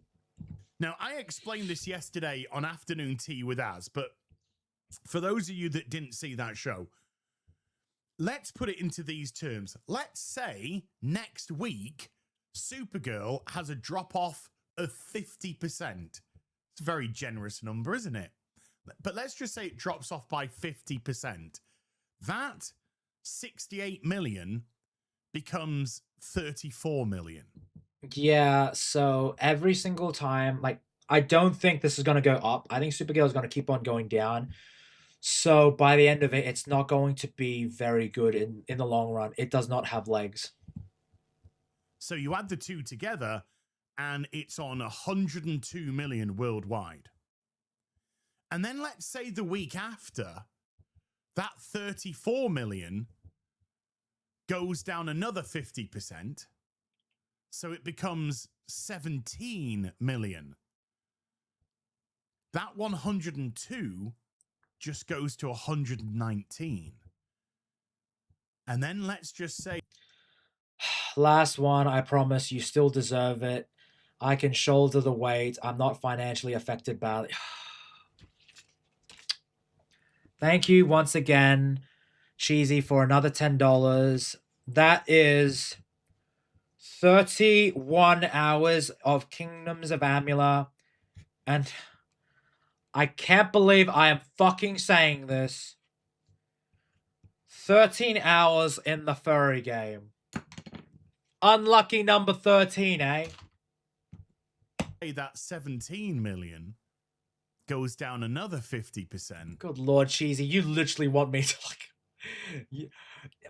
are you doing the Khal Drago thing of like, I must break him? You know, we're dealing with 8 point something, you know. 8 point. Hey, my lucky number. 13 is your lucky number? Woof, unlucky. 5. And then you add that 8.5 onto 119. And it's 127. That's where the box office tends to go. That tends to be the... Yeah, I don't think it's going to be like a situation where it is like it's going up. It's just going to go down. Does that mean 3 streams of furry?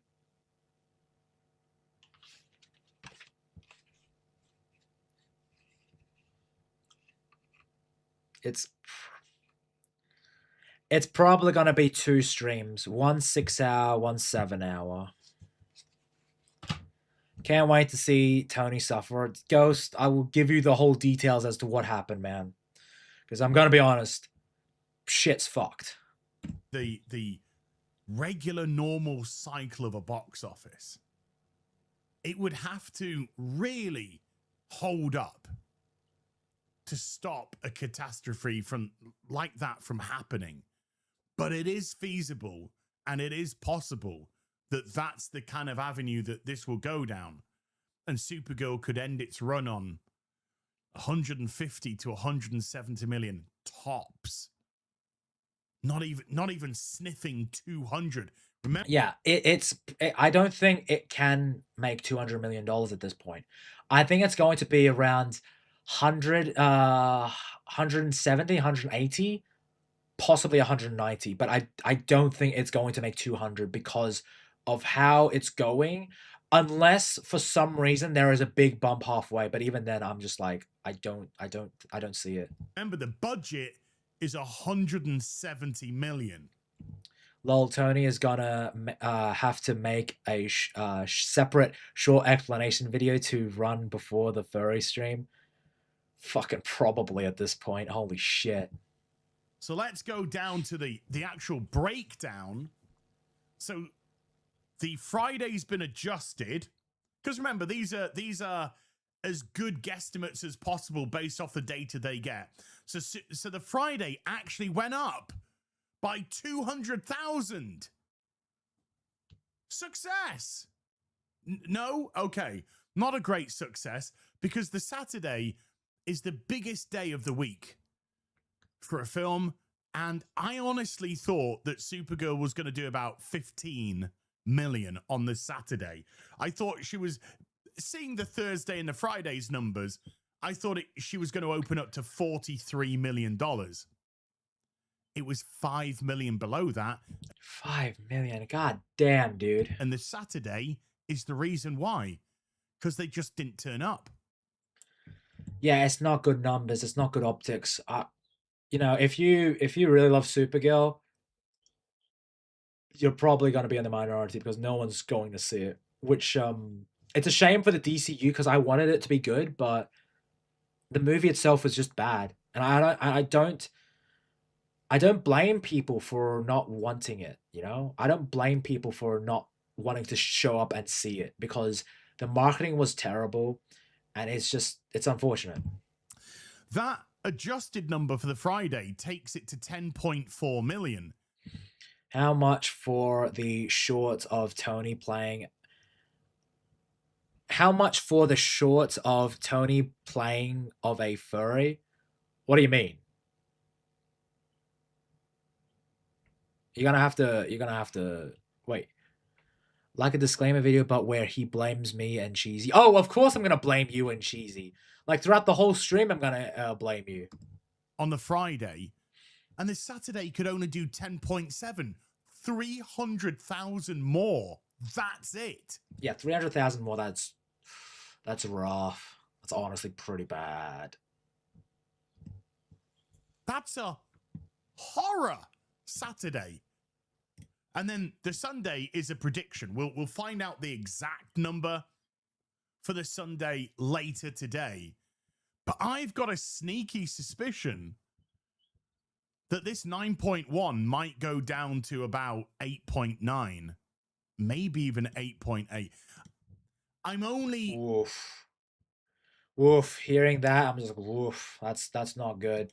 Basing that off the Saturday's horrendous number, by the way. I don't have any other data, number one, to compare it with. Hey, Star Trek reference. That got my blood like, oh, hey, it's a nice reference to Star Trek. Hey, I love it. I love Star Trek.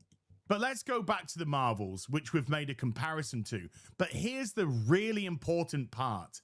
The Marvels, if we go to their box office, did 46.1 million on its opening weekend. 8.1 million higher domestically than Supergirl.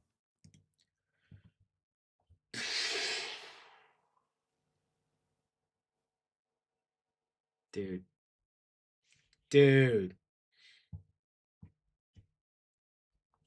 This is just awful, man. Like, listening about Supergirl, I was like, Supergirl is just toast.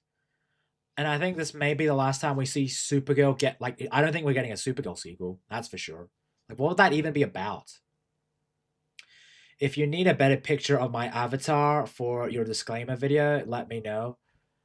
I mean, I don't think I'm going to make a disclaimer video. I'm just going to be like, hey, listen, two of my viewers named Cheesy and Master Gower, these fuckers were like, hey, play this furry game. I was like, no, I'm going to grift for it. Yay. So Supergirl is already massively behind the Marvels. Now, you look at that week ahead, 2.3, 3.3, 1.7, 1.2. It has a horror week, which Supergirl could do better, but it could have. But it's 8.1 million domestically ahead right now.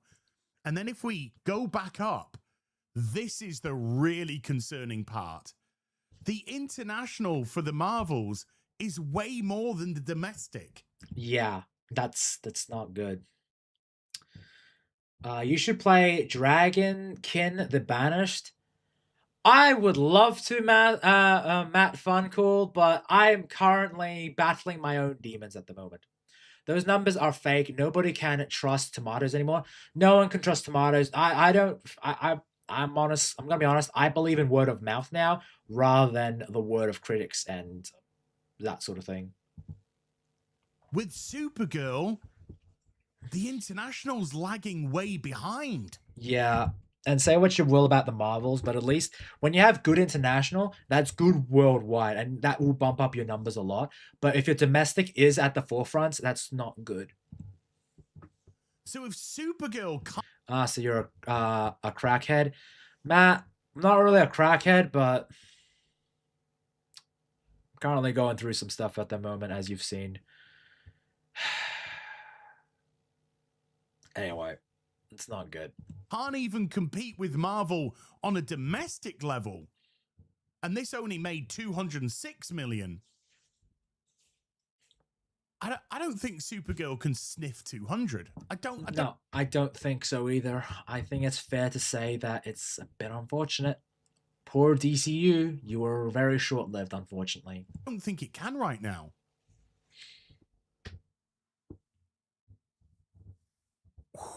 I think my initial prediction... Bro, I just found a short that is making me hate Disney. They're suing a family for having a Spider-Man image on their son's headstone. Oh, I did see that, Hunty. That's an old story. It's fuck Disney. Like way back in the... when we heard that this was coming out, I think my initial predictions were about 350 to 400 million. Yeah, I mean, if I was going to say that, I'd be like 350... $400 million. Yeah, that's fair enough. And then And then when was all said and done, you know, when the interviews were 206 million is a shit ton. Okay, Ghost. I wouldn't like if the budget of the Marvels was $750,000 and it made $206 million, that's amazing. But I think the Marvels costed around. Hold on, let me search up the budget for the Marvels. I know it was a lot.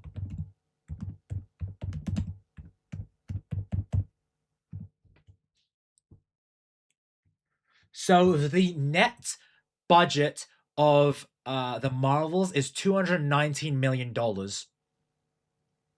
The Marvels had a gross production budget of $274 million or 221 million pounds after accounting for $55 million UK government film subsidies. So technically, they lost a shit ton on it. And that's the thing, though. $206 million on its surface sounds a lot, but you have to account for budgeting. You have to account for the UK budget because that's a part of the subsidy because they're able to take a tax credit on it. But that's not even including the marketing too. So it all adds up. So technically, movies nowadays, when it comes to superhero movies, costs around like $250 upwards of $300 million. Done, and when the trailers had come out and we'd seen what an absolute fucking disaster this was going to be, I think my prediction went. I just got here what happened. Triple the hours for the last game said. Triple. I'm cutting you off, Cheesy. Listen, fine, fuck it. I'm cutting you off, Cheesy. I'm not gonna do it. I'd only do it if you donated a fucking exorbitant amount, and even then, I don't think so. Stanley is rolling in his grave. Yeah, Stanley, it's just absolutely like, honestly, it's insane. It sucks. Went down to 225. Bro, it's a lot. It's a lot, cause for me, I'm not saying it's not a lot. It's a lot for me too. Like that is more money than the Australia. Like that is the Australian money. That's a lot for me. But like in terms of like marketing, they're not making as much back, so it's not really a lot. They're making a loss. They're spending They're getting 200. They spent $270 million, and they got 206 million of it back. 220 to 230. You know, 225. I don't. Good thing I never liked Disney. Ah, me too. You called my bluff. What? Really? You're not gonna donate like an exorbitant amount of money for the Kingdoms of Amulet. You're not going to do that. I don't think it's getting anywhere close. But here's the real kicker, folks. Even if it's just for this week, Morbius, which ended on $162.5 million worldwide. Yeah, it is possible that it could make a lot less than Morbius. Which also had a better international than domestic. This is not good, guys. This is not good. Oh, dear goodness me. The international market is fucking sick of this shit. But if we scroll down, Morbius opened to 39 million. Whew.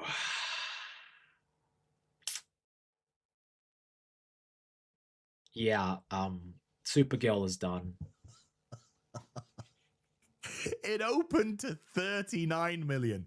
And it opened up to the #1 spot, which is something Supergirl did not and will not sniff. So even more. This is embarrassing, yeah, to say the least. To see what happened with Supergirl. Oofed. Just oofed. Whoever the Drongo was who was put in charge of getting James Gunn involved, oofed. Morbius has beaten her And now the funny thing is we can start comparing Morbius's weeklies with Supergirl as we gradually go through the week. 2.2 Monday, 2.2 Tuesday, 1.6 Wednesday, and a 1.3 Thursday. So, sorry, Flash, you're just doing too good. You're too Yeah, the Flash is doing amazingly well compared to this. good of a failure to compare to Supergirl. Mm-hmm. We got to keep it with the Marvels and now Morbius. Yep. We are that bad. Holy cow. So right for now, off this opening weekend, I don't think it's out of the realms of possibility to say that Supergirl might end its cinematic run on around about 175 million. 175 million. That is a massive failure. A massive failure. I don't think that's out the realms of possibility at all. It will literally just make its production budget back. Just the production budget. That's not including the marketing. And for all we know, that's the reported marketing budget.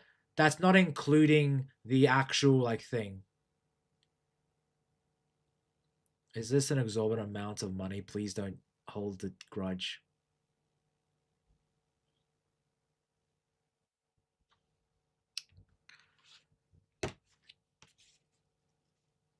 Cheesy.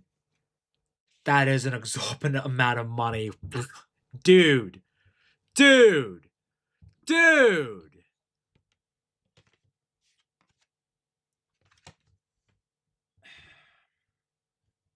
62 hours of Kingdoms of Amula. 62 hours in that game. Hunty is feasting like Hunty is the biggest winner out of this. Holy shit. 62 hours. But of course, it doesn't. Because that would actually only be... Dude, thank you so much, Cheesy. Holy shit. Oh my god, Cheesy? Thank you so much. Holy shit, dude. I was not expecting the generosity for this. I'm in fucking shell shock, dude. Oh my god. Oh my god.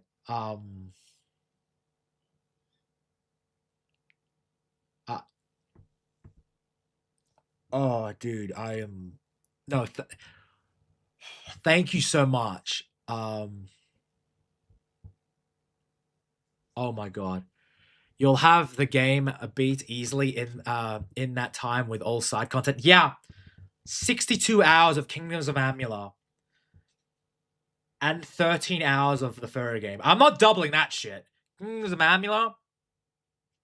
Yeah. Be half of the production budget. Fuck, dude. Oh, shit.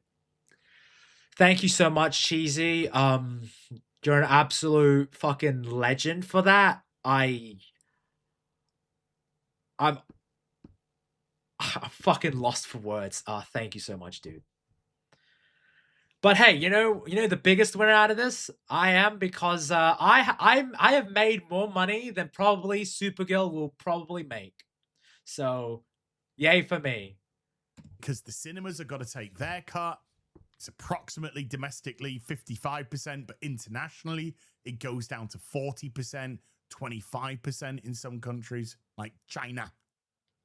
So we say ish 50%. Matt, ayo, what the hell? Yeah, Matt, what the hell indeed.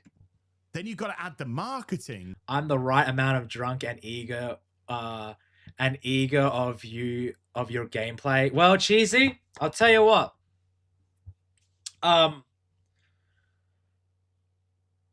Do you have a Twitter, Cheesy? If you do, DM me on Twitter, or if you're in one of the Discords, if you're on BMO's Discord or Cine's Discord, you can find me. I will DM you. My Discord link if you're because you've donated so much just to play games. I will send it to me. Send me a DM through Discord or Twitter. I'll DM you the Discord link, and then you'll be notified as to when I will be streaming Kingdoms of Amula and the furry game. Yay. How many hours is that, Tony? Okay, Matt. So currently, Kingdoms of Amula is at 62 hours, and the furry game is at 13. Not that I use yet. I'm in Cine's Discord. Right, reach out to me, Cheesy. It's just Tony Down Under, and you'll be able to find me. 70 million, 100 million. And again, it's got to recoup that through the box office. So you got to double that. That's insane. Yeah, I know, Matt. It's fucking nuts. You know, we're looking at 485, 500 to make its money back. I'm going to be like doing a weekly Kingdoms of Amula stream. It's gotten that bad. On a $170 million production budget, 70 to 100 million marketing budget. This is going to lose hundreds of millions. It's going to probably lose everything that it put in. Mm-hmm. Yeah, that's not even including marketing, because marketing is a big factor. This is insane. I am making more money than this shit. That 170 and that marketing, that's all got. That's just a whole loss. They might as well have just set that money on fire. They could have given it to me. I would have bought so much Lego and Transformers with that. Dude, if they gave that money to me, mate, I would be... I would be in a mansion. I would be like doing podcasts. I'd be doing so much. Dude. I just wanted a short that made me laugh out. I just watched a short that made me laugh out loud. Laugh and out of breath. Oh, is that good, Hunty? I'm so glad. G.I. Joes. Oh, and that, guys and girls, that's why I'm a very happy bunny. Hey. He's happy that Supergirl failed. And honestly, I don't blame him, because like Supergirl was a pretty bad movie, and you know what? Fair enough. Oops. And with all these fun and games, we've got a week to wait now until we get the week 1 to week 2 drop off. If I had that much money, I would probably turn the palace into a brothel. My God, man. I would assemble a harem. A harem. That's what I would do. And that in itself could be just I would have a harem of redheads, you know. One that is a MILF, one that is somewhat middle-aged. You know, I'd have a harem of like redheads. I'd divide them into like groups. I'd have like a harem group. I'd have a redhead group. I'd have like a goth group. I'd have like so much, like it would be insane. Mike. Oh, so many fun times ahead of us. And I'll see you guys and gals very soon. You take care. Goodbye, Balubu.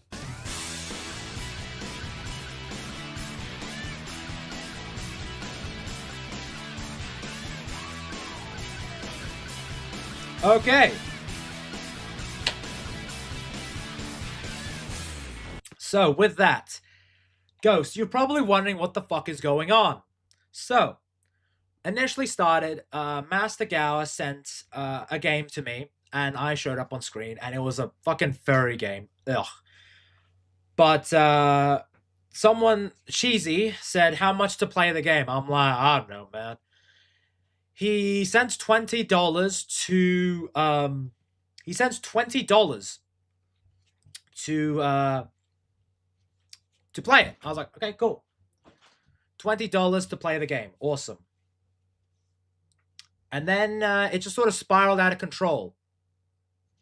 It sort of went insane in terms of like the amount, and now I've made so much money, and I'm gonna play Kingdoms of Amula for 62 hours and Furry Game for 13 hours. I'll be right back. I need to get more water, but after that, we'll be getting into some reactions, okay, guys? So just bear with me.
Okay, I'm back. Hello.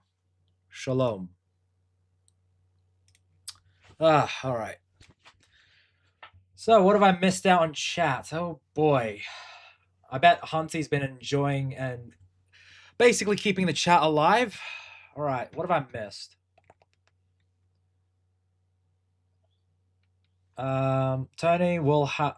Okay, I missed out a fair amount, seems.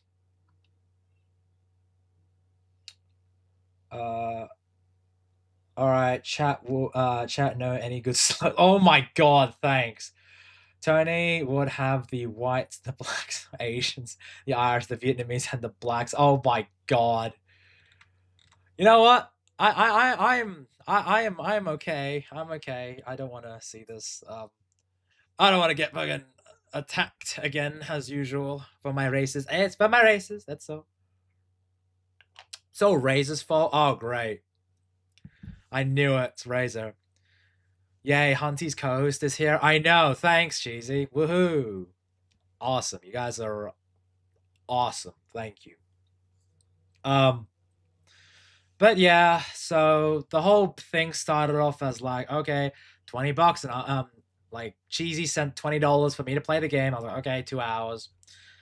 And then I was like, okay, well, if you guys want me to like reach $110 super chats, and I will do 10 hours for that. So that's like 12 hours. Yes, Hunty, I did see your hero. Welcome back, co-host Tony. Yeah, thanks. Really appreciate it, guys. Woohoo. I swear, I kind of want Hunty to like be my co-host on something, so at least then you guys could be like, "Oh, Hunty's great," and then Hunty can actually roast me in real time. Yay! But in terms of like the bet, it just sort of happened. Goes like $10, like $10 for each hour, and then when it got to like the 10 super chat thing, they completed it. And then I was like, okay, double or nothing. All right. So I was like, okay, five $10 super chats, and I get like and I play essentially my own game that I want for 24 hours. And then it was like, all right, cool. An extra super chat, like 6 super chats, you get 6 hours of the furry game. And then it sort of went up to like it just kept going up to like 31 hours and 13 hours in the furry game. And then he's like double it. So 62 hours with the Kingdoms of Amulet game. Anyway, that's what it is. I only spent $300 total. Cool. Yeah, you get $300 worth of stuff, and that's literally 62 hours of Kingdoms of Amulet and an extra 13 hours of the furry game. Great job. If you can't see, you can't see, but I have like, I got like my thumbs up. Yay, good investment. Yeah, it would be fun. Yeah, Kingdoms of Amulet, fun. The furry game, not so much. Let's see. So Hunty did send a short meme, so I've got that there. I'll check it out in a bit, and obviously starting off great with that one.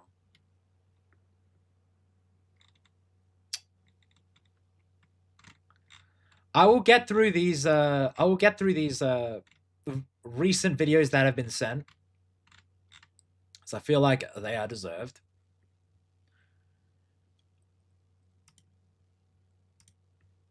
Oh, they are muted though. I will end this so my fucking tabs don't explode. My Google Chrome doesn't crash on me, because that has happened on me.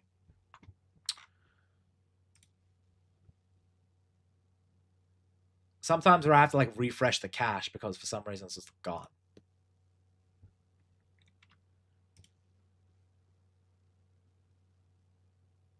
Do you like furries, remember? Nah, I don't. Fuck off.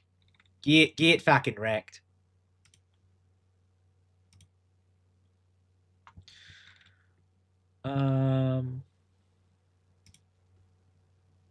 Well-wisher. Oscar Gold? I don't think I've seen that thing. The art style looks familiar. I don't know what it is. But for what it's worth, for the people who don't know, where's the fairy game? It's this poor game. But I'm also like playing Kingdoms of Amulet, so there is that. Pretty good. So overall, like, you guys get a lot of content that's gonna be consistent.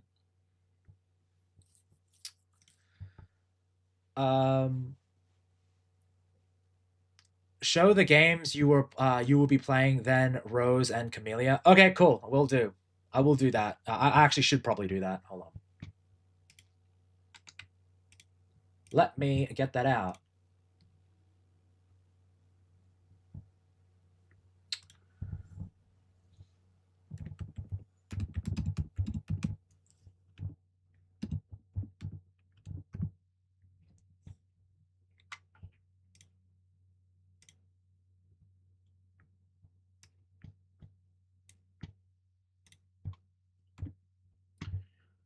Here's the Amulet.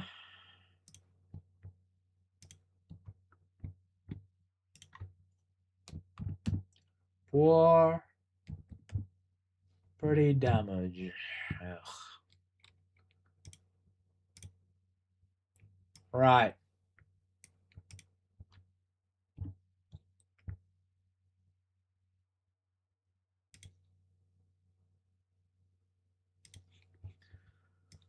So, the initial game that started off,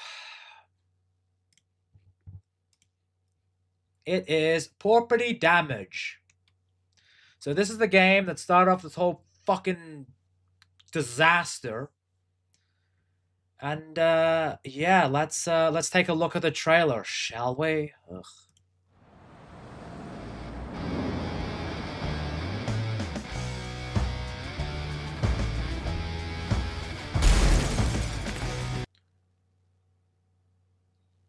Oh my god. Oh lord.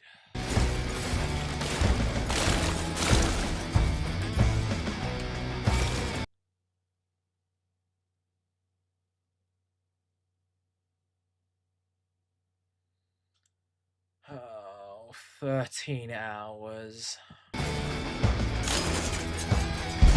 What is this?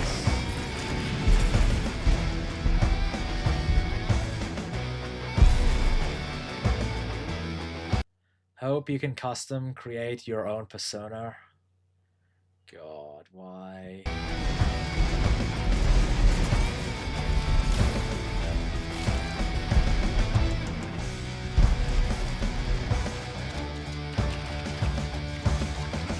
So there is customization. Have fun? No, thank you.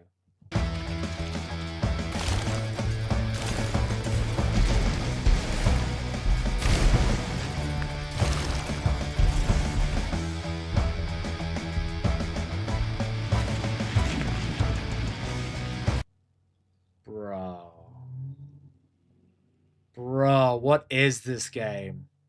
15 hours of this? This rocks. No, fuck off. It's not 15, it's 13.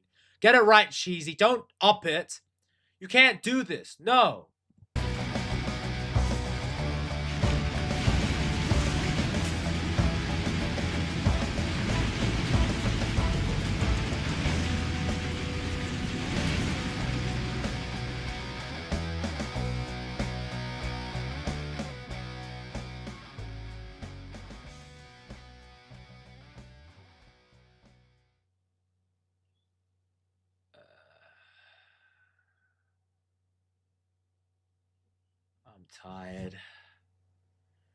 I'm tired, man. That trailer was exhausting. But this one I'm looking forward to. Kingdoms of Amulet. Oh my god, the Re-Reckoning trailer. Brother, I am so excited for this one. Let's go. This is the one I get to spend 62 hours in. Peak.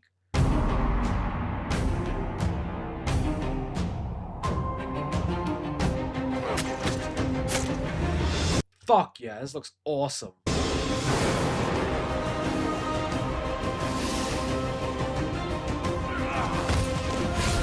Yeah, let's go. Which game is this? This is Kingdoms of Amula. This is the one that Hunty and Raza paid for.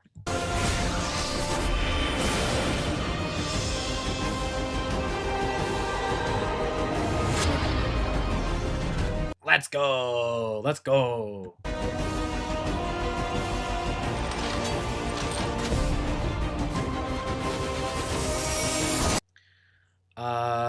The dare was triplet for the egregious amount of money, so technically deserves a 31 times 3. No, the furry one I did not consent to. The furry one I did not consent to, and I said double of Amula. I said double of Amula, okay? I was like, no. Triple, no. I had to say double, no.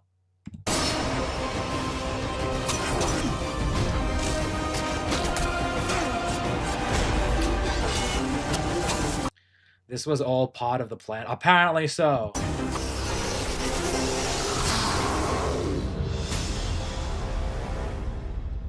Dude, that oh man, I can't wait to play that game. That looks so good. Fuck. Let's go. Let's go. Okay.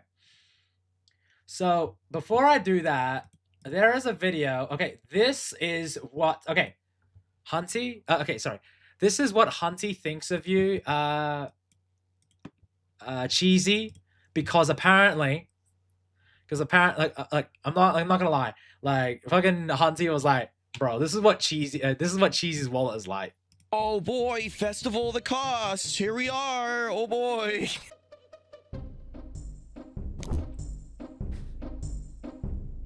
You're all part of the problem, not just Oh my god. him, but all you are all part of the problem. You know what's really scary this Halloween? The human mind! Oh, is this Cheesy's wallet just crying out in pain? This has got to be it, right? You should be going outside. You know? Go through the out. Tony, don't forget the 25 shorts I sent. Ghost, I know. I will do that tomorrow. I know. I realize that you sent 25 shorts.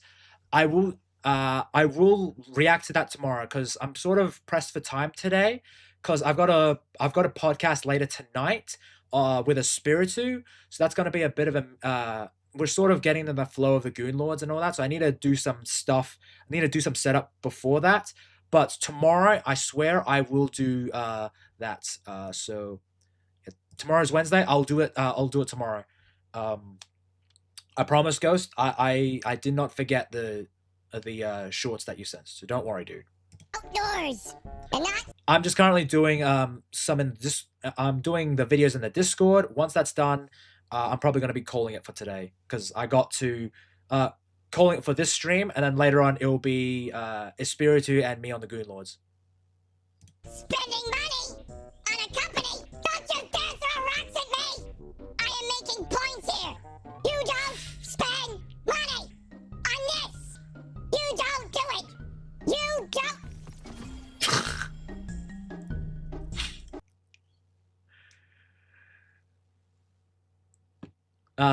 God damn. You can cut off this short because it's like over a minute and I didn't realize it. Oh, good, Hunty. But yeah, this is what they're saying, Cheesy. This is what Hunty is thinking of you. All right. I do want to check out this trailer though. So let's check it out. Auto dubbed. All right. A woman's fight is like Okay, can I like English? English, motherfucker. Do you speak it? Is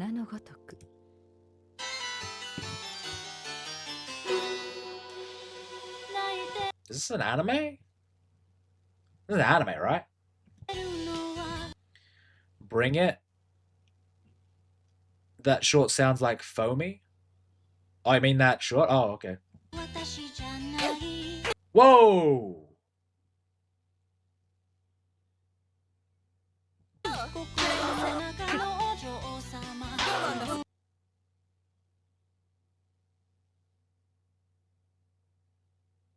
Is this an actual game?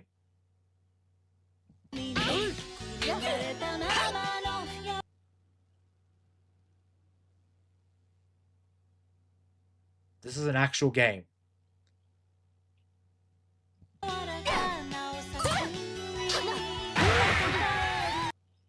Holy shit. Yes. Oh my god. I want this. Dude, this game is epic. She Honarary? Yes. Yeah, she Honarary. Give a good slap. Dude, this is... Can I... major update, 22nd. Rose and Camellia collection.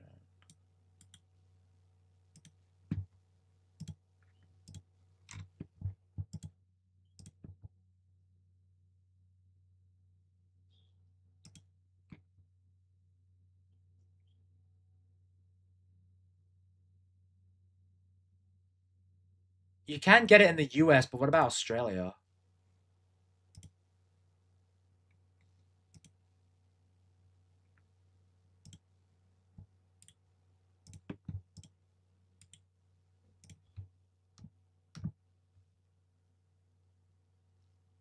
No, I can't.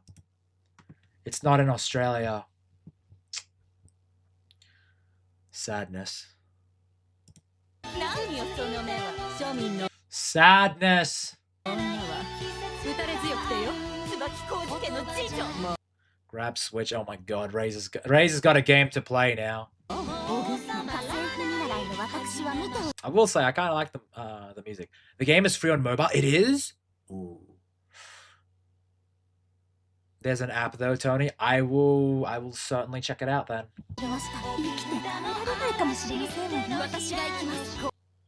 I'm definitely doing that after stream.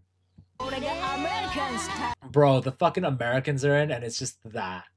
That's amazing. VPN boy. Yeah, true. I can probably do it through VPN. Probably, right?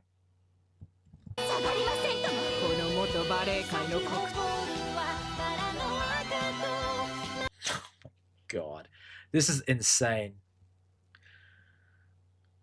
So times the hours by 6. The fuck you talking about, boy? No, thank you.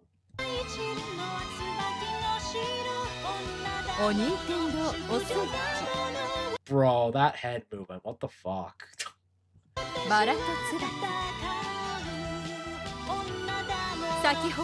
I will say I kind of like the art style. It's not bad. And the song's vibing. Yeah, it's a bit of a vibe. Granted, it's a bit of a slap vibe, but still.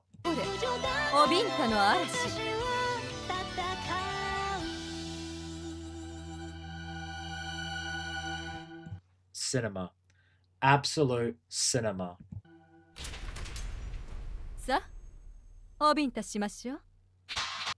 Dude, that's... Oh, that's good.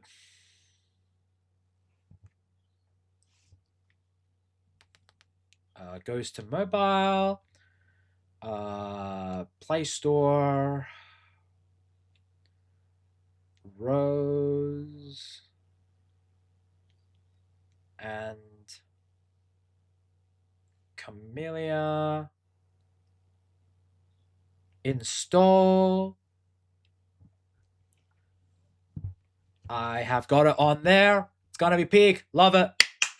Link's already in your Discord. Thank you very much, Master Gowa. Let me check.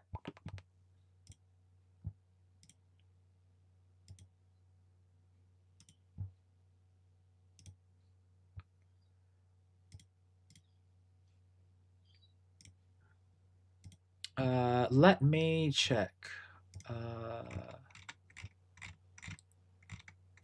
Oh, okay. So it must be just the usual ones, right? Unless you sent it through... Unless you just DM'd it to me?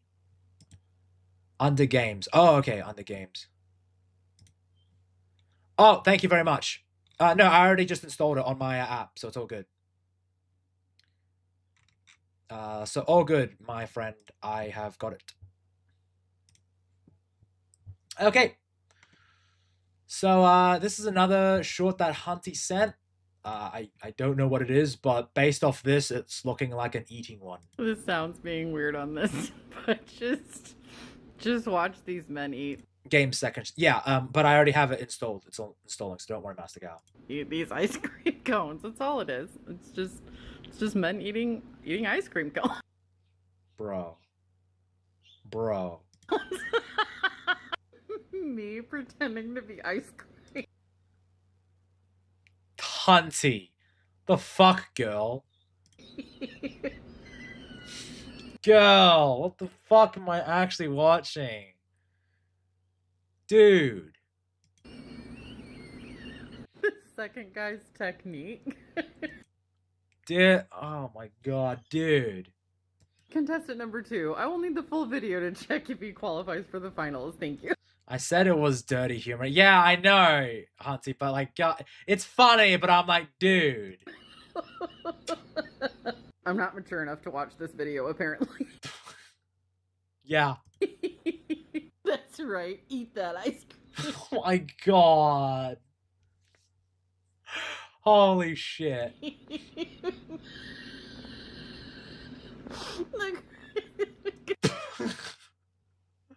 What the hell, man? The fucking creator, too. Jesus. Hampton Chocolate Factory's traumatized by these comments. Number 2 looks like he talks you through it. That's a lot of ice cream. Yeah, that's a lot of ice cream. I agree, Master Gal. Holy shit.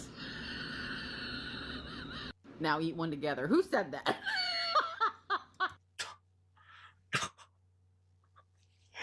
Bro. Ice cream and a show. Second guy don't come up for air. 10 out of 10. Jesus Christ, man. The second one has a wedding ring, and honestly, I can see why. Brother. Number 1 and 3 eat it because you told them to. Number 2 eats it because he loves it. Oh my lord. Jesus. Me next.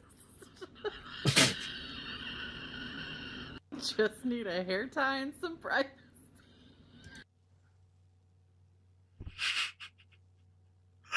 Oh my god, Hunty. I feel Hunty laughing unconsciously. She is. Oh my god. I mean, everyone's talking about number 2, but Big Red kept his glasses and his chain on, and I like that about him. Are they growling? Anyway, in my head, they are growling. Tell us you're from Book Talk without telling us you're from Book Talk. Yo! Seriously? Dude. Contestant number 2 got that grip. Huh. There really is no PG way to eat an ice cream cone. I guess not. Number 3 just needs some practice and words of affirmation. Fuck's sake. He looks scared. This sounds mean. Oh my god. Tony, Instagram comments are unhinged and worse. I believe it, Ghost. I believe it. Oh my god. Oh shit. Creator called that one out. Oh yeah, I know. Tell me about it. Fucking went scorched earth on that fucker. Jesus.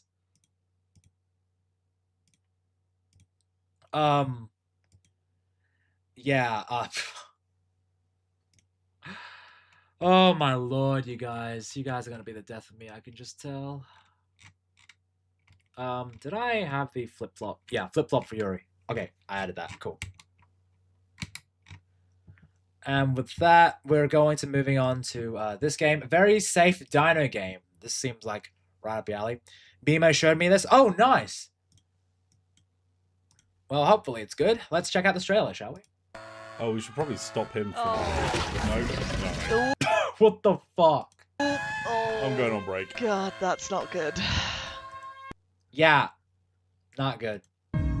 Mate, you won't believe the price I got on this place. Yeah, Yeah, very safe dino park. I bet nothing bad happens at all. Nothing. but who'd be stupid enough to work here? Yeah, funny story. Here they go. Here's your ticket. Hell yeah, Jurassic Park, baby. Let's go. Please don't read the terms and conditions.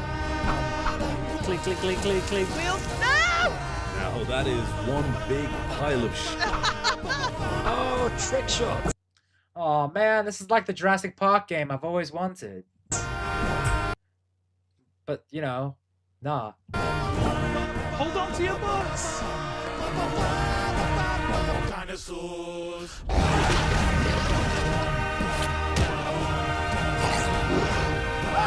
Yeah, this isn't like any other dino theme park thing at all. Nothing at all. Watch out for them. I don't even know what this piece is. Quick, quick, quick. Close the gate! Close the gate! Well, I think for day one, that was pretty smooth.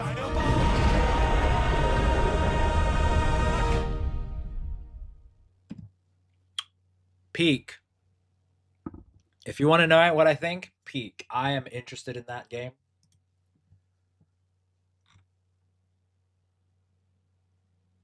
You can request to playtest it? Nani?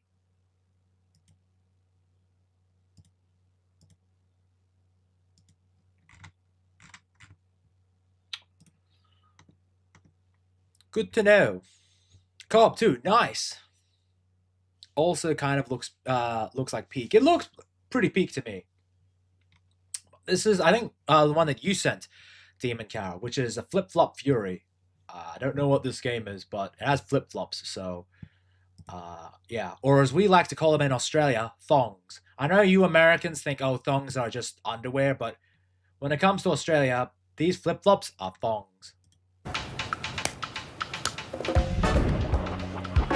A remote control. Okay, OBS just was like disconnected, then OBS said connected. That's fucking weird. I'm not having internet problems, so I don't know what's going on there. Wild.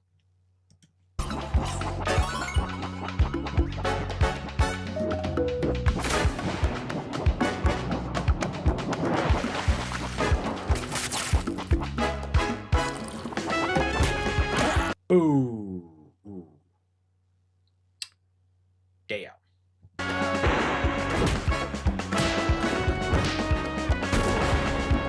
I ain't gonna lie, I love it.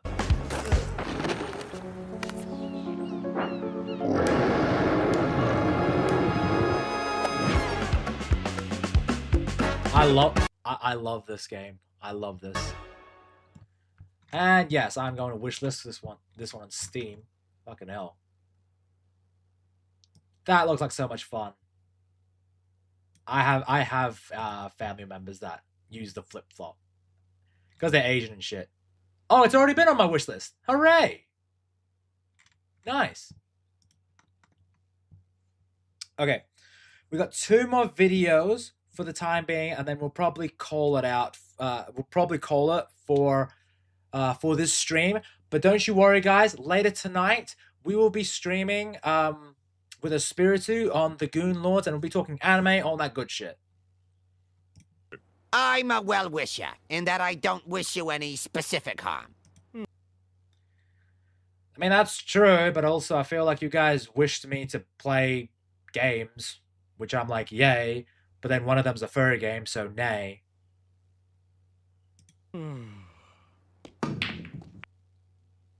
I'm a well-wisher, Tony. Thank you very much, Master Guy. I can certainly see that. I mean, you added it on to the pile of, like, games you want me, the furry game you want me to play, so thanks, I guess. Anyway, final video for today, and that is Oscar Gold. I don't know what this is about. Like a trailer or something like that. it says a movie trailer, so it must be something new. In a world torn. Wait. Is this is an animated one? Looks familiar. Hold on. Apart by war and intolerance, one voice stood out.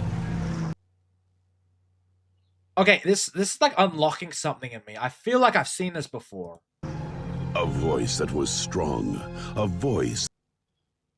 Okay, so clearly it's a Seth MacFarlane one, because based on the animation style.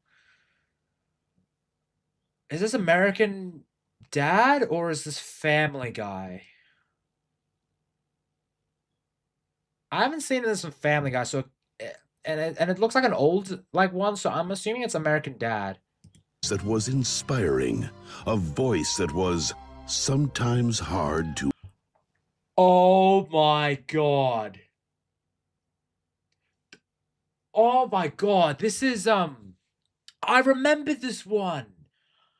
This was on one of the bonus DVDs on this is like a bonus episode on one of the Family Guy DVDs. I remember it. It's from the Spy one where American Dad like parodied James Bond. Like and like the bad guy's name is Tearjerker, and he his whole plan is to because he was like an actor or something like that, and he got laughed out of audition, so he plans on making the saddest movie ever to like get people to die through like watching it. To understand. I want to drive the truck. I want to drive the truck. Oh my god. It's all coming back to me now. Isn't he like an alcoholic or something like that? He's an alcoholic, right? Oscar, no, be quiet. Vroom, vroom. Dude. Oh my lord. Vroom, vroom, vroom. As if. Tony, you hear that Japan just invested $71 million in AI translation? Ooh. $71 million. The localizers are going to be out of a job if that's the case. If it wasn't enough that he was Jewish. He's retarded too. That I remember the joke here. It's like, he is retarded. What do you mean by this? It means he will never be not retarded again. I am sorry to say that your son is mentally retarded. Yeah, I've seen this. Holy shit. Oh my god, this is great. The localizers losing it. Yeah, the localizers are losing it. Patrick, if you have the article, send it to me. I'll talk about it tonight with Espiritu on the Goon Lords. What does that mean, Doctor? It means he'll never not be retarded.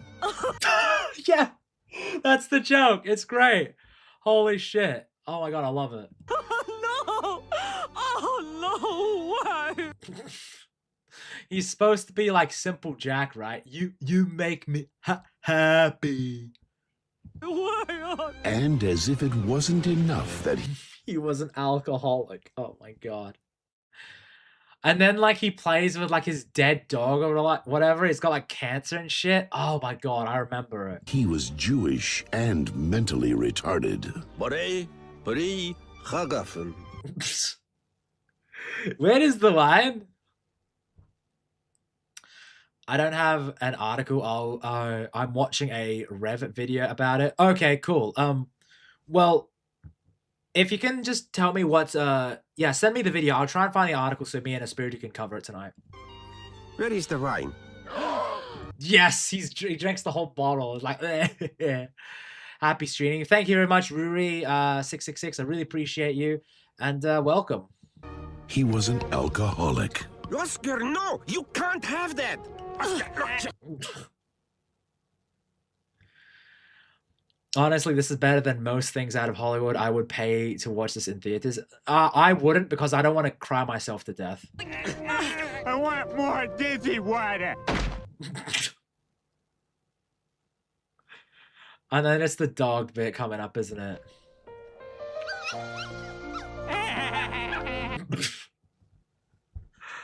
Oh my god. to play more, Bob. Oh, Lord. Oh, shit. My memory's been unlocked with this. Hey. Oscar, I have some bad news for you. Your puppy has cancer. And it took the death of his best friend to... Dude, who's the the narration guy over this? I swear I've heard his voice before. Is he the guy that I don't know the narrator's name, but he does a lot of famous ones because I know that he did the one for Star Trek First Contact, and I think Star Trek Nemesis, if I remember correctly. He did a lot of those. He's the narration voice guy. Realize sometimes strength comes to us all.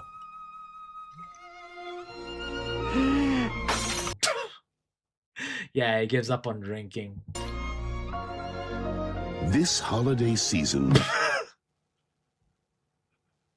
go for strength.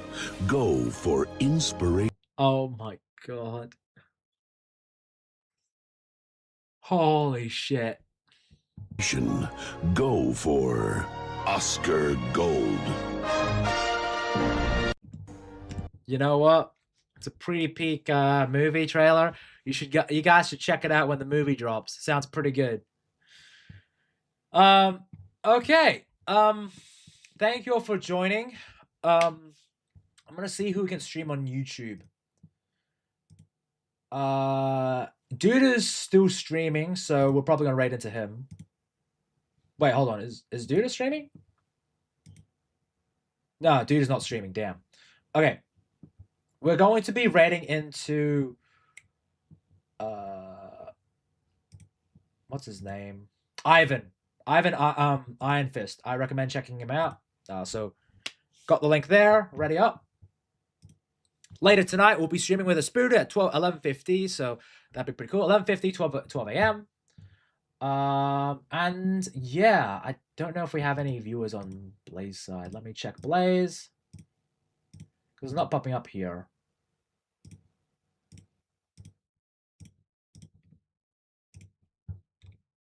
We have only 2 viewers on Blaze, so I'll just probably end it here on Blaze and as well as Kick, because I only have like 2 viewers.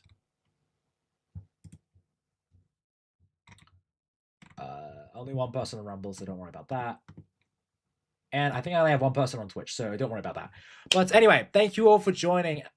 Make sure we're going to be streaming later tonight, so check that out. And as always, everyone, I just want to let you all know to take care and have a good one. Bye, guys. Peace out.